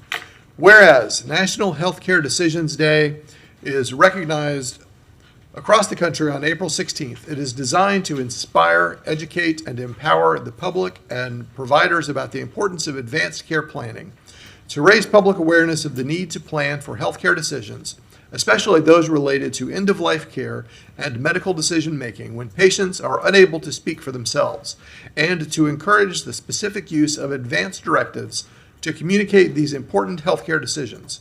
And whereas healthcare and community organizations across the state of Florida are assisting people to plan for future healthcare decisions in the event they are unable to make their own medical decisions, and to encourage the use of advanced directives to communicate these important healthcare decisions, and whereas a large percentage of the City of Gainesville residents have not yet prepared for healthcare decisions in times of crisis and or at the end of life, have not had those important conversations with their families, loved ones, and their healthcare providers, and documented those decisions.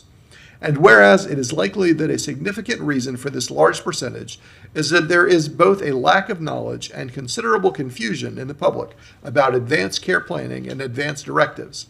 And whereas one of the principal goals of National Healthcare Decisions Day is to encourage physicians and their care teams, medical groups, hospitals, health systems, nursing homes, assisted living facilities, continuing care retirement homes, hospices, and community organizations to participate in a statewide effort to provide clear and consistent information to the public about advanced care planning.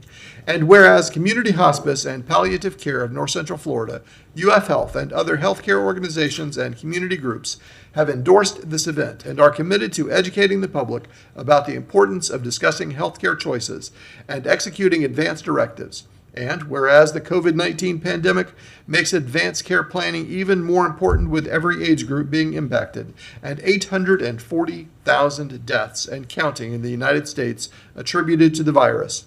And whereas a result of the month of April 2023 being recognized as National Healthcare Decisions Month and April 16th, 2023 as National Healthcare Decisions Day, more citizens will have conversations about their healthcare decisions.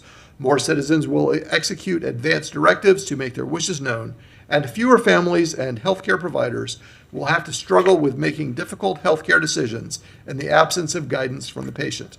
Now, therefore, I, Harvey L. Ward Jr., by the authority vested in me as mayor of the City of Gainesville, do hereby proclaim April 2023 as National Healthcare Decisions Month in the City of Gainesville, and invite all our neighbors to join me in recognizing this day and encourage neighbors to increase their understanding and awareness of care at the end of life, discuss their end-of-life wishes with their families, and observe this month with appropriate activities and programs in the City of Gainesville, Florida. In witness whereof, I have hereunto set my hand and caused to be affixed the official seal of the City of Gainesville, Florida, this 16th day of March, 2023. We will make sure that gets out to the proper folks. Arbor Day. Come on, Dan. City of Gainesville, Florida, Office of Mayor Harvey Ward, proclamation. Whereas in 1877, J. Sterling Morton proposed to the Nebraska Board of Agriculture that a special day be set aside for the planting of trees, a vision that the city of Gainesville honored with its own tree giveaway. And whereas the National Arbor Day Foundation has certified that in 2020, Gainesville met, I think it's supposed to be 21, met the requirements of the Tree City USA program for the 41st consecutive year. And whereas in celebration of this 41st Tree City USA anniversary, 78 shade trees have been planted throughout parks and open spaces in the city of Gainesville. Now therefore I, Harvey L. Ward Jr., by the authority vested in me as mayor of the city of Gainesville, do hereby proclaim April 20th, 2023 as Arbor Day in the city of Gainesville, and invite all our neighbors to join me in celebrating Gainesville's beautiful arboreal canopy, in witness whereof I have hereunto set my hand and caused to be affixed the official seal of the city of Gainesville, Florida, this 23rd day of March, 2023. Thank you.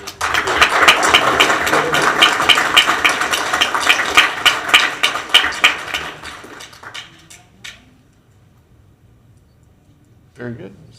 Sure. Thank you, Mr. Mayor and Commission, for the wonderful proclamation.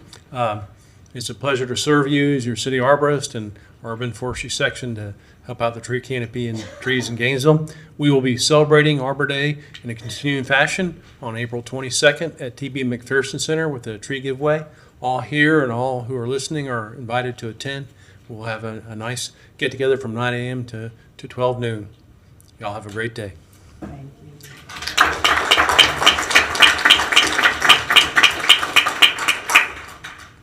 All right, we got any takers for National Dark Sky Week?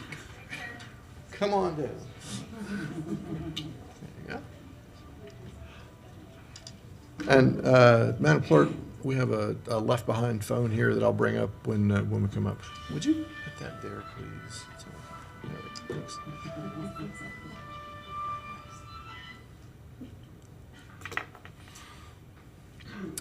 City of Gainesville, Florida, Office of Mayor Harvey Ward Proclamation. Whereas the aesthetic beauty and wonder of a natural night sky is a shared heritage of all mankind, the experience of standing beneath a starry night sky inspires feelings of wonder and awe and encourages a growing interest in science and nature, especially among young people and out-of-area visitors within the local communities. And whereas light pollution has scientifically established economic and environmental consequences, which result in significant impacts to the ecology and human health of all communities. 80% of the world's population, including many people in the city of Gainesville, live under a dome of light pollution, excessive artificial lighting at night that disrupts natural darkness and may never experience the visual wonder or ecological health benefits of living under a dark sky. Light pollution represents a waste of natural resources amounting to roughly $3 billion per year of wasted energy in the United States and contributes to diminished energy security. And whereas Gainesville, Florida is home to dozens of nocturnal wildlife species, and those species rely on the undisturbed night environments to hunt, mate, and thrive. Birds that migrate or hunt at night navigate by the moon and starlight. Artificial light can cause them to wander off course toward dangerous nighttime landscapes of cities where collisions with buildings can be fatal. And whereas Gainesville, Florida is home to the world-class University of Florida's Department of Astronomy. The department's Rosemary Hill Observatory provides students with hands-on observing and research experiences to help them and the wider community explore the wonders of the cosmos. Optical astronomy is both hindered and endangered by unfettered light pollution. And whereas the International Dark Sky Association is the globally recognized authority on light pollution and has created International Dark Sky Week to raise awareness of light pollution and provide free education, resources, and solutions to the public to encourage the protection of and enjoyment of dark skies and responsible outdoor lighting. Now, therefore, I, Harvey Ward, by the authority vested in me as mayor of the city of Gainesville, do hereby proclaim April 15th through 22nd, 2023 as National Dark Sky Week in the city of Gainesville, and invite all our neighbors to join me in not only observing and pondering upon this important week, but also in raising awareness and support for protecting our precious dark skies resources, in witness whereof I have hereunto set my hand and caused to be affixed the official seal of the city of Gainesville, Florida, this 7th day of March, 2023. Harvey Ward, Mayor. Thank you so much.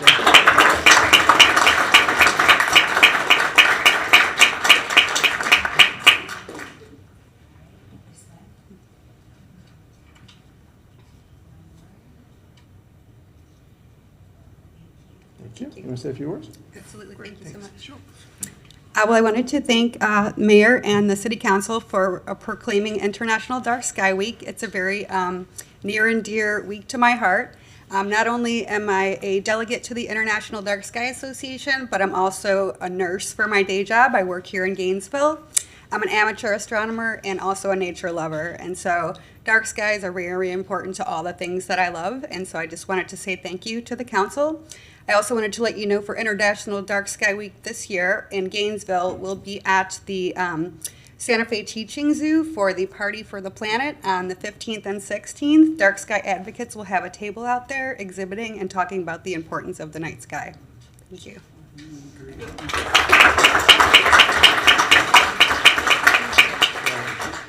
And I left you some dark sky. I love dark sky stickers and postcards and my contact information if you'd like I'll to. get those learn passed more. around up here. Okay, thank you.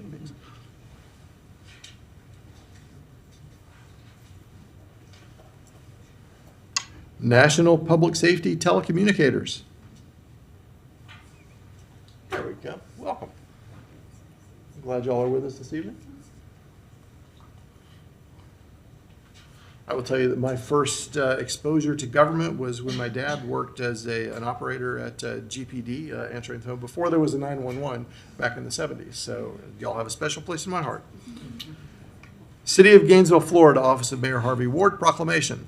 Whereas the professional public safety telecommunicator in Alachua County plays a crucial role in the protection of life, property, and delivery of public safety services, and whereas each day hundreds of citizens dial 911 for help in emergencies, and the telecommunicators who answer these calls for help, gathering essential information and dispatching the appropriate assistance can often make the difference between life and death for persons in need. And whereas these well-trained, highly dedicated, and deeply motivated individuals proudly and selflessly serve the citizens of Gainesville 24 hours a day, 7 days a week, sometimes during extreme situations such as hurricanes, and are unable to be with their own families to protect their personal homes and property. And whereas telecommunicators, who are the original first responders, are honored to receive recognition by the citizens and agencies who depend on them and benefit from their services. And whereas the Congress of the United States has proclaimed its support and recognition to these employees and their profession, and the City Commission wishes to publicly recognize the local telecommunicators who serve the citizens of Gainesville in such a professional manner. Now therefore I, Harvey L. Ward Jr., by the authority vested in me as mayor of the City of Gainesville, do hereby proclaim April 9th through 15th, 2023 as National Public Safety Telecommunicator Week in the City of Gainesville, and invite all our neighbors to join me in recognizing this week. And witness whereof I have hereunto set my hand and caused to be affixed the official seal of the City of Gainesville, Florida, this 12th day of April, 2023. Thank you very much. Y'all want to say a few words? Let's go for it.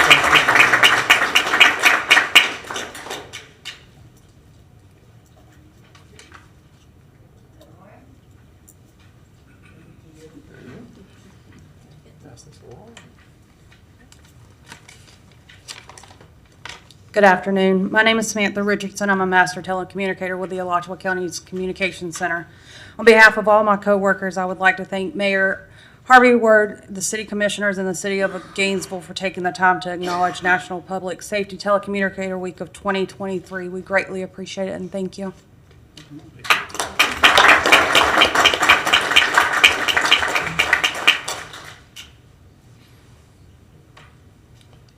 All right, Mr. Richardson, we're gonna close it up here with you.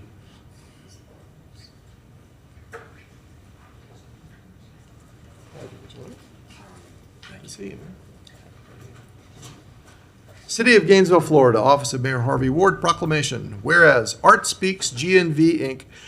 presents the City of Gainesville's inaugural Bard and Broadside North Central Florida Poetry Festival, April 13th through 16th, in recognition of National Poetry Month. And whereas the Academy of American Poets established the month of April as National Poetry Month in 1996. And whereas National Poetry Month seeks to highlight the extraordinary legacy and ongoing achievement of American poets, introduce Americans to the pleasures and benefits of reading poetry, brings poets and poetry to the public in immediate and innovative ways, and make poetry an important part of our children's education. And whereas National Poetry Month, under the leadership and direction of the Academy of American Poets, is now the largest literary celebration in the world, and whereas poetry enhances and enriches the lives of all Americans today as an essential part of arts and humanities. It affects every aspect of life, including education, the economy, community pride, and development. And whereas poetry has produced some of the nation's leading creative artists in the fields of music, theater, film, dance, and that have a poetry background. Now, therefore, I, Harvey L. Ward Jr., by the authority vested in me as mayor of the city of Gainesville, do hereby proclaim April 2023 as National Poetry Month in the city of Gainesville, and invite all our neighbors to join me in recognizing the important role poetry plays in creating and sustaining this great city's artistic communities with appropriate ceremonies, activities, and programs, in witness whereof I have hereunto set my hand and caused to be affixed the official seal of the city of Gainesville this 27th day of March, 2023. Harvey Ward, Mayor. Thank you.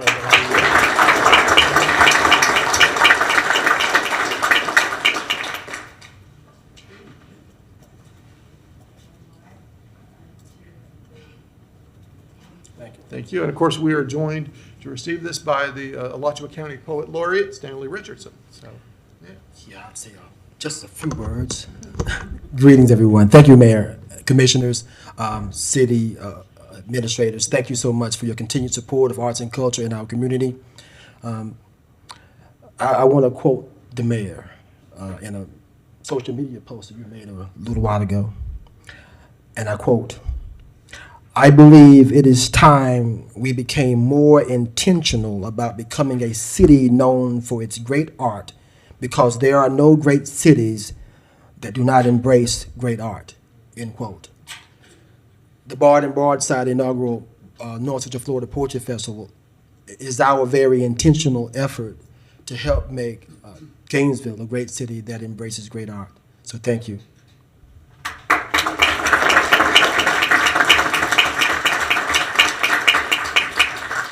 All right, we made it through the proclamations, y'all. So good work.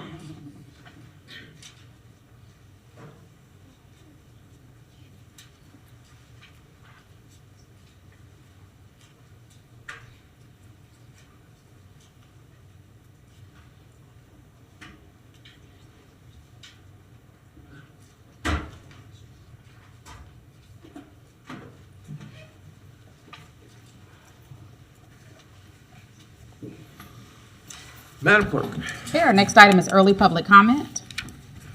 do you want to do the, Resolution? yeah, let's go ahead and do that. Absolutely. Yeah. Item 2023-255, resolution for the honorary street naming of Northeast 19th Street, with a recommendation that the commission adopt the resolution to dual name Northeast 19th Street between Northeast 3rd Avenue and Northeast 7th Avenue as Pastor Samuel Jones Jr. Boulevard.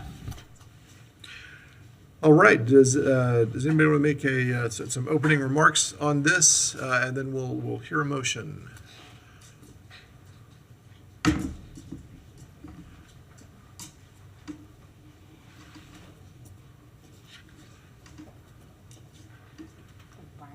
Yeah, Ryan Singleton will yeah. make some comments. Thank you. We did receive a petition to dual name Northeast 19th Street. It is in your backup, and the resolution is for consideration to dual name Northeast 19th Street, Pastor Jones Jr. Boulevard. Thank you. Very good.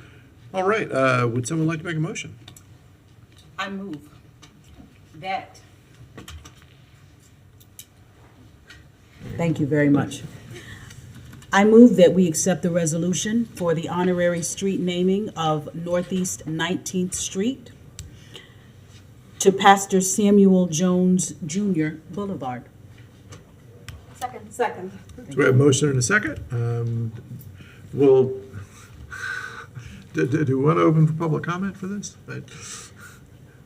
We should. If anyone is interested in making public comment, you're welcome to come to the microphone and do so, or we will move ahead with voting.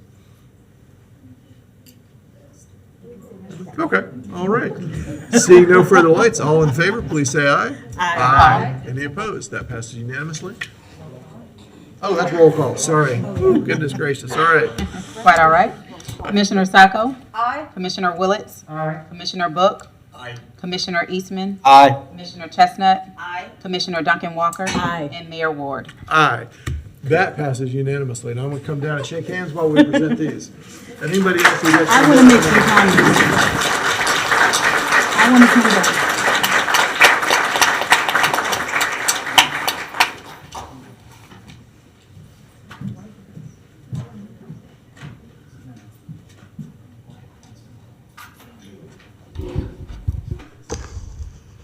So the good thing about having a public works department is you also get a sign shop that comes with that. So we're able to create things like this to give to families. So who would like to receive this? All right.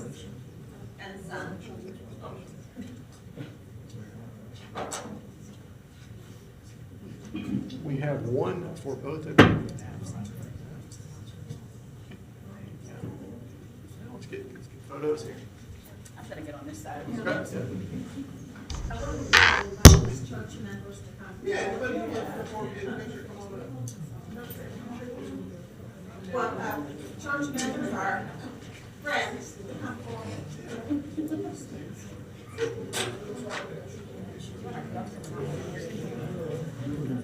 Yeah, you know, just.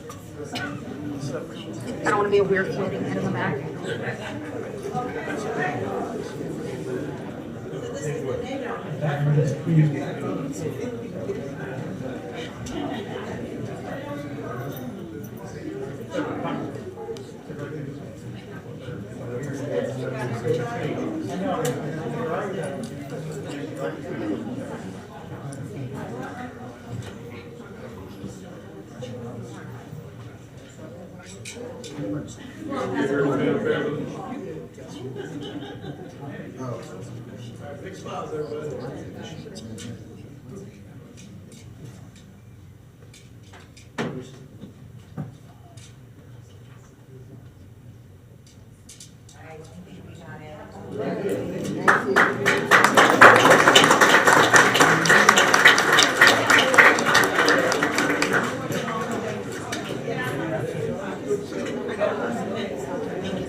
Before open door leaves, if the mayor will allow just a few moments, because this is in District 1.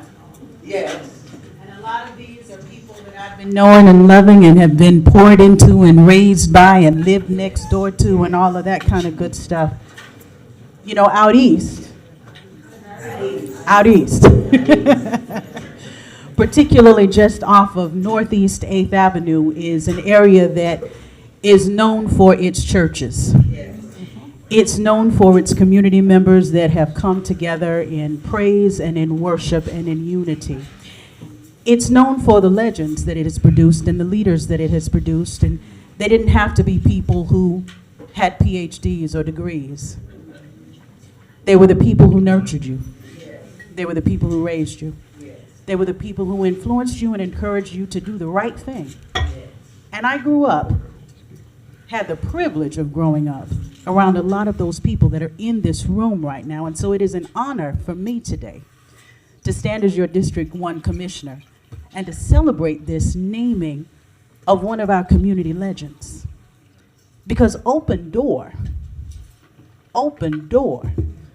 was one of those churches and still is one of those churches that has done so much in the community. And so today, as we pause to remember the family that has been one of the pioneer families in making that community so strong and so great, you're doing a lot of wonderful work even to this day out of that church. We thank you, we celebrate you, and we're grateful for the legacy that continues to live on in Samuel Jones Jr. And it's wonderful to commemorate him with this boulevard naming. Congratulations, I love you all.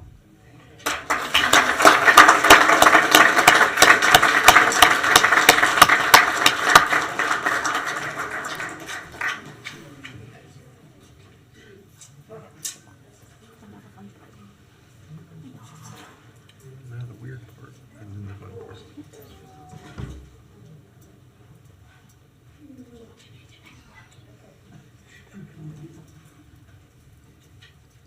would just like to take a few minutes to thank Mayor Harvey Ward and the commission for thinking about my husband, Reverend Samuel Jones. He was such an awesome pastor and humanitarian.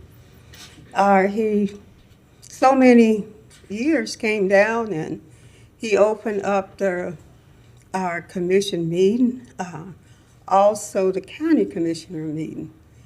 And it's such an honor to me and my family. I have some here from Tennessee. My daughters, would y'all stand? Cynthia, Allison, Cassandra, Captain McNair. They're all here from, they're here from Tennessee. But we would just like to thank you so much for naming the street, 19th Street, in front of the church after my husband, Reverend Samuel Jones. I can remember back in the early 70s, they say I'm long-winded, but I'm going to be short-winded tonight. I can remember back in the early 1970s when he came before this commissioner it was nothing over there on 19th Street except maybe 2 houses. And he came to petition to get the area where the church is being built transferred from a residential area to a commercial for the church. And it was unanimous agreed that they would change that particular lot to a commercial lot. And that was the only way that Open Door Ministry could have been built there. It was nothing but trees. And that's been a long time ago, and he was able to serve there as pastor. We built the church from scratch up into where it is today. And it's been such a blessing to be able to pastor in that area and to see the growth in the community that he was able to preach and teach the word. And it's just bring back so many memories to my mind. Until I had my shades on, I thought I would cry. Because when we first got started in the ministry, we were very young. We were very young. But now, as you can see, I'm pushing 80, and he was 78 when he passed. But You'll notice the I family just all want to sat thank you down so there. much. They're settling in for the long I'm going to turn it haul. over to the pastor to say something to close something out. Thank you all. We appreciate it.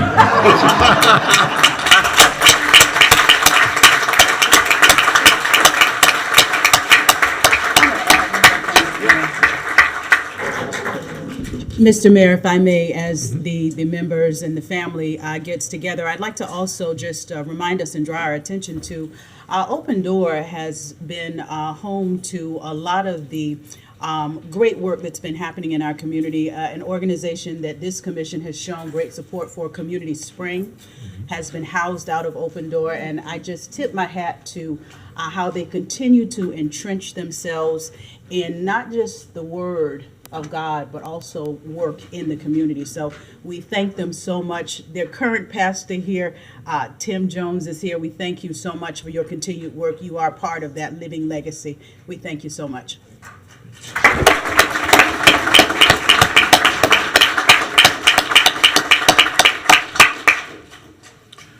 All right, Madam Clerk, what's up next? Would you care to go back to early public comment at this Let's time? go ahead and do that. Yeah. All right, we have no speakers. No speakers to early public comment. All right, so we'll move then into the meat of the evening. Correct. Okay, our next item is the second reading of ordinance number 2022-591, land use amendment for property located north of US 441 and both east and west of State Road 121. An ordinance of the City of Gainesville, Florida, amending the comprehensive plan of the City of Gainesville by amending the future land use map and policy 4.3.4 of the comprehensive plan, future land use element pertaining to certain property generally located north of US 441 and both east and west of State Road 121 is more specifically described in this ordinance ordinance, providing directions to the city manager, providing a severability clause, a repealing clause, and an effective date. All right. Mr. Attorney, you want to lead it off here and pass it off? John McDermott here with our office has been working very closely with sustainable development. There's these two items, the Weyerhaeuser items. The first being the land use, the second being the quasi-judicial zoning. I don't know if they intend to go forward to present it all in toto and then let you consider the two separate second readings individually after that. If so, I just remind you that the zoning item is a quasi-judicial item. Your decisions will be based upon the evidence that you hear in the first reading and in this, which was back in November or October, and what you hear before you today, and the matters that have already been introduced into the record. The decision should be based upon the competent substantial evidence that you receive here, applying the applicable law as we can explain to you, and having had due process been afforded to all of the parties and affected parties involved. That being said, Sean, take us away. Okay. Good evening, Mayor and Commissioners. I'm Sean McDermott, Assistant City Attorney. City staff and the applicant did ask me to tee this issue off. It's a little unusual on a second reading, but we just do it because there was quite a bit of a delay between first and second readings with these ordinances, and several new commissioners that are on the commission now that weren't here for first reading. So of course we thought it'd be beneficial to kind of give the the framework of what these items are that are before you. And so I'll tee it off. Forrest Edelton with the Department of Sustainable Development will kind of tag team it with me and then give some more details on this item. And then the applicant also will make a presentation. So just to give just a broad context with what's going on here in this property, because there's a long history with this property in the city of Gainesville. And just, going through it fairly quickly, and I'm happy to answer any questions, but the property was annexed into the city beginning in 1992 and then 2007. Important to note, when property is annexed into the city of Gainesville, the city commission makes that decision because the city commission deems such property either already developed or to be developed for urban purposes. And so, there's a lot to be said about what that is, but that's the general paradigm of why property is annexed into a city rather than remaining in unincorporated, in an unincorporated county. So after the property was finally annexed in 2007 by the city commission in 2009 adopted a comprehensive plan and land use categories on this property that would govern the future development of this property. So that is part of the city of Gainesville's comprehensive plan. The property in total is roughly 1,800 acres. This map that I put up here, it outlines the entirety of the 1,800 acres. The subject property that's before you tonight is what's known as the southern phase, which is you can see below the phase line there, the southern portion, which makes up roughly 744 acres. So there are two associated applications before you. One is a land use change, which is just a tweak to the comprehensive plan policy that was adopted by the city commission in 2009. That's being done at the city's request, which I'll get into. And then the more substantive application before you is the quasi-judicial rezoning application that specifically, again, pertains to the 744 acres that are the hatched portions of what you see on the map there that's labeled PD. So again, in 2009, that's when that land use comprehensive plan was adopted by the city of Gainesville. For various reasons, the property was never rezoned. So to date, the property still has Alachua County agriculture zoning, which is unusual for a number of reasons. Typically, property is, when it's annexed into the city of Gainesville, within 1 year, land use and zoning is assigned to the property. That's per our own code requirements, and it's just the general practice throughout the state. But for various reasons, including the market crash, although the property was assigned land use in 2009, it was never rezoned. Fast forward to December of 2019, so a full decade later, that is when the applicant did submit an application to have the property rezoned. At that time, the city commission denied that application to rezone the property, and it was done based on almost wholly on the recommendation of staff that identified several points of evidence, competent substantial evidence, that where the city staff had concerns with the application at that time. So won't go into too much of the details, but it was largely based on three broad reasons. There were some environmental concerns dealing with the ongoing silviculture operations, the cutting of trees on the property that would be taking place, particularly around and in wetlands. The type of development that was proposed was it was a low dense kind of sprawling development that the staff just didn't think met the intent of the city's comprehensive plan. It was just too kind of sprawling and not an efficient use of land, not an efficient way to develop property. And the third one was largely because of that. It was more low dense and sprawling, that it wouldn't support a robust transportation, mobility, services and infrastructure, including, running different RTS services and whatnot. So for those three reasons, the City Commission did deny that application in December of 2019. It culminated in 2 ongoing litigation cases that the city is still involved with. We have had success. I will state we have had success with that litigation. And as is typical with ongoing litigation, at the same time, the city staff has been working with the applicant, negotiating a potential resolution to the litigation. And it's that effort that has culminated in the application before you tonight. The ongoing negotiation between the city staff and the applicant.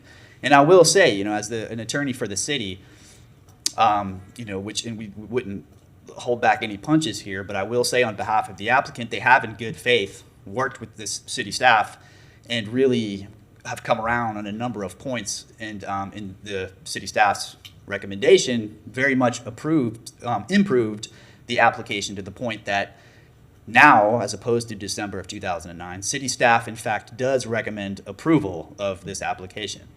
And another thing I do want to note is, often, there's questions, natural questions of, well, so, is it the litigation that is somehow fast forwarding, or making this a priority to have this, this application approved or just decided on in some respect? And I just will say, what's important to keep in mind is if you could picture some type of a flow chart, a process flow chart of all the potential paths of what could happen with this application before you, all roads lead back to here, which is that the city of Gainesville has to rezone this property and do it in a way that's consistent with the comprehensive plan. And there is a comprehensive plan that has been adopted by the city commission that governs how the property shall be developed. So, we won't have to go into the details unless, you have questions I'm happy to answer, but of the various paths of where this could go.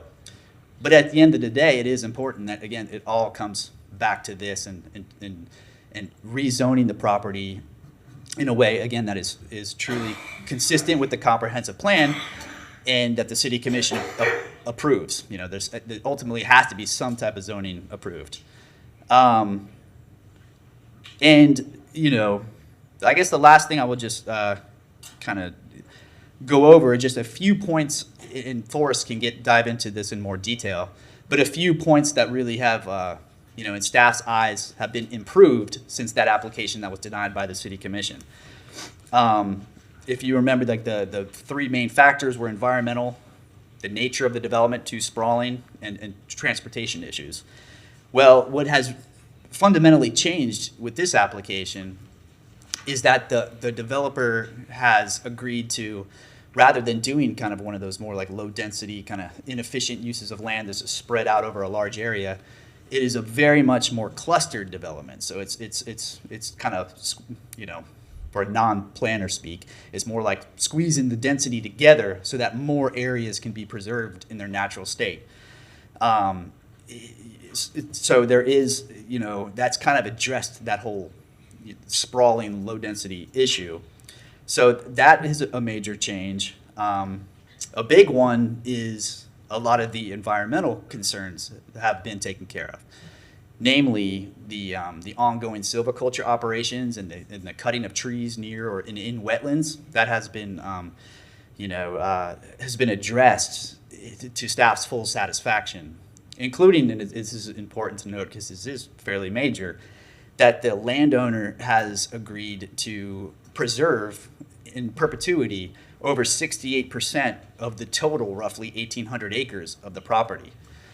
For anybody who's familiar with land development, that's a large, above average number to preserve within a development. Just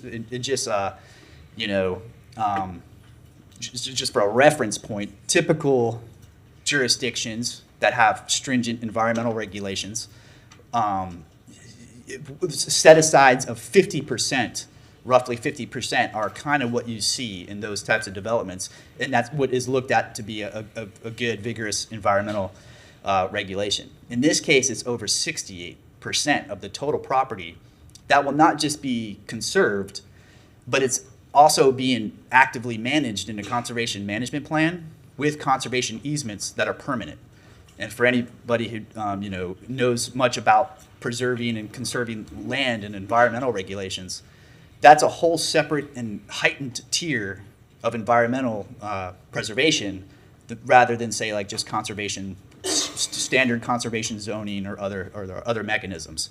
So rather than just setting aside land and not touching it, it has to be actively managed to keep it in its most pristine and natural state over perpetuity.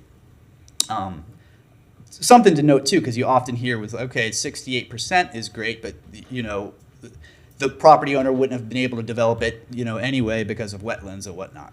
And that's just, it is important to note that's not true. You can just look throughout the state of Florida, which is largely wetlands, and it's been developed all over the place. There is a no net loss policy instituted under George Bush Sr. That it involves a 3-tier avoidance, minimization, and mitigation. All to say, wetlands can and often are developed. And so certainly nothing to scoff at that over 68% of this property will be preserved and actively managed in perpetuity. Another big point, and again, Forrest can go into this more, is that the developer has agreed to, again, in perpetuity, maintain 5% of all residential units that are ultimately constructed on this entire 1,800 acres, maintain 5% of those as affordable or workforce housing, beginning at a pegged of 80% AMI. That is, on this scale, it is important to note that's a major, development concession. Often, you see this current, with private developments, what's more or less the current benchmark is roughly 10% of, the units that will be preserved as affordable units. And that's for different financing and marketing reasons, and, everybody hopes that will eventually start going up when banks, when projects show success and banks are more comfortable with it. Nonetheless, so this is 5%, but it's on a much wider scale, as opposed to, say, the California Ventures or Lincoln, maybe I'm mixing up the names, Lincoln Ventures. So there's a couple of the recent private developments where you might have, say 20 affordable units, or even take the city of Gainesville's Heartwood development, which is in total, I think it's 32 units. 11 of those are being pegged for affordable housing, not permanent affordable housing. This is the city's own development, and the strings attached to the 11 lots in Heartwood have essentially substantive requirements for 5 years, after which those properties become full market rate properties and can be sold, forever at market rate. This is permanent affordable housing for the life of the development. And rather than, say, the 11 lots in Heartwood, you're talking several hundreds of, depending on the intensity of how it's developed, several hundreds of units that are pegged at a permanent affordable housing. So there's other environmental design components. Again, I don't want to go into too much detail, but low impact design, narrowing of streets, minimizing as much as possible any impervious surface areas, robust other landscaping and environmental regulations within this development. All to say, like, it was a vast improvement to the point that where, again, staff, substantive staff, which across multiple departments in the city, all do now recommend that the city commission approve and adopt the applications before you tonight. So with that said, I'll turn it over to Forrest, and again, I'm happy to answer any questions that you have. Thank you.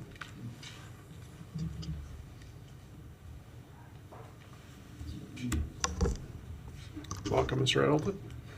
Good evening, Mayor, Commissioners. Forrest Edelton, Acting Director for the Department of Sustainable Development. Really have the luxury of following Sean, who teed it up absolutely beautifully. I may be able to go into a little bit more detail on a couple of things, but really, because this is the second reading, as Sean said, typically we would really move through this quickly, but since there has been so much time, we'll focus on a couple of key points here. And as Sean said, environment, traffic, and of course now I'm blanking.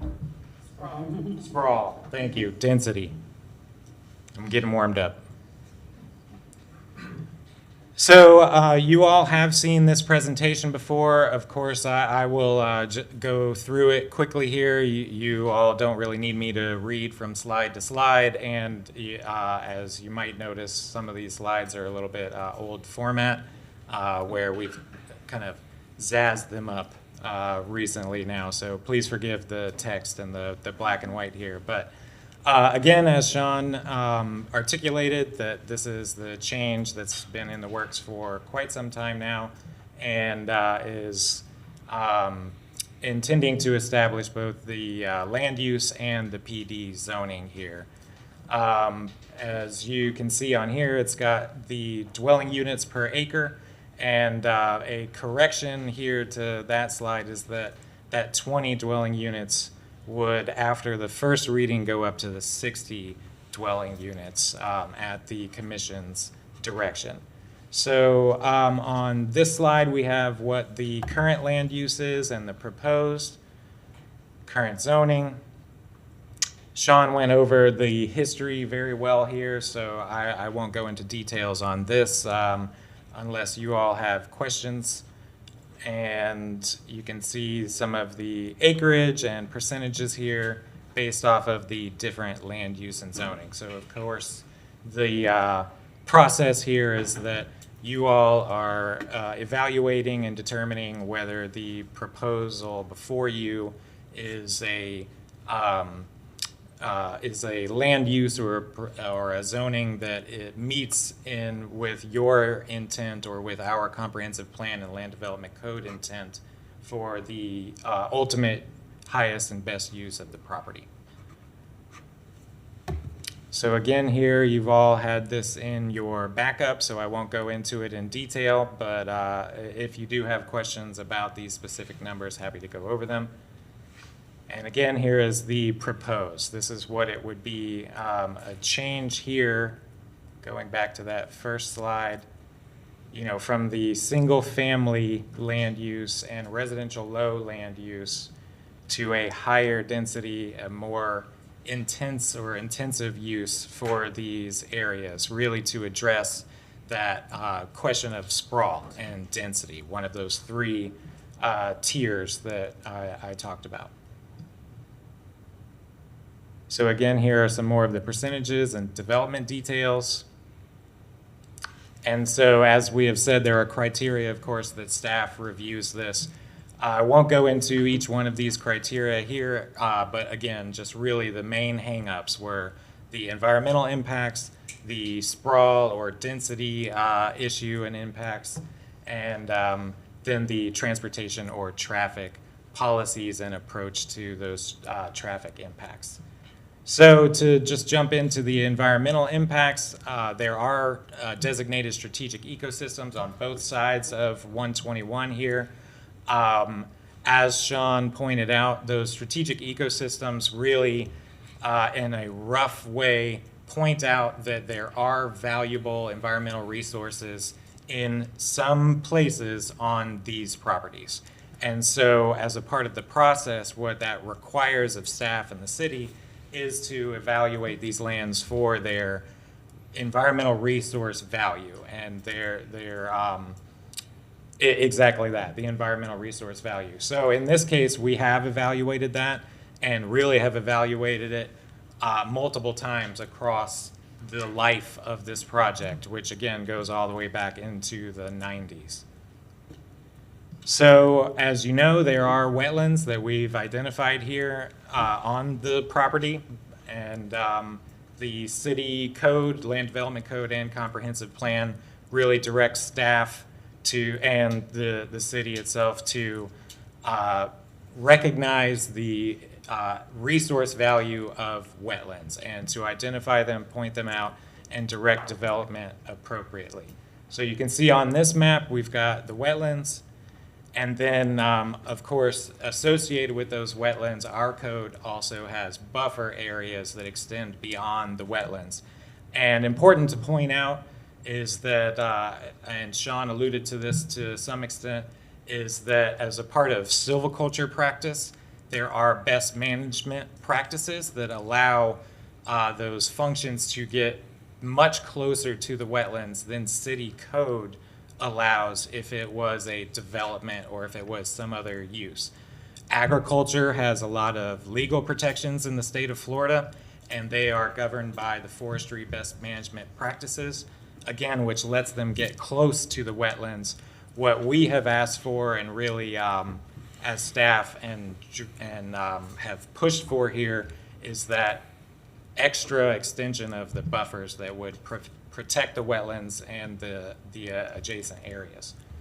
So some of you have seen these slides before. This is to just illustrate the way that the land has been used historically. So this goes back to some aerial images that show that this really has been silviculture, agriculture land, as long as essentially, aerial images are available. And you can see that over time, like this image on the left and then the right, and then across a couple of different slides here, that it intentionally has been allowed to grow in, then be harvested. And I guess I can point on this slide for you guys. So to be harvested here on the west side or the east side here, is a different harvest period. And then on this slide, you can see where the really uniform green is, really indicates where the silviculture lands are. And that teardrop shape that you should start to be able to recognize across the different slides is the natural wetland that has been avoided, if you will, over the decades. So a couple more slides here, you can see that teardrop again. And you can also start to see some of the areas in between other wetlands that were shown on some of the earlier slides, that we're starting to identify areas where these pocket wetlands that have been separated by silviculture practices over time. Now, as a part of the policy and the process, we are trying to identify the lands that can connect these. And of course, those connections across wetlands and the resources increases their resource value and their ability to provide benefits to the city and to the surrounding areas. So again, we can go from the aerial view and then back into planner speak, where it's colors that shows what is intended to be protected roughly and what is intended to be developed. So again, as Sean pointed out, for this property, really the 68% not only just set aside and protection for a property is really unique and is really unusual that we can get to that amount of percentage of set aside. And not only for the set aside itself, again, as Sean said, but with an associated management plan. So it isn't just going to be, undeveloped. It's going to be managed to maintain and improve its resource value. Typically, again, even for these areas that are strategic ecosystems, we roughly see between 25 and 50% set aside, and with a management plan. So this it far exceeds the standard or the typical set aside for these properties. So this slide, again, is just showing these land use change criteria. And this is really to, of course, fill out the record for the process here that staff did use the land use change criteria to evaluate the site. Same for the rezoning criteria. And as Mr. Nee pointed to, if we need to, we can go back through the rezoning presentation or process separately if that's the easiest thing to do. But our intent, at least at this point, is to combine the land use and the zoning. So further here, the rezoning criteria. Again, we've gotten to, I think I said 68%, so I will need to correct myself, 65%. Obviously, that is still far exceeds the typical. And it is going to be, and is intended to be managed with that management plan. That management plan does include, in some areas, a one-time harvest of the existing trees or the silviculture that is there. And that actually is, staff has determined is beneficial for the restoration and environmental protection for those wetland areas. The trees themselves, the slash pine that are a part of that silviculture are not inherently beneficial to the wetlands themselves, and removing them and then managing those lands so that invasive species don't invade and take up space in those areas is, in staff's opinion, the best approach to managing the lands here. So we did respond, as you all should have seen in the backup, that the Department of Transportation had some questions that they sent to the city and requesting some more information and feedback for the transportation impacts. So city staff did respond to FDOT and sent a letter, and also in response, there's a condition associated with these proposals now that actually I'll need to grab the language here.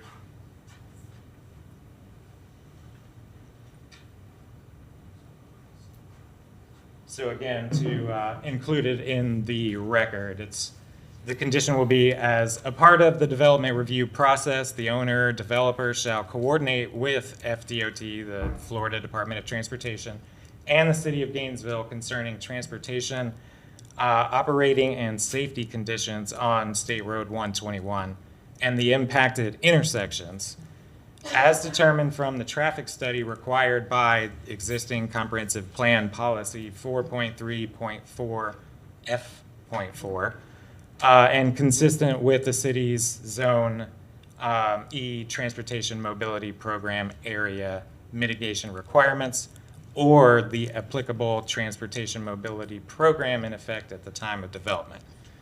Thank you for your patience while I went through all of that, but that is important to include for the record as a part of the conditions for approval.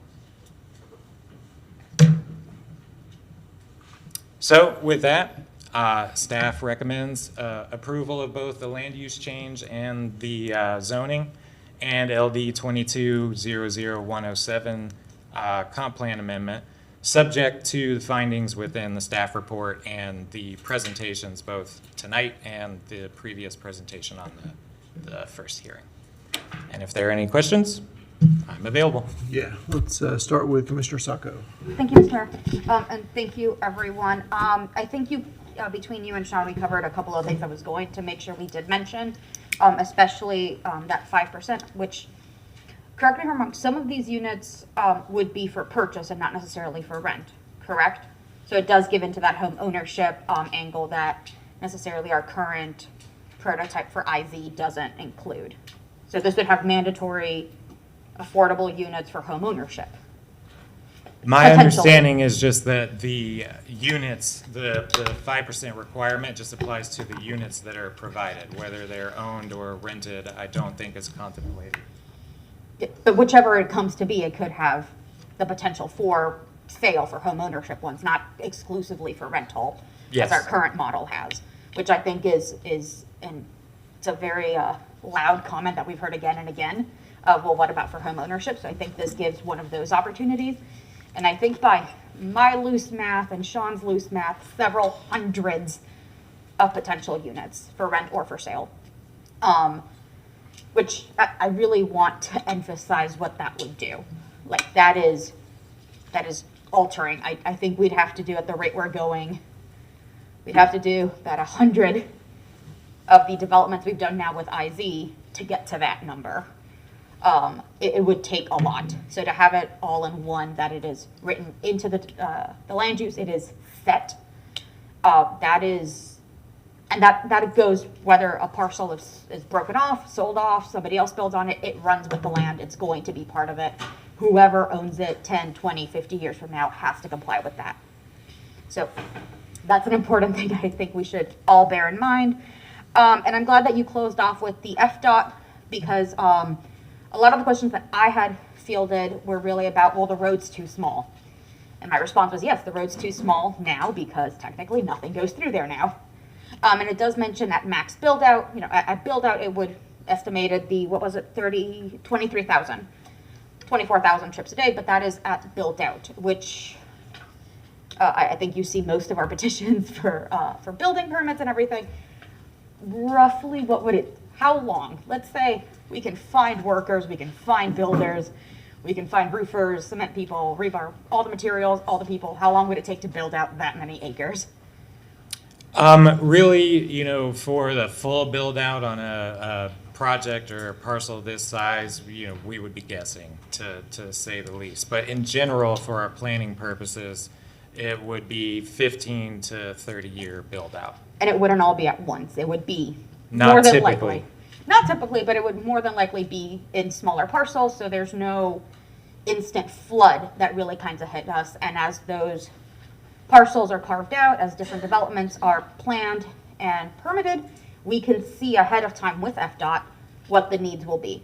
So as we see, well, this is the kind of development that's going in, this is the kind of use, this is the intensity, we can plan for the traffic issue, but we won't know that until we see what is going to actually get built. There's potential, but until it does, or has definitive plans to be built, we can't really do much to the road just yet. But FDOT's on notice, the owner is on notice, and we all know that it will be adjusted as needed once it moves along. So I think that's the bulk of the questions I've had are, well, the road's too small, what's gonna happen? And I think the answer is, well, it's not gonna happen overnight. And when it does, we have started opening that channel about fixing it and addressing it.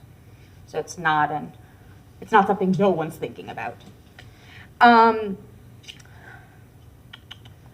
to see, because, okay, so I think I may be remembering this correctly. Chief Dixon has said in the past, at least once, that y'all facilitated conversations where city services or emergency services might be able to have at least some use of it to make sure that future city services has a home nearby, so it isn't just off on its own. It does have access to our services, and I think that is one of the things we could highlight, where they don't have to do that. They are willing to do that, and that will help really cut down the cost of trying to then acquire land to provide those services in that portion of our city. And I live northwest, so I hear Station 8 whenever the engine goes out, and it's hard to get through there. because that land is so small and it was hard to find it in the first place. So having the option to work with someone who is willing to give us that land is a huge gift to the city. And to put it right where the populace will be is another gift. So I think the phrase we've been using is good faith. There's been a lot of good faith in the working of this from your side, from the applicant's side. So thank you to everyone really for it. I am very much in support of this. My vote hasn't changed. If anything, I think the public services part came after the first vote, so I'm even more in support now. It is development done in the smarter way. It is development done with a very conscious focus of having services and amenities and resources provided for the long run. And not just saying, yeah, go do whatever you want on this chunk of land. So I think it is a very well-planned, very well-prepared portion of our city that I can't wait to see grow. And I hope that folks can see how hard everyone here has really worked on that. Thank you, Mr. Mayor. Thank you, Commissioner. Commissioner Eastman. Thank you, and thank you, staff, for all your work on this. I know this has been, years and years in the making. I guess I'll start on some of the conservation questions. I'll start with one. It looks like there's a lot of, obvious improvements from the last application that went in there. You mentioned more acreage will be in conservation. There's more, at least within those buffer zones, as well as the sort of categorical differences. How much more are we looking at in terms of what would be protected from development in comparison to the old? From the first, initial request or the second request, I'm definitely not trying to be smart here, but there have been lots of iterations of the conservation land that. I guess I'm trying to fit where we currently stand, because and I'll get into the questions related to what options we have in front of us related to the zoning and the land use, but we currently have a land use before us, and there's this other request. So I guess what we currently have is land use, which we're kind of obligated to based on that being the land use compared to what is being recommended by staff now. Okay. So there's the improvement, and then you mentioned before the removal that there's slash pine that's there, which is not ideal for the environmental conditions that are there. What is the requirement upon Weyerhaeuser at this point if this gets approved? They said they would be clearing that out. What kind of ecosystem could we be expecting there, and what are they required to put in there at that point? As a part of the conservation management plan, it would be reviewed by our staff, internally, our environmental coordinator with sustainable development, to assess really what is the most appropriate thing to put there. And then if it is appropriate to do replantings or any sort of other program as a part of restoring or supporting those wetland areas, then that's what our staff would require, essentially.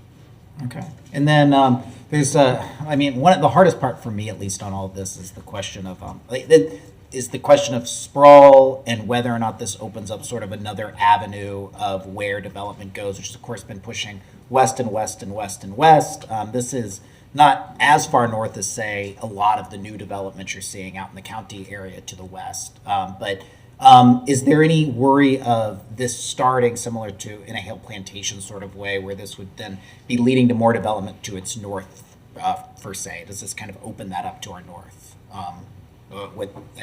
What opportunities are there to continue sprawl up in this direction?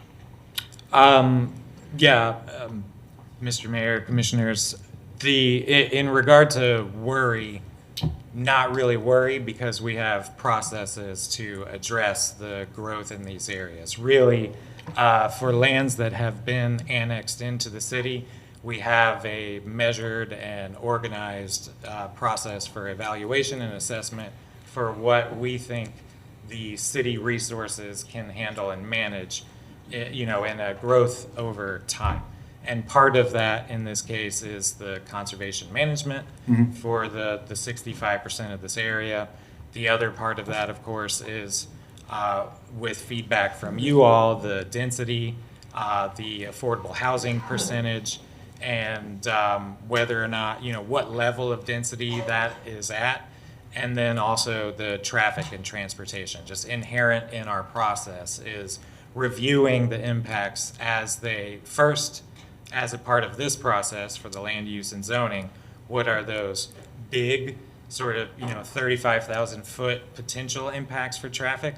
But then also there is the built into the process that each iteration of development at different stages of this will be evaluated for its traffic and transportation impacts, and then whatever infrastructure improvements are required, then at that time they would come online.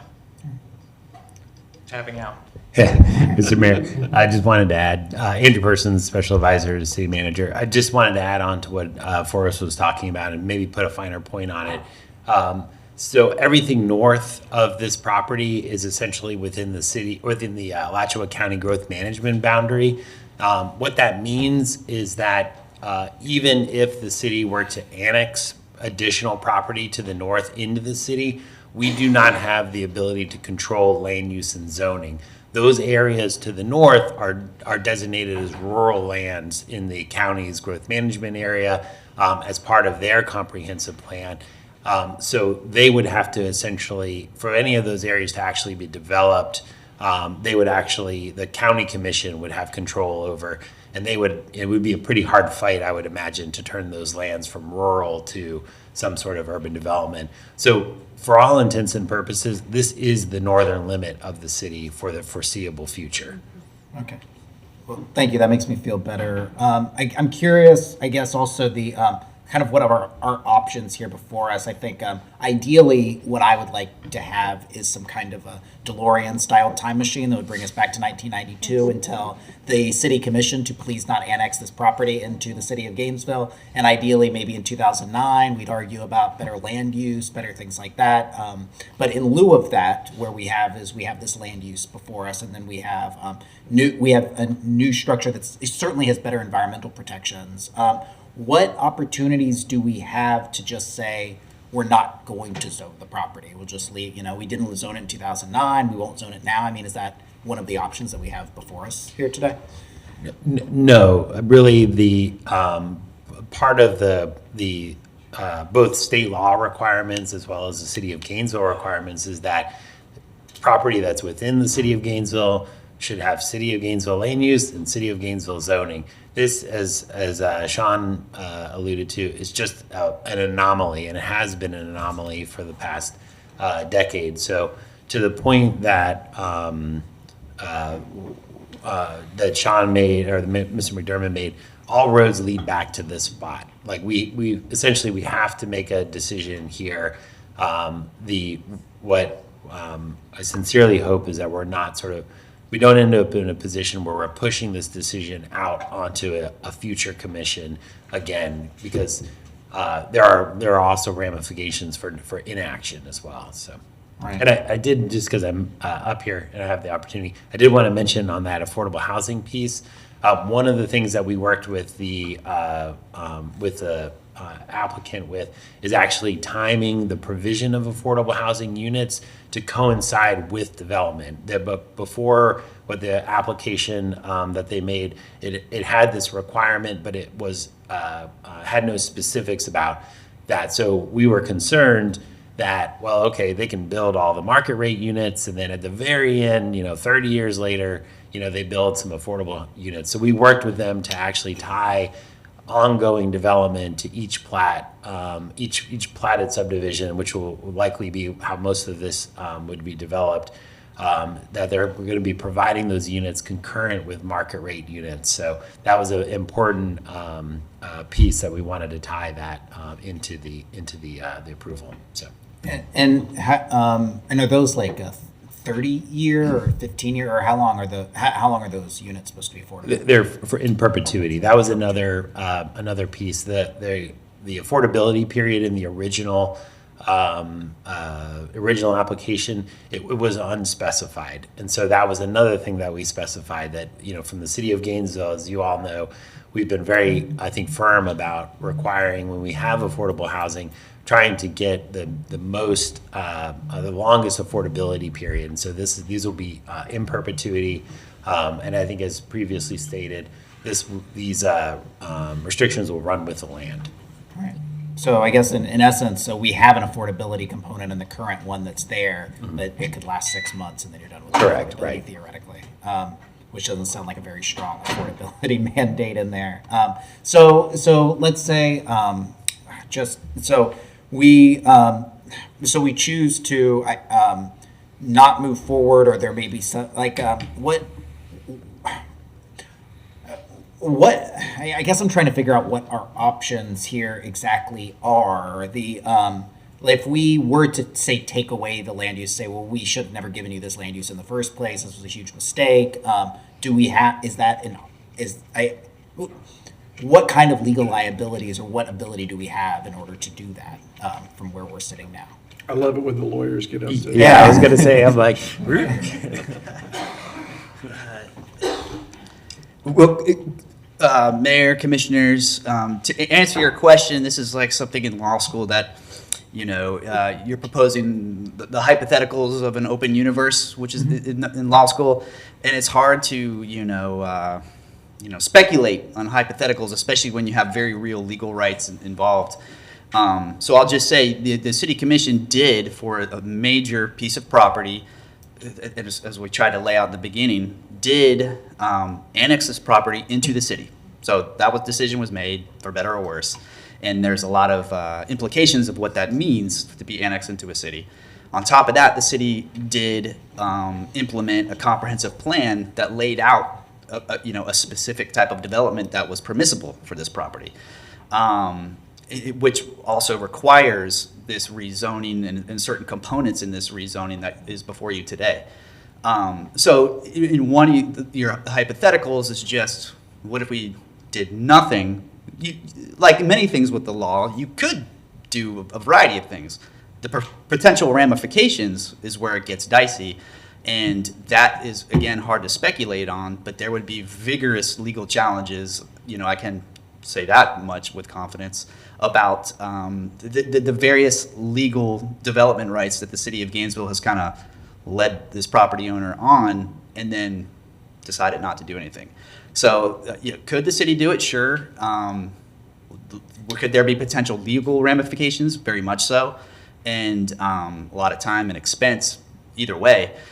And ultimately, what will be directed by a court or otherwise is City Commission, you got to do something. You have to rezone this property in a way that is consistent with the comp plan. So that's, I guess, the most lawyer type answer I can give you, because you are dealing with a hypothetical. But Right. So. No, and it's very I mean, because I understand. I mean, it's surprising to me that we ever got to a point where we have underlying land use without zoning. I realize, it was 2009. We were in the middle of a recession, but it seems like we are in a place right now where we have to do something here, and and we have, the legal liabilities of this are just, we have to find a way forward. I think that there's certainly higher conservation practices that are in here. The affordable housing is beneficial, even though it really makes my stomach churn, the idea of approving larger developments this far outside of where our urban growth has gone up until this point. But so I guess I'll hear what my other fellow commissioners are. But I do appreciate what staff has done so far on this, and I think it's much better than what the last proposal was. So thank you. Thank you, Commissioner. Commissioner Willetts. Thank you, Mr. Mayor. I want to start with my question about, I want to grasp on the land use side first, because the first thing is land use. So this current land use is in, outside of what is, well, can you describe what our city conservation land use, what is it when because we say things are currently in a conservation land use. That does not mean that it is in a conservation easement. There's big difference because we're talking about basic land use that is on the land now versus a future eventuality or potentiality. So our current conservation land use, does that currently, with this conservation land use, And then, of course, whatever Alachua County agriculture is, this allows logging and silviculture, right? Correct. Currently, the property is bona fide silviculture, so it's an agricultural operation where logging is occurring. So the areas that you see in green that have conservation land use, they have a Alachua County agriculture zoning on top of it, and it is in ongoing silvicultural operations. So I think to Mr. McDermott's point, if this passes and the new zoning is put on place with conservation easements, in addition to the city's conservation land use, and those areas will also be zoned conservation zoning, commensurate with development. You start to see what we start to create is layers of protection, with the city land use and zoning being one layer, but that's sort of a base layer. The conservation easement is, as Mr. McDermott indicated, is a legal instrument, and it provides a heightened layer, an additional set of protections for the actual land itself.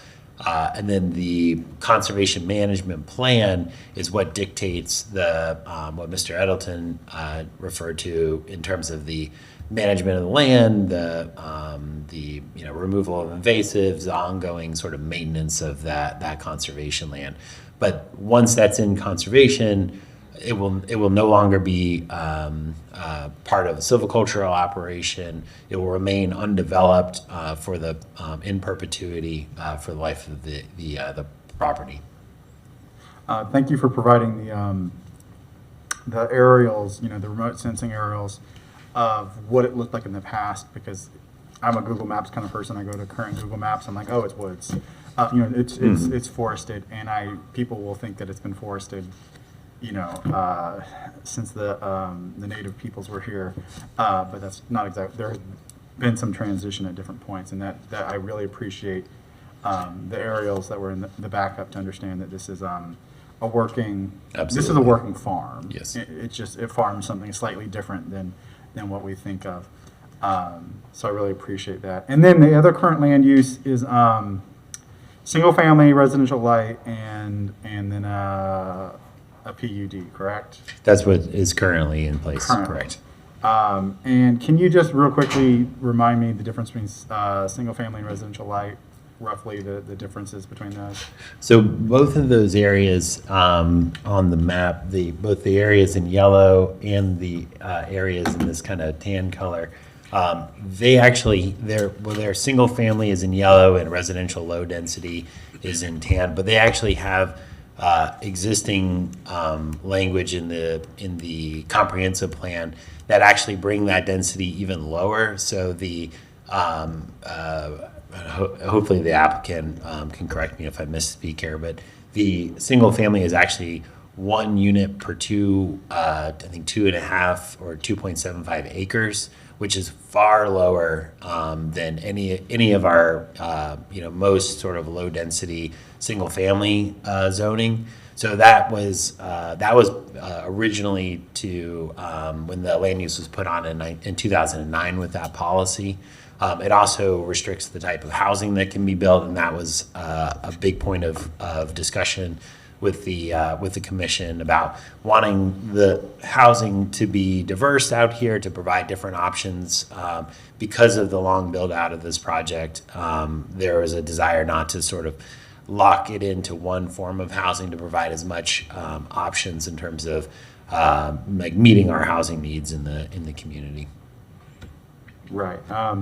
Thank you for that. Can we talk about kind of long term? People here may be thinking 15, 20, 30 years sounds like a very long time, but we're already 16 years past when we first brought the second 2007 annexation in. So some things truly do take a long time. They do.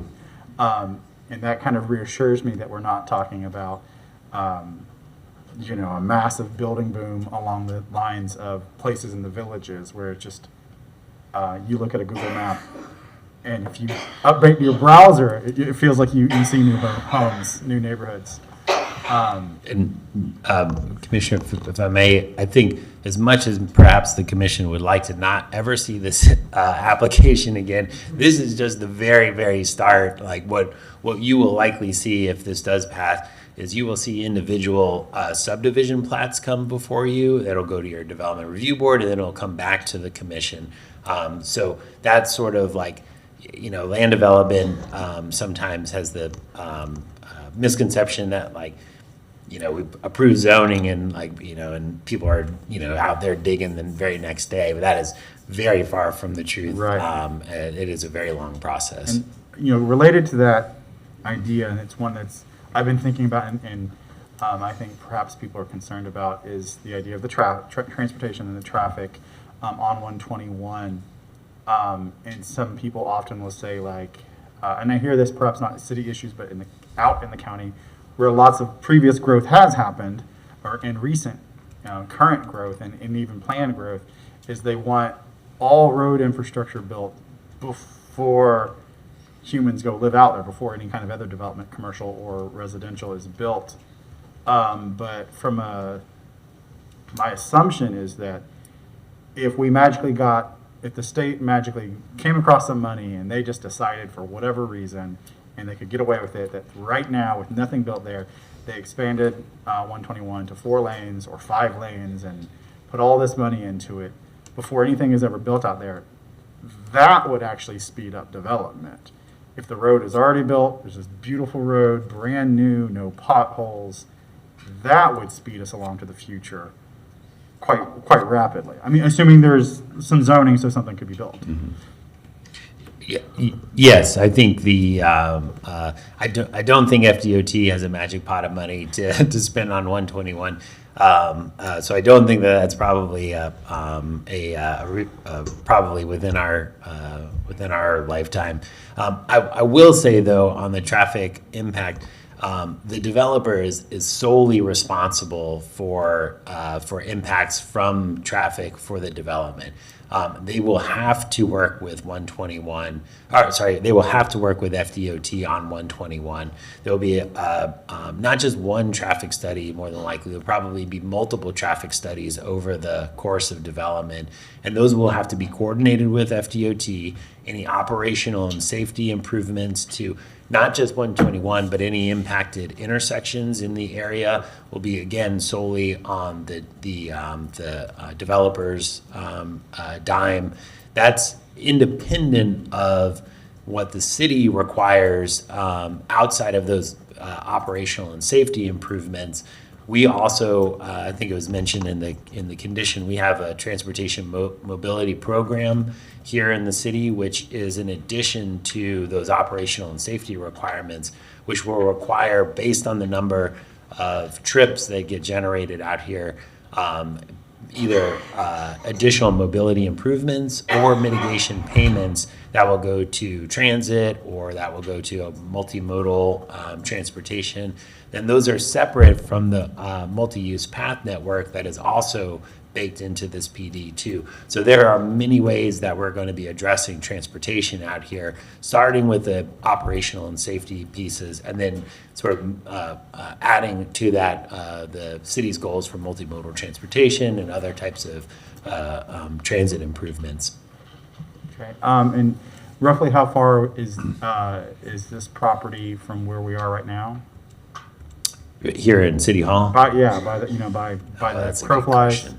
I'm hoping that somebody in the back is on a map right now. I can certainly look it up and get back up here and tell you. Is it 6 to 7 miles? Oh, there you go, 6 to 7 miles. Yeah. Linear. I may have asked not a leading question, but I know the answer.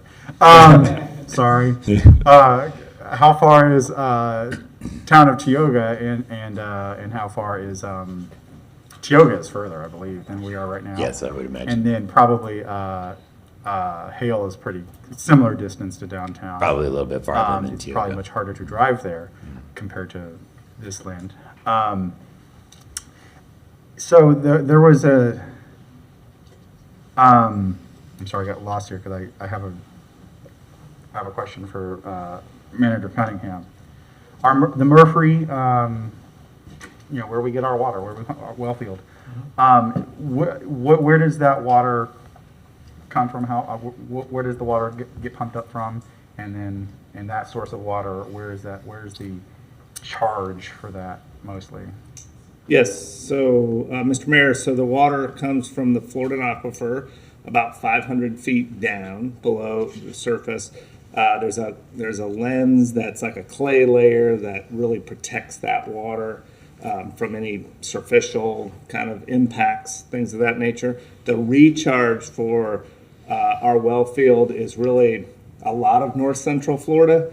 So a lot of it is over in the Keystone Heights area, where you have like Lake Brooklyn and Lake Geneva. That is a big recharge area for the water in north central Florida and the water we get from at the Murphy plant. But it has there's a cone of influence essentially around the well field that extends several miles in all directions, but most of that water is coming from a little bit further east in that recharge area. Okay, I asked that because I know some people have potentially could be concerned about that. My rough understanding of the hydrology is that where that water, we should be far more concerned about the developing up near Keystone Heights to our literal drinking water than perhaps surface development in some places. I'm not an expert though. I would leave that to experts. But my rough understanding is that one home built here versus one home built in Keystone Heights. The Keystone Heights development is the one I think of a little more as, as I come to understand our water sources, that is a little more, perhaps a little more impactful than something that would happen in this land. I don't think we have hydrology experts necessarily in the room, but that's what I'm gathering.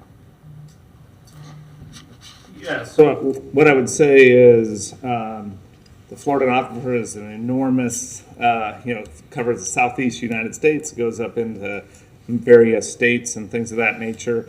All impacts, all withdrawals of water have some sort of impact. And so without getting into too much detail, there are minimum flows and levels that are established by the water management districts who are responsible for water supply in Florida, but there are minimum flows and levels that are set on lakes in the Keystone Heights region, and there are minimum flows and levels that are set on Swanee River, Ichtuckney, and Santa Fe River.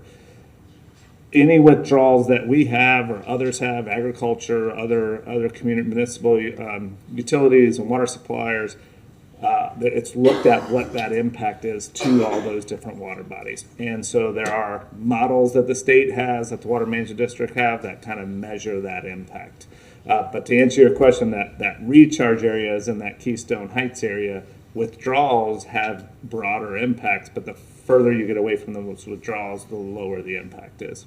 Okay, thank you. I don't know if you expected to have to answer those questions. No, but I love the comment. Thank you for that. So if I understand the 65% in conserved area, that is currently land that is not conserved. Correct. It is somehow managed. Though some people will say that silviculture is a form of conservation, that because it's not used for perhaps more intensive use, but silviculture is somewhat intensive on the land, correct? I mean, they use chemicals. It's an a farm. agricultural, right? It's an agricultural process. Thank you. I just kind of understand what actually happens there now versus what could happen there in the future. But the future use would be that it would. Some of it that is very wet may be whatever it is now, right? Or manage towards something better. Some of it would have one final logging, harvesting of timber, so that what comes after, sort of similar to what we did down towards Bulware, and I'm forgetting the name of the area. Is that just Bulware, where we did some logging and then we've let it. We're just north of Bulware Springs. Yes. I forget the name of that particular property. That helps me kind of understand that. This does seem like it's a very large bit of land. My last question is about how this fits into our comprehensive plan, particularly with the idea of sprawl, because some people will say or might feel that what we're proposing is, or what has been proposed to us, is sprawl. But I look back at the older plans and go, ooh, a lot of single family at 1 per acre, that's a form of sprawl in places like, I don't know, Lexington, Kentucky. They thought they were, Lexington, Fayette, Kentucky, thought they were doing well because they said, well, let's limit it. Every parcel needs to be 5 acres. Well, then they ended up with people just sprawling into the county on 5-acre lots with a very expensive house and a mini horse farm. And that's a form of sprawl, but now it's just 5-acre mini mansions with horses. And so that's just a different type. So the old plan, the old, seems sprawling to me, particularly that far out. Seems sprawling because it doesn't fit as many humans, and those humans go somewhere else, to Keystone Heights or to Alachua or out west in the county. So it seems like more people there, more denser on the land that is appropriate for it, and then really conserving that other land. Seems like a good plan, but I understand that this is very unusual because it's areas of the city that we don't normally think of. Yet it's been in the city for years and years and years. It has land use currently. Oddly enough, it doesn't have any city zoning, which does concern me as a real failing of the processes of city government.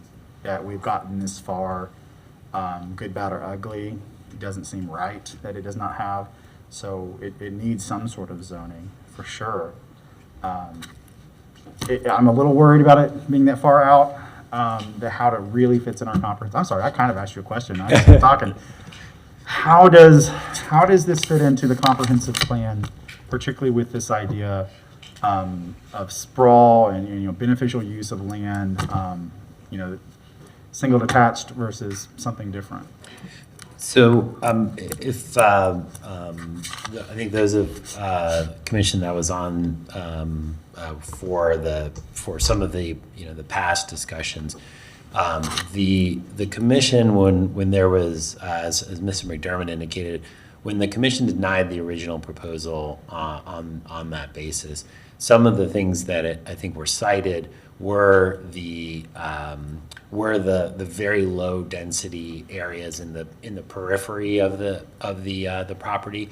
And something to keep in mind, those areas, in order to access them, to actually build a home on those properties, still require infrastructure, both roads, water, sewer. So that is a important important aspect of looking at issues of sprawl, is that will this require extension of infrastructure to serve a very small or very low density development.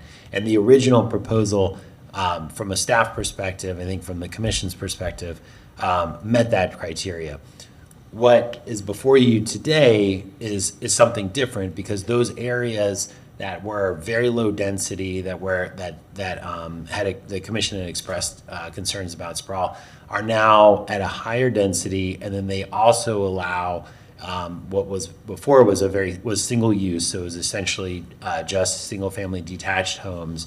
Now allows for different housing types, so it allows for attached, single family, detached, allows for non-residential uses, office, some personal and business services, because that's another aspect of sprawl, is that it would extend residential areas without basic services. So that was another aspect that the commission was concerned about. So this new proposal allows for those areas to also have some support services be built, non-residential support services, as I mentioned, office, personal services, things like that, to be commensurate and allowed in addition to the residential.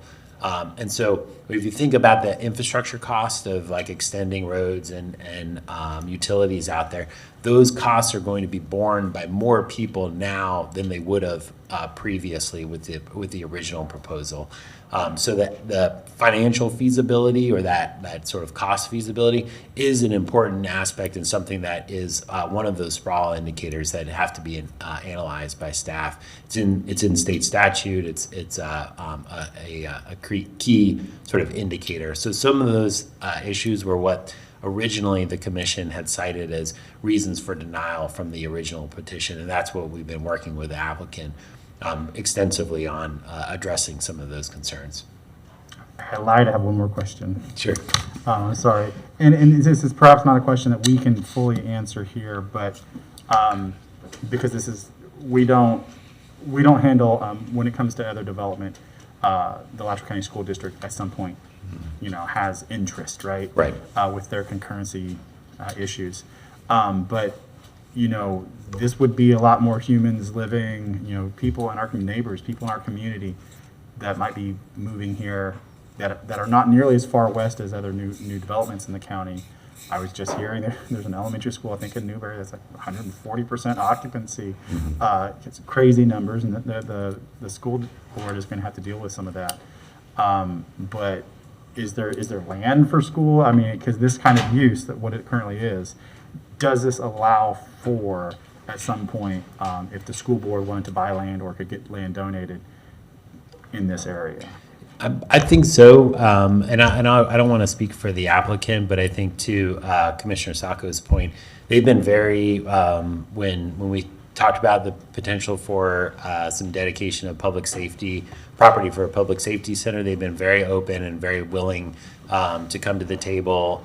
Ultimately, those things help benefit the development itself. Having services and having creating space for those. So I'll let them sort of cover that. We do have, just to your point, we do have school planning and school concurrency that is coordinated through the development review process. So we send development to the school board.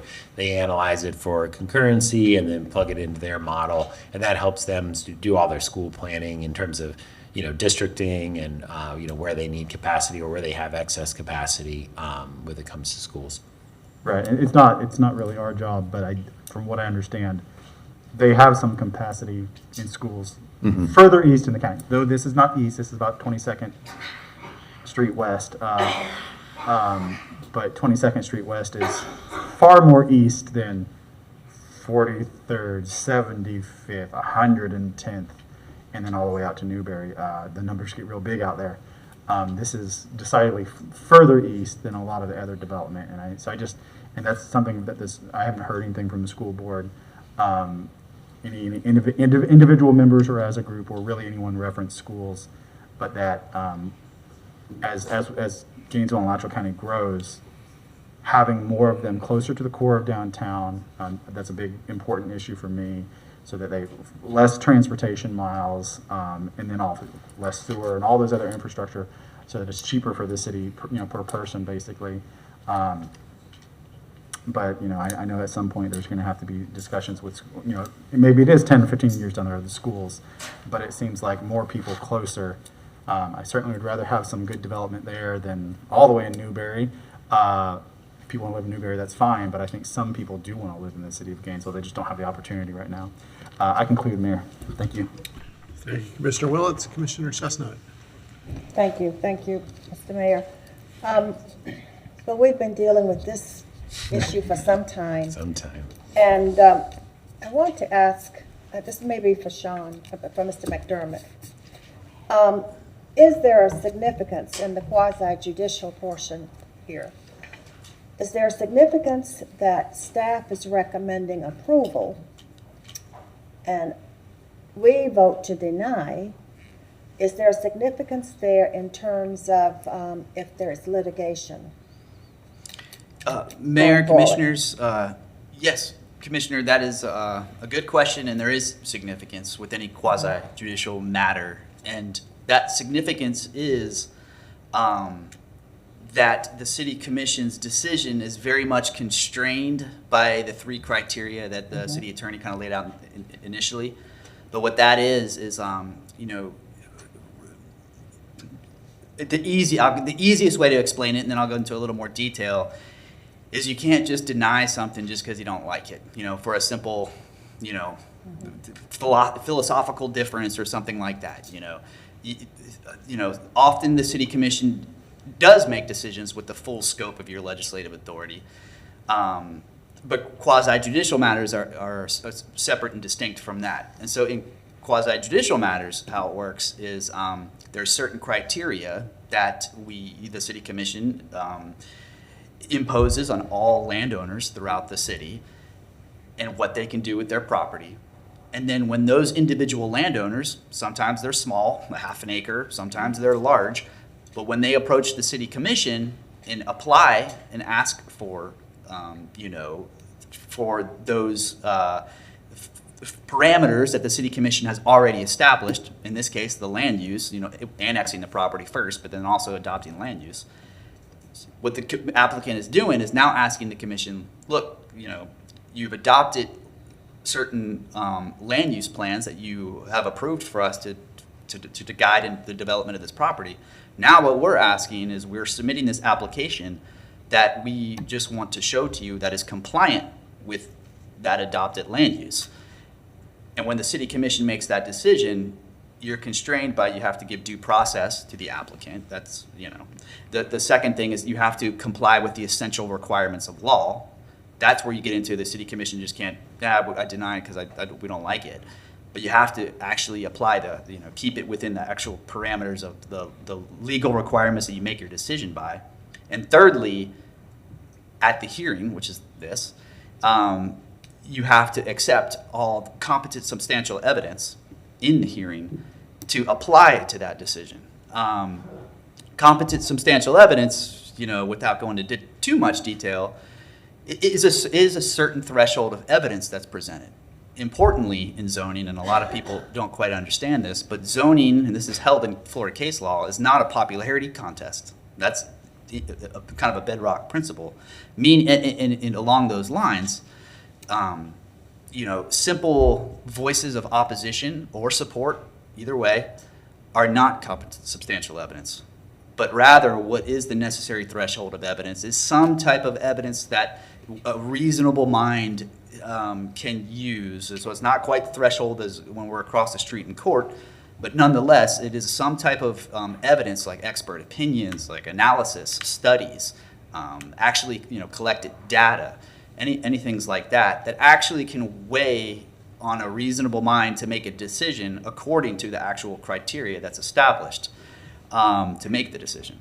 And so, yes, that's a very long-winded way of saying in quasi-judicial matters, the city commission has to be very careful about how you make the decision. And if, any denials, if you go down a road of denial, what you're essentially saying is the applicant, that there was no competent substantial evidence in the record provided by either the applicant or staff that the criteria were met. In the case of the previous denial, staff really set the commission up with that denial by providing evidence and testimony that said, no, the staff recommends against this application. The city commission denied it, and that's why we've had some success. Where the city could get into, tenuous ground, again, is say a denial without that threshold of evidence established. So that's it. Those are the three requirements for quasi-judicial. And any more questions? I'm happy to. So, thank you. So then I would have to prove with expert testimony, I'd have to go against the environmental, the density, and the transportation recommendations by staff. That's right. There would have to be Thank you. some type of CSE, competent substantial evidence, to support that. Okay, thank you. Now, Mr. Persons, so I think I wrote down 15 dwelling units per acre, but the density is much higher than that, correct? So the density is, it's broken up depending on the area. So all the areas in blue here, the maximum density is 20 units per acre. Within the core here, the commission at the first reading had set this density, the max density at 60 units per acre. This is like the town center, kind of mid, like core of it. There's also a minimum density in the town center portion, 10 dwelling units per acre. So that's, they have to develop at least 10 units per acre in that core area. But that's essentially the breakdown. So 20 units in blue, and then up to 60 in the hatched area. Okay, thank you. I do like, after thinking about this, the affordable housing component being placed in here in perpetuity. I think that makes a big difference here tonight for me. And of course, I've had time to think about this one. So thank you very much for your information. Thank you, Mr. Mayor. Thank you. Commissioner Buck. Thank you, Mr. Mayor. So I've also had time to think about this, not quite as much as maybe those who have been serving on the commission for a little longer, since during the campaign, this was an issue that was brought to our attention a lot of times by people that, before it was quasi-judicial, were speaking about it. I feel like I've been a little hampered in this case because by virtue of the fact that it's quasi-judicial, I haven't had the benefit of some of that community input and seeing things that may be point and counterpoint, because I've deliberately avoided that, because I felt like I did not want to put myself in any kind of trick bag and follow the direction of the city attorney as it realizes to what we would have to disclose and ex parte and things like that. Most of the questions that I actually had, and I had several because I've been struggling with this one quite a bit, have actually been questioned by my colleagues here and answered. And that's things like the environmental impact, the sprawl, what happens with distance, and the map, what else is near there. So it's been very, very helpful for me. The timeline, let me just say, I probably do have 3 or 4 more questions, but maybe it might be time for me to hear from what might be other information out there, I think, because most of my stuff has been answered. So I'll reserve to see if maybe my last couple of 2 or 3 questions are probably answered by virtue of the fact that who comes forward. Okay. Thank you, sir. Thank you, Commissioner Book. So I have thoughts. Nobody's surprised at that. I do have some questions. The part of this is 20 per acre, part of it is 60 per acre. Do we know what the maximum about for the whole thing would be if it were entirely built out? I think it was upwards of about 6,000 or 7,000 units. That's a theoretical maximum, Right. Obviously with a lot of constraints on that. But essentially, what it would take is, you take your acreage for the areas in blue, multiply that by 20. You take the acreage in the PUD area, the hatched part, multiply that by 60. That gives you your theoretical maximum. Okay. Let's call it 5,000 units. That's a conservative estimate at total build out, which again, that's probably 30 years down the road. That's not, next week. That is conservatively 15 to 20,000 people, which conservatively 15,000, at the most probably 20,000. And I'm just putting out, trying to explain the way I'm thinking about this. That becomes in this area, effectively, even though it's in the city limits, the second largest city in Alachua County on its own, just for perspective. And that is neither good nor bad. That's just some reality there. Gainesville at about 145,000 people, Alachua 12,000-ish people at 1 and 2. And then Newberry High Springs down in the sub 10,000s. What has the fairground on Newberry? What is fairground on Newberry? We'll get to you for public comment in a bit. So I think it's important to have that in the back of our mind. Now, it's also true that by the time this got built out, I think Gainesville is probably more like 200,000 people. So it's not as if everything else remains static.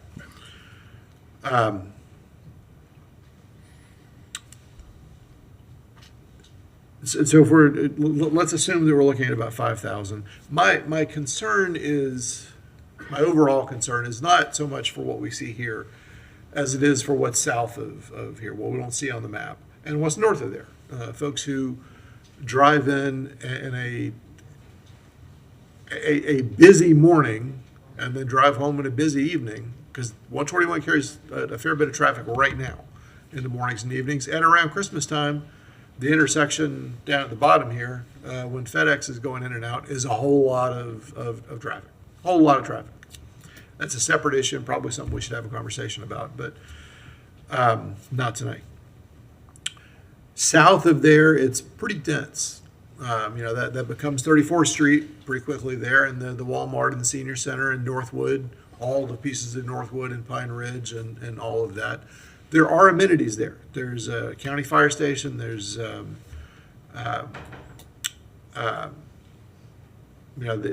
farmer's market, the Walmart, all that sort of thing, a senior center. There are things to serve a larger area already existing, but they're not on this map, and they're certainly not in walking distance, nor are they connected by any sort of trail system at this point.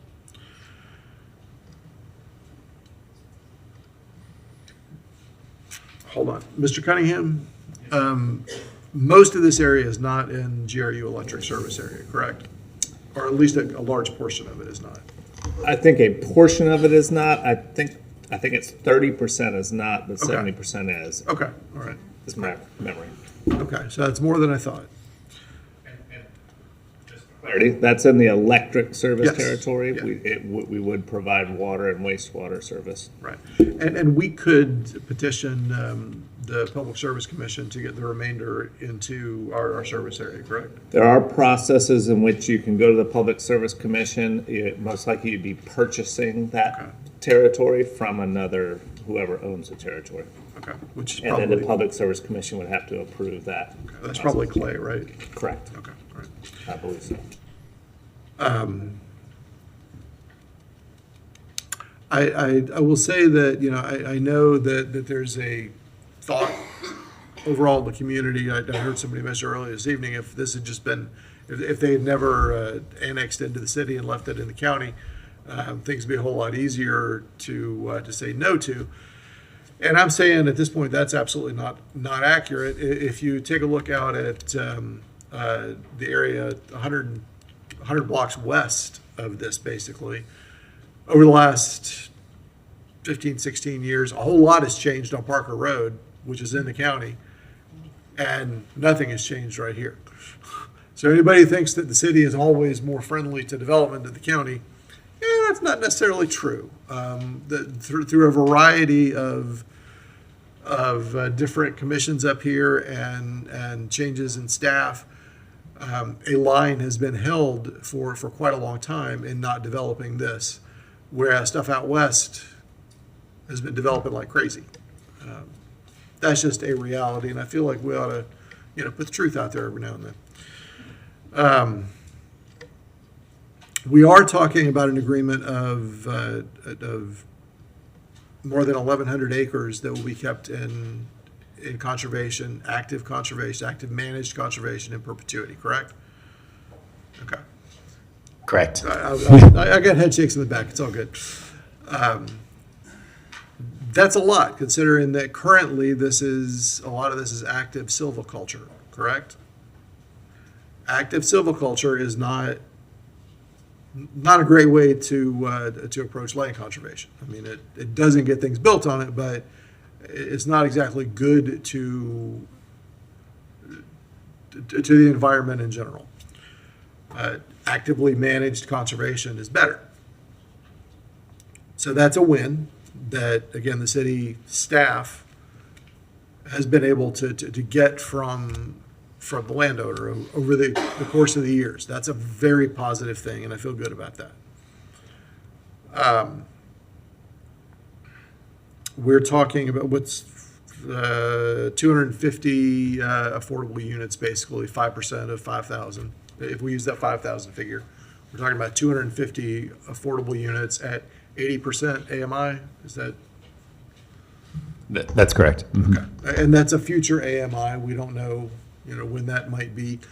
But every time there's a subdivision, every time there are 20 homes built, we're talking about at least one of those being available for people making 80% or less of area median income. So that's good. I prefer 10 or 20%, but that's 250 units that we're not getting elsewhere. Those are positive things.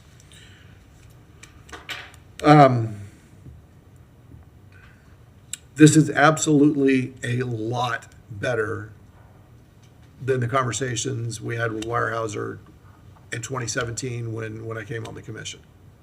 A lot better. Staff is to be commended. Staff at Weyerhaeuser and associated companies has to be commended. Lots of good things have changed. I think everybody is pretty well aware of where I want to be on this. I have some of the same concerns Commissioner Chestnut brought up. We don't get to pick and choose at some point based on what we like or don't like or what we really believe and want to see. We have to work with competent and substantial evidence at this point in the process. I want to remind everybody that no matter what happens tonight, this is not a building permit. You know, this is not, there are not shovels ready to go. There are not bulldozers that are going to roll tomorrow.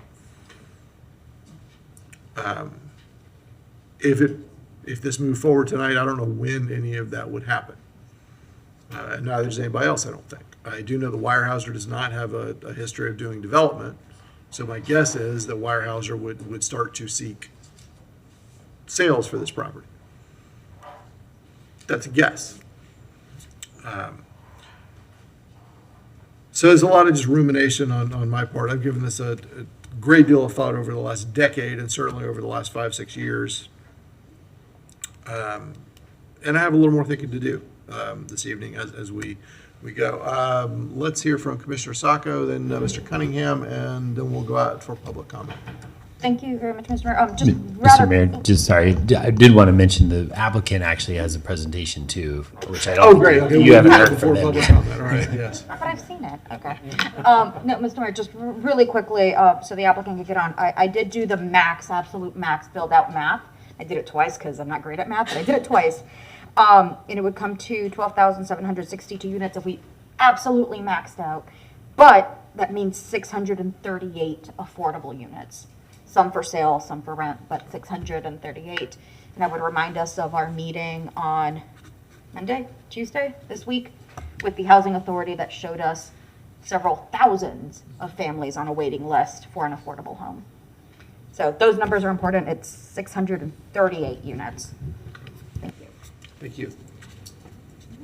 All right, Mr. Cunningham. Just for clarity, so I was inverted, so it is 25 to 30% is GRU territory. The remainder is actually clay territory. So it would be very important to me that if anything did move forward, that we started having conversations about how to change that. And we can do that. We would reach out to them to begin, and then we would start that process. All right, thank you. Okay, let's hear from the applicant. I should have known this. All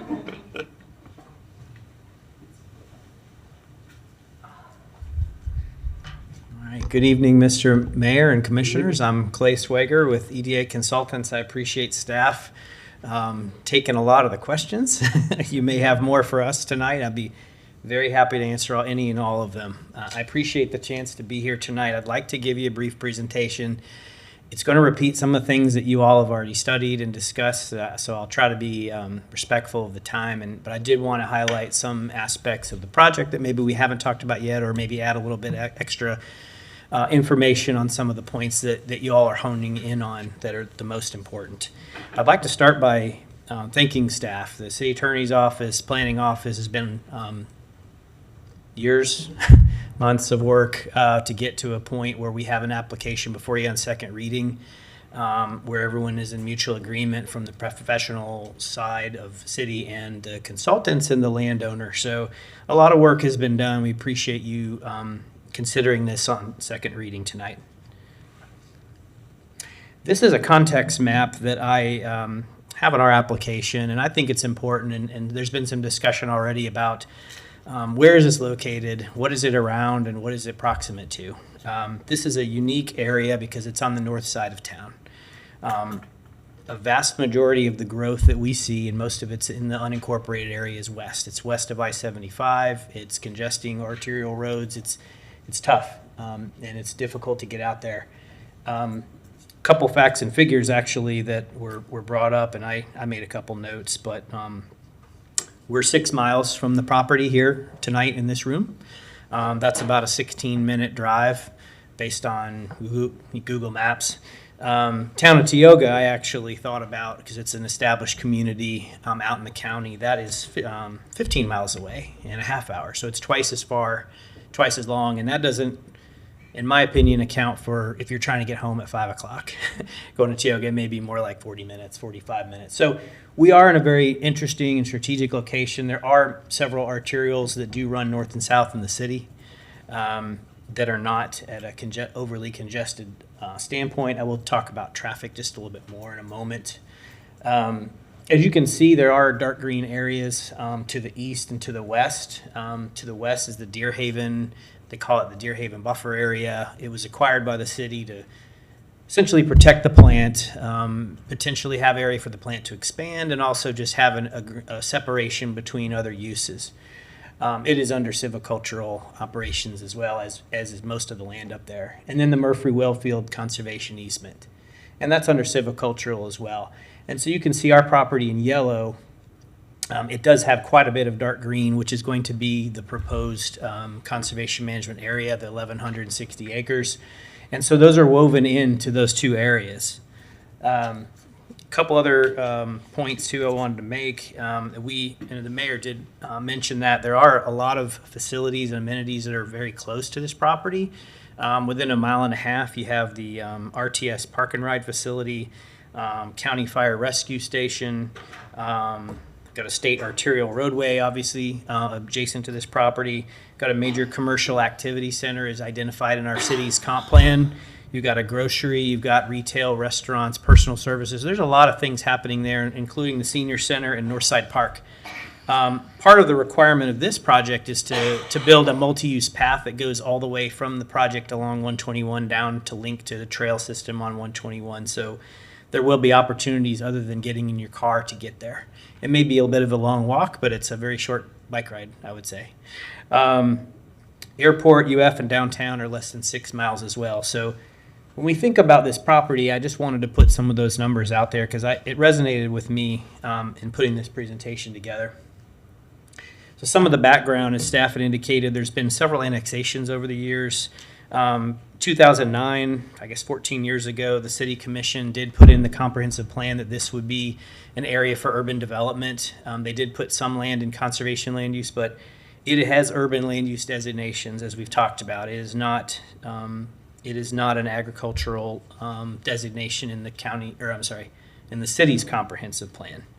And so we're just building upon that. We're trying to improve those policies that are in place. We're trying to overlay that with a PD that's very sensitive to the land. And that's what we have tonight. As staff indicated, there was a previous PD application that was rejected by the commission. They thought that it was just super low density and more of a suburban sprawl type pattern, and that the conservation management standards were not stringent enough. And those have been beefed up significantly. And the density has increased as we've discussed. And so what's here before you tonight is something that is modified and improved to address those previous comments and concerns. And so there are 3 applications before you tonight. There's some improvement of the comp plan policies that are in place. There's a map change and a PD zoning overlay on a portion of the property. One of the issues that was addressed actually back in 2009 to address issues and concerns of sprawl is there's a phase line in this project. Development has to start from south and go north. A significant amount of development has to occur on the southern portion of the property before you can go north. So I just wanted to point that out to you. This is out of your city staff report, and I thought it was very well said. There's been a lot of work and a lot of discussions, and this paragraph summarized it in staff's mind, and I agree with it. This application remedies the deficiencies identified by the City Commission in 2019. It promotes denser and more clustered development to establish an efficient and non-sprawling land use pattern that protects wetlands and environmentally sensitive areas, setting aside over, it says 68%, it's actually 65% of the total, almost 1,800 acre property managed through a stringent conservation plan with conservation easements that'll be in perpetuity. Provides affordable housing also in perpetuity, community gardens, low impact development and design, and clustering maximization of pervious surfaces, which are non-paved. And because of these significant improvements, staff recommends approval of the ordinance. And that comes as a result of everyone working together and trying to collaborate and come up with a better proposal and project overall.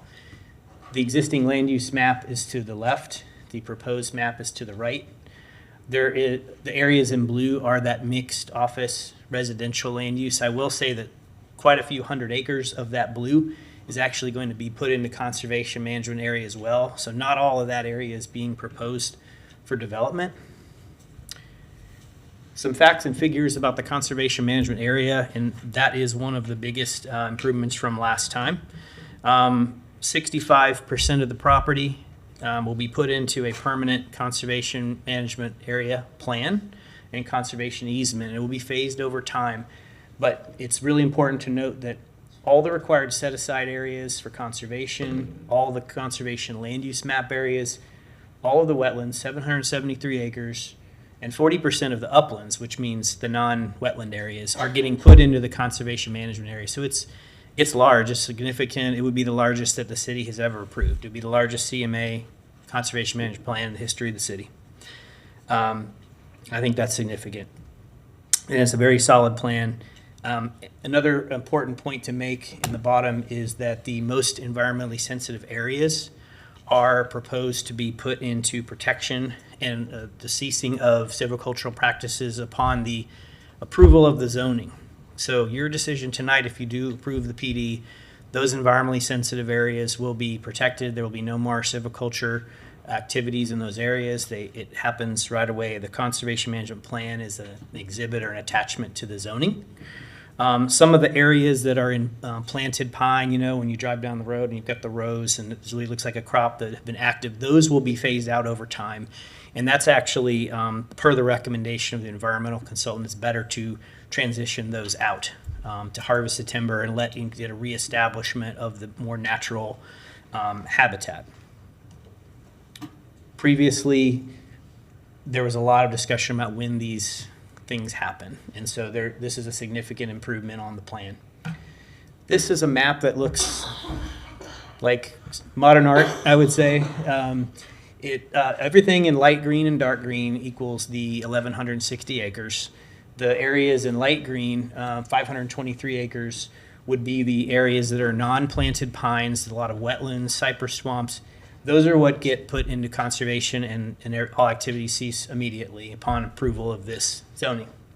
The areas in dark green are the planted pine areas. They are a mosaic of uplands and some wetland areas. Those are also to be put into conservation as development phases proceed over time. This is the existing land use map. As staff indicate, we still have county ag zoning on this, even though we've been in the city for 14, 15 years and longer in some cases. So this is a long time coming.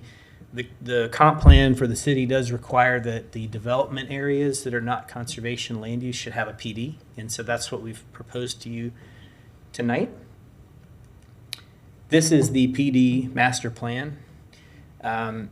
The phase line that I mentioned is on the north, so there's still about another 30% of the property to the north of that. That won't be developed until most of this property is developed, so it happens from the south to the north. GRU utilities are serving the subdivision just to the south, so the extension would just come up 121. The area that is most dense is in the red. That's what is identified as mixed-use central. That's right along 121. And it does radiate out into the mixed residential district.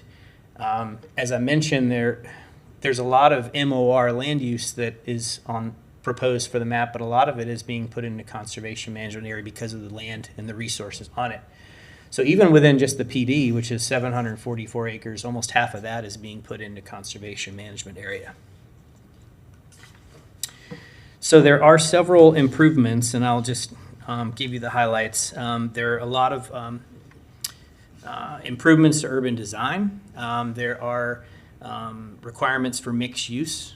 There is a requirement to have a wider variety of housing types. This is no longer a lower density, just single family detached, subdivision after subdivision. This is going to have a little bit more vibrancy. It's going to have more development opportunities and options of housing. Those densities have increased to allow that flexibility. The numbers can be pretty high if you look at hypotheticals, but it allows the design flexibility. And one of the changes that came last time is that the commission asked that the urban transect form standards apply, the U4 standards, which is really sort of the, particularly what city planning is looking for. And I believe the city commission in most cases is trying to get that neo-traditional design elements. Those have become requirements of this PD now in most cases. There's a minimum non-residential requirement. At least 80% of all the units in the project have to be within a quarter mile of green spaces, a park, and trails. There is also a provision that was placed in that does not allow any private deed restrictions to be placed on the land. So there's no ability for someone to do a workaround where the deed restriction says, I'm only doing half-acre lots here, that's all. It doesn't matter what the zoning says. So that was thought through up front to make sure that this is done the right way. Conservation management, as I mentioned, 65% of this property would be put into the CMA. Stormwater there are very stringent requirements for stormwater, I will add, both from the city of Gainesville and the Water Management District. All of those requirements, of course, have to be met. There's also a requirement for low-impact development stormwater management. That is in the comprehensive plan and in the PD. There's comp plan policy language proposed that says at least a quarter of the stormwater retention has to be designed per LID. Before I get to that, even more importantly, is at least 90% of the flood zone area is on the property. As people have talked about, you're building all through the flood zone, but 90% of that flood zone has to remain completely unaltered. 40% of the uplands have to be unaltered and undeveloped. So those are high-level LID stormwater practices, and then 25% of the constructed stormwater areas have to utilize ideas like bioswales and more pervious pavement, narrowing roads, have less pavement out there than what you see in other parts of town, reuse of stormwater for irrigation, reduction of turf grass, limitations for turf grass, and utilization of low-volume irrigation technologies. And all those ideas have to be put into, they all sound good, and sometimes you talk about these things and they just go away, but they have to be put into a master stormwater management plan, which your professional staff will look at, review, and approve to make sure that all of those items have been addressed. This is in the comprehensive plan, which is pretty unusual. Normally, you would not see that at that level. Sustainability, there are several items in the PD. There are requirements for electric vehicle charging stations, a certain amount of community garden space per unit in the development. So there's a lot of things that have been thought through on this. And as has been discussed already, there is a perpetual affordable housing requirement. And I think that's exciting because, well, first of all, this is the only project that has that in the comprehensive plan. And it was back in 2009, so it's kind of a progressive idea, particularly at the time. And this is going to allow it could be rentals, it could be apartments, townhouses, single-family detached. There's going to have a wide variety of ownership and rental opportunities, different types. This will be the first of many that will come forward, but it's the first that have come so far. The others have been, apartment buildings, which is good. But I know that we want to have some of those other unit-type components as well. And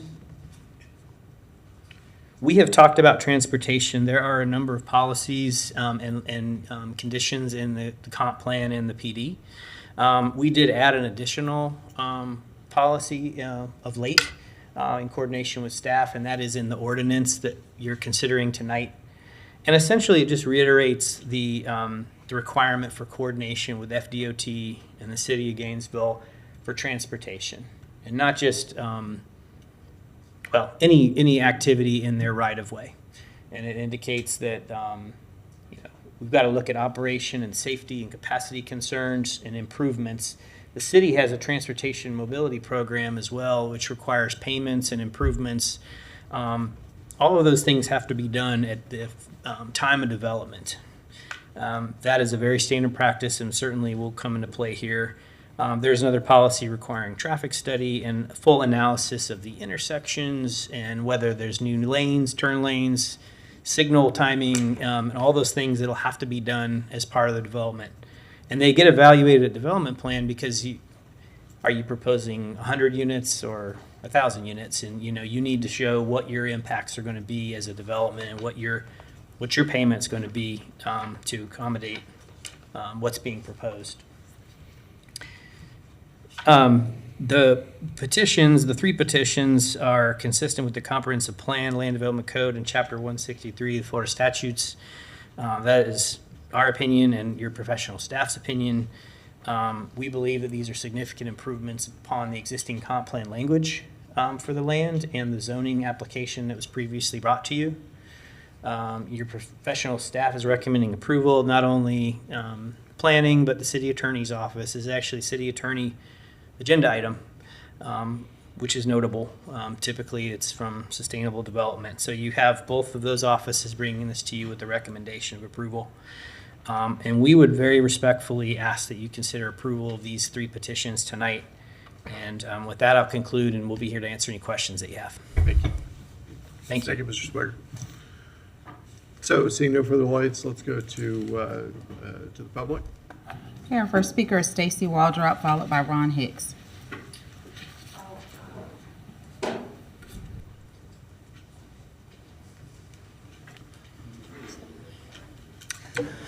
Welcome. I'm Stacy Waldrop. I live out there. I was just thinking about how we have bald eagles and pileated woodpeckers, and they're both on the endangered species list. You were not here for the last round, a lot of you. Some of you were, with men of science that have degrees that could tell you a lot about why this threatened our water supply, the 200,000 existing water supply for people in their homes now, and for the springs and for the 3 creeks that it will most surely affect. And that's water filtration out there. That's why it's a wetland, and it should be protected, not just because of popularity or that it's the right thing to do. Because once you tear apart these lands, you can't put them back together again. It's gone. It's a resource that's gone. And I did want to mention to you that I talk to people every day, all day. That's what I do. I'm a Lyft driver, right? And there's 2 things that Gainesvillians really hate, and that's GRU, and the speed of the growth in Gainesville. So just something, I just wanted to put that out there. And the things that they really love are our springs, which this would threaten, according to the men of science that came before us last time. Maybe they didn't know that this was going on. I see one. But they had degrees that certainly I don't have degrees in water that they did. But that would probably be something that would be thought of as not really a popularity. I mean, that would be a good reason for not doing this in this area. And that's all I have. I hope that you really think long and hard on this. I know that it's been a long time coming. The lawyer did a good job in representing why you should say yes, but I think that there's sometimes where you have to say no, and it's a hard thing to do, and I know that, but sometimes it's the right thing to do. And if water depends on it, then I say, somebody's got to have the guts to do the right thing sometimes. Okay? That's all I have. Thank you. And I do appreciate that Harvey Ward, the last time you said that maybe that wasn't the right place for it. That we need it, but maybe it's not the right place for it. Thank you. Ron Hicks, followed by Deborah Stuckey. Hello, Commissioner. I'll ask you a question. When last time you sprayed for mosquitoes downtown? Pardon? When last time City of Gainesville sprayed for mosquitoes? Downtown. Spray Mosquitoes, yes. City of Gainesville, your job. We have active, They have not done it at all. okay. In 6 months. Somebody give you guys a damn job. Bye.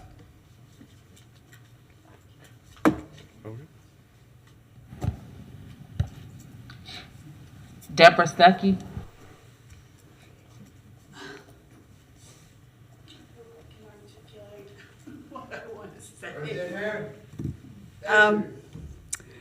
So I'm kind of stuck on the density thing because, I live over by Seminole Woods, and most of us have acreage. The Seminole Woods development, I think it's like an acre or something, but the rest of the surrounding properties are multi-acre properties with agricultural,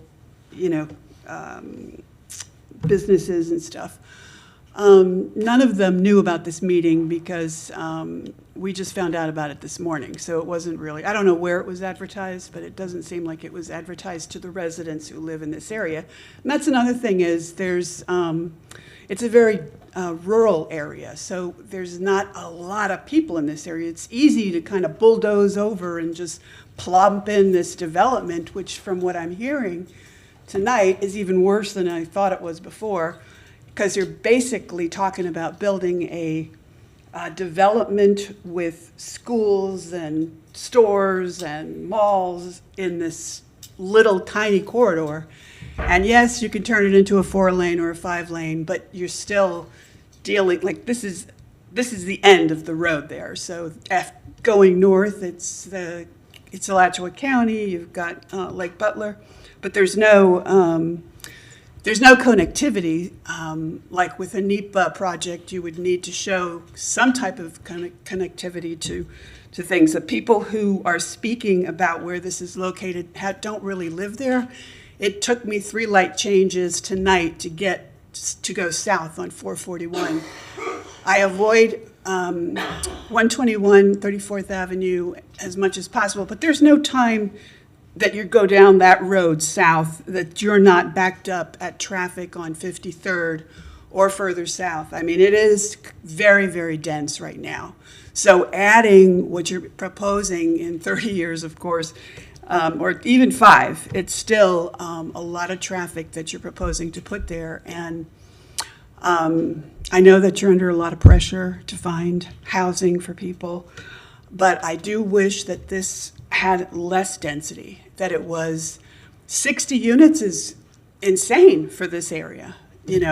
Make it the 15 that it was, for Alachua County originally.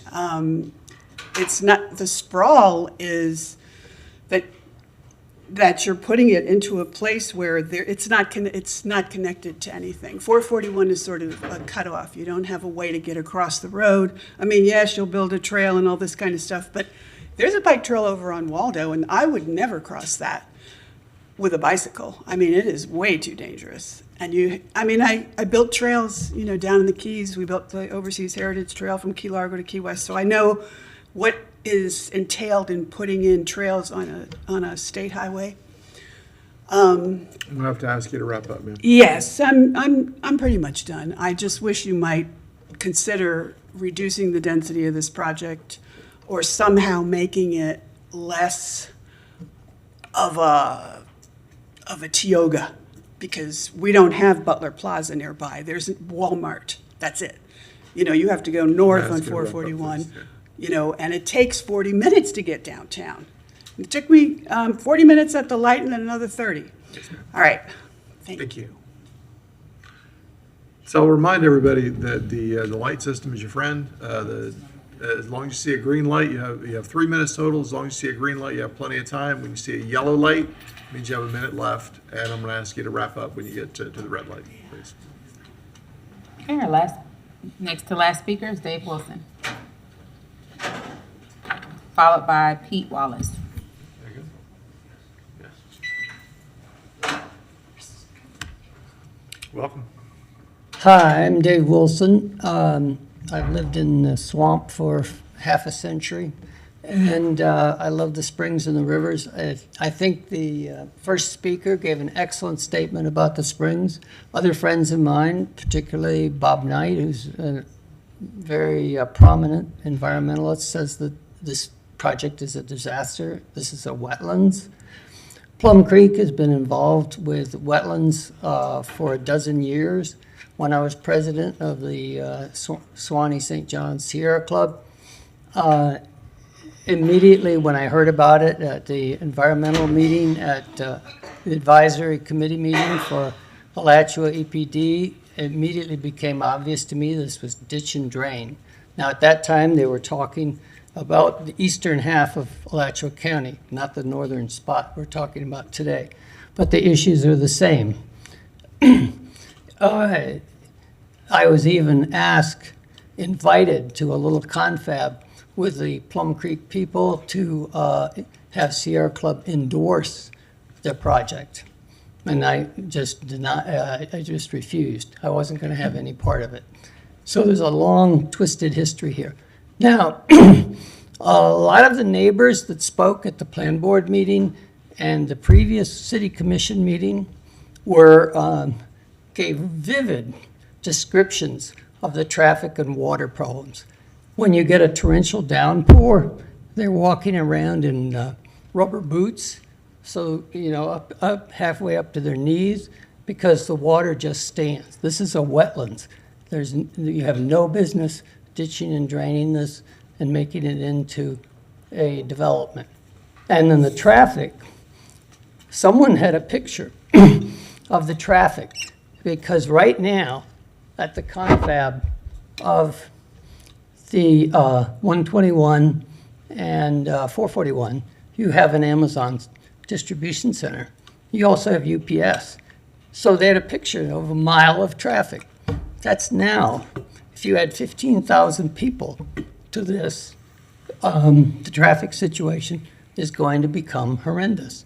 Already, there's enormous traffic problems.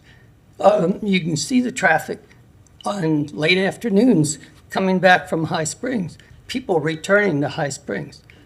And I love this number, 24,000 trips a day turns into 1,000 an hour. And so if someone has a heart attack up there, how are you going to get them to Shands? There's no way the roads can be built for emergency vehicles and for ambulances. And I think also you have the 5% affordable housing is state limited. In other words, why aren't you asking for more, like 10%? Why aren't you insisting that the applicant do more for affordable housing? Why just 5%? So anyway, I don't think this is a good faith offer. Thank you. Pete Wallace.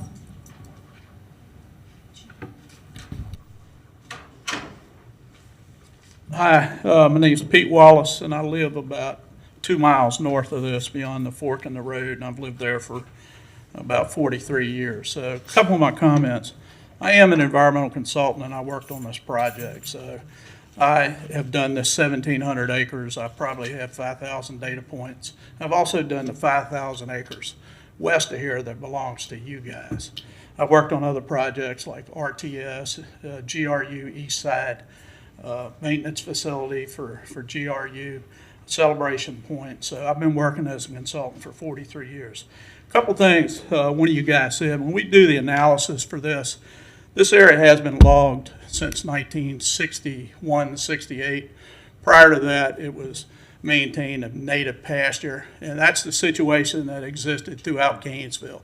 If you look at the historical aerials, there was native habitat that existed to 61, 68, and then everything was cleared and furrowed and then maintained as silviculture since then. And that's pretty much typical of everything you see in North Gainesville and actually throughout Gainesville. As the pasture, as the money for cows gave out, the money for timber came in. And that, one of you guys said something about development west of town has gone a whole lot faster. Reason for that, it's sandy and no wetlands. Now, the problem that went faster and that was a bigger issue, you know, we have wetlands in the north part of Gainesville and we have uplands in the south, but on this site is some of the highest elevations in the county. Elevations 195 feet. Out around Newberry, elevations are about 70 feet. So we're actually 120 feet higher than they are, but wetter. But all the rules and regs since the 80s were for protecting wetlands, even if they were drained. But what happened, you developed all the gopher tortoise habitat. So until 2007, you could actually bury and kill the gopher tortoises. After then, we've had to do it. So that's kind of commissioners, you know, rule makers throughout the state, they've pushed development toward the drier areas, and it's actually been more detrimental for some areas. Now, on this site, one of the reasons I wanted to comment, I live off of 142nd. I'm on Florida Power, Duke Energy. The biggest problem I have, Amazon, we need some gas stations up there. So something needs to have gas. When Amazon, they take all the gas when we have hurricanes. So everybody out there where I live is out of power just about every weekend for a couple hours. And then during the hurricanes, 15 days. We can't get gas coming into the hurricanes because the guys in Amazon suck it up. So when we get there on a Friday night before a hurricane, we can't get gas. So that's one of my comments. Most people live in the city, have no idea about that because they have power I can hear Deer Haven running all night long from my house, and I'm out of power for 10 days, and it absolutely aggravates the living stew out of me. So one thing on this site, when I did the environmental stuff, we looked for significant habitat. There was no significant upland or really significant wetland habitat. And I mean, that's a very defined stuff because all the wetlands and the uplands out there have been disturbed. I don't have any problem with what these guys are doing. I think you need to reduce the speed out there at 65 right now on a 2-lane road, bikes on each side. It's very dangerous for an old guy like me driving for them. So I think that needs to be reduced, and a light needs to be put at a fork in the road and a crossway that goes from north of GRU from 121 to Hague. And that would relieve some of the traffic. That's the way most of us guys go. It's just so wet sometimes we can't get a vehicle back there. All right. Thank you, sir.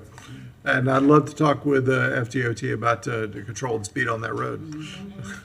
Unfortunately, they don't let us pick that number. Okay, so that's the last? Okay. All right, Commissioner Eastman. Yes, thank you, everyone, for your thoughts. I really appreciate everyone coming out. This one is a hard one for me, as I started off saying. I ran for office for a number of reasons, but a big one, was trying to the knowledge that we are growing as a community and trying to figure out what the smartest way to do that protects our ecosystems, that grows our economy, that does that in a way that is thoughtful, that creates housing for people.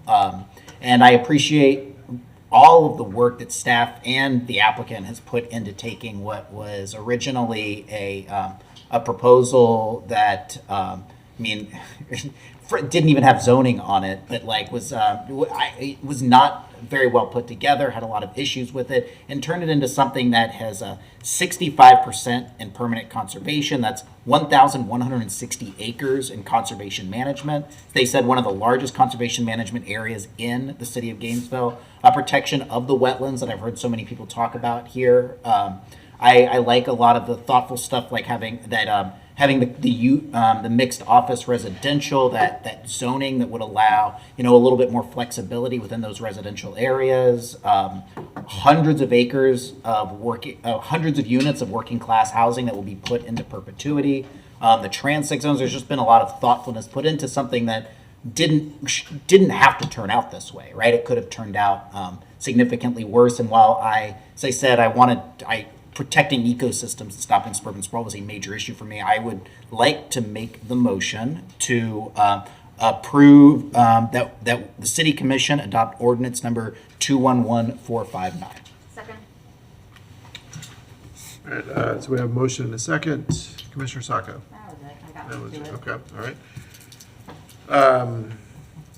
Yeah, so I don't see any other lights. Last up, Commissioner Book. Mine is very brief, Mr. Mayor. The last couple speakers actually really helped me out. I've kind of been on the fence for many of the things and looking and weighing the advantages and disadvantages. And I think that big factor about that 65% conservation environmental is huge. I think that's terrific. I think the affordable housing is very good. There are some disadvantages that deal with this thing, whether we look at it as sprawl or not. But it's certainly on the edge of that type of argument based on where it's at. And the transit and transportation capacity that Mr. Wilson talked about is certainly a disadvantage that we've got to deal with if something starts on this particular area. I think probably the nuanced question, I'm looking at my notes and I normally don't do that, but the nuanced question by Commissioner Chestnut related to legal considerations looms large for me. Because we're in a position where we have to make some decisions. We can no longer kick them down the road and we have to move forward. And I would just say that if this particular motion passes, and perhaps the very next one that we'll be speaking about, hopefully more briefly, that the first part of this that gets developed or bought or put on better be done right, because there's a lot of accountability that's tied to it. Because if you mess that up, you can forget the other 1,700 acres. I mean, that's just what I'm thinking from the standpoint of the city of Gainesville. My one question, Mr. Mayor, would be, I understand the process of the rezoning and the land use, but then when do we reasonably think something actually starts to happen? I'm not talking about 15 to 30 years. When does something happen with that particular property? Who can answer that question? Nobody here. Or nobody. I mean, it may be that nobody has any idea, but I bet somebody does. Welcome, Mr. Jackson. Mayor, members of the City Council, I'm Tim Jackson with Warehouser in our company, Director of Real Estate Development. And the answer to that question is, if we moved as fast as we could, it's going to be a year to 2 years before we ever got survey and engineering and all those things done for a first subdivision. I mean, that's the fastest it would happen. The city has to get sewer service to that site and sewer capacity. So it's a lot of things going there. And the market is, a little bit sketchy. But we have been at this a long time. We're patient and looking forward to doing a great job. As you have said, we're not going to get the first thing wrong. It's going to be very good, so it's going to take some time to get there. I hope that's helpful. Thank you very much. Yeah, thank you. That does help. And then just this question about accountability related to affordable housing, as always, I think I've asked it before on at least one of the other developments, is perhaps just a 2-minute conversation. What happens if this does not get built at 5%, or the first 20 units go in, whether they're single-family housing or they're a 20-unit multifamily housing, and one of them is not, for example, affordable housing? What's the process there? Who could answer that, Madam Manager?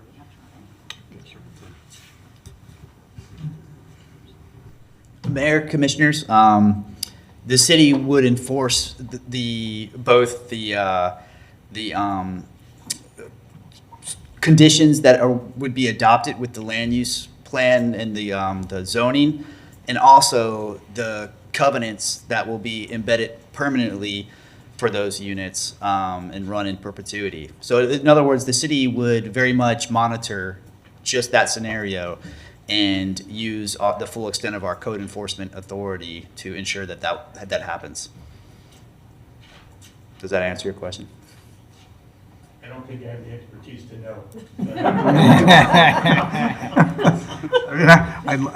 I think it answered it from a staff perspective. My point is that there's got to be accountability. We can't have a project that begins. I mean, I'm looking at the head shaking there, and then it's a large project with a builder that has a lot of leverage, and a lot of legal expertise behind it, and it's got to be done. It's one of those pieces. It's got to be done right because it's absolutely essential for us as a city. And I like the fact that that's one piece that I think I like, that it's north of town and not, I think the mayor pro tem has said it's not concentrated in a particular area. So it takes it out of an area where we might have all of that affordable housing. So that does appeal to me.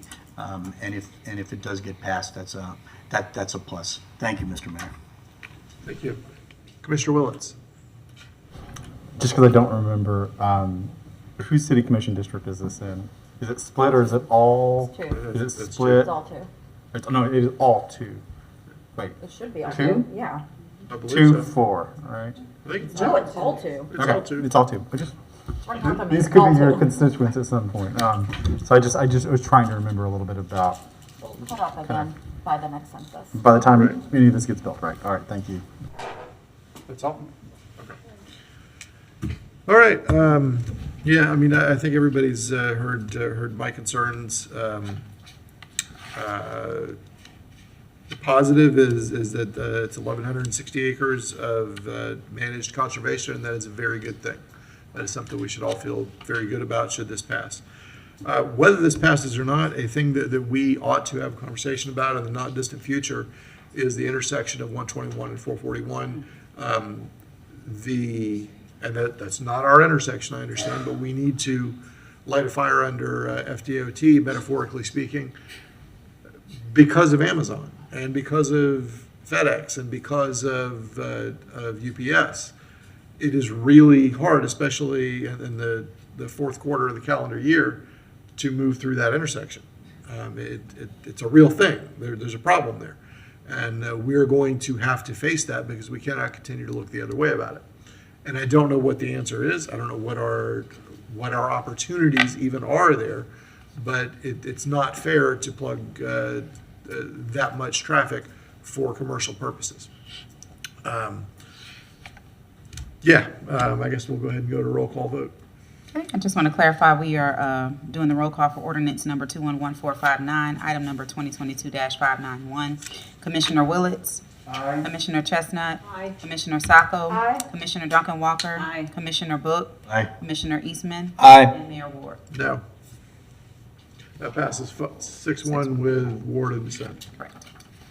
Next item is 2022-602, Quasi-Judicial Rezoning of property located north of US 441 and both east and west of State Road 121. Ordinance of the City of Gainesville, Florida, amending the zoning map atlas by rezoning certain property generally located north of US 441 and both east and west of State Road 121 is more specifically described in this ordinance from Alachua County Agriculture District to City of Gainesville Plan Development District, adopting a PD report with land development regulations, providing directions to the city manager, providing a severability clause, a repealing clause, and an effective date. Before we go to this side of the dais, can we get a full presentation from the attorney and staff? I'm kidding. I didn't want to leave out the applicant again this time, but I'm entirely kidding. Commissioner Sacco. Just checking, do we have a second round of public comment for the zoning component? We should ask for public comment on this. Do we have it? I believe the other speakers have left that signed up to speak to this. Okay, Deborah so Stuckey is gone. no one here with, yes, sir. Would you care to speak to this item for public comment? Okay. I didn't understand the difference between the two, or I would have signed up for the Understood. first one. My name is Ron Hicks. I haven't been here 45 years. I've been here less than a year. Moved up from Martin County, and we had really tight comprehensive plans, zoning, and then wheels came off and had to get out of there. It was all, no more green, all cement. I now have the privilege of living right on the border of the Four Creeks Preserve area. My backyard is 700 acres of property that will never be developed. Just to my east, this property exists, and I think that location in between two conservation areas is not ideal. My concerns are more long-term. I have concerns with the sprawl, the fact that once you open the door, I worked for a large utility south of here for 40 years, did a lot of development type things up and down the East Coast. But once you crack that door, it's good. There's going to be pressure to expand. The conservation plans sound great, but a plan is only as good as it's monitored. And with the 1,171 acres that are under conservation plans, there's exotic removals, the stormwater plans that they have, keeping the stormwater systems up to speed. And when you move from, I'm sure Weyerhaeuser, it sounds like the staff, they did a great job, but when you move into developers, builders, HOAs, who's going to maintain all that stormwater? Every development I've ever lived in, it's the last thing anybody thinks about. You get a good rain, everybody floods, and then you look at it. So that seems to me to be a real problem. And then the traffic, we beat that to death. But those are my basic concerns, and I really don't think it's a great location for development. I think they've done a great job with what they had, but I just don't think it's a real great location. Thanks. Thank you. That's all? Okay. I guess. Commissioner Sacco, it's you. Thank you, Mr. Mayor. I'd like to move ordinance number 211460 on second reading by title only. Second. All right, we have a motion and a second for the zoning component of this. Let's go ahead and do a roll call. Okay, for ordinance 211460 and item number 2022-602, Commissioner Duncan Walker. Aye. Commissioner Eastman. Aye. Commissioner Chestnut. Aye. Commissioner Book. Aye. Commissioner Willets. Aye. Commissioner Sacco. Aye. And Mayor Ward. Nay. That passes 6-1 with Ward in dissent. All right. What's next, Madam Clerk? All right. Any commission comment? All right, it's been a busy day. Okay. Let me just jump in real quickly, leaping off of this point. We have we've talked a lot about subdivision processes here. It's not really been much of a thought within the city of Gainesville because we frankly don't do that many subdivisions compared to, say, the county, but our process for getting through a subdivision is very staff intensive, very time intensive. There wasn't previously much of a reason to reassess it because, like I said, we didn't do it very often, but with hundreds of acres now up, it may be time for staff to take a second look at how we do the processes of subdivision, whether there's some fat things that we could cut off that would make it more similar to the county, who seems to have it down a little bit quicker just because they do it on a more frequent basis. And so as now that we've approved this much land, it might be worth revisiting that. Thank you. So let me say, but before we go, I do, obviously, I have consistently been on the other side of this last issue, but I do want to commend staff, both the attorney staff, planning staff, and all the folks involved on the Weyerhaeuser side, people at Weyerhaeuser.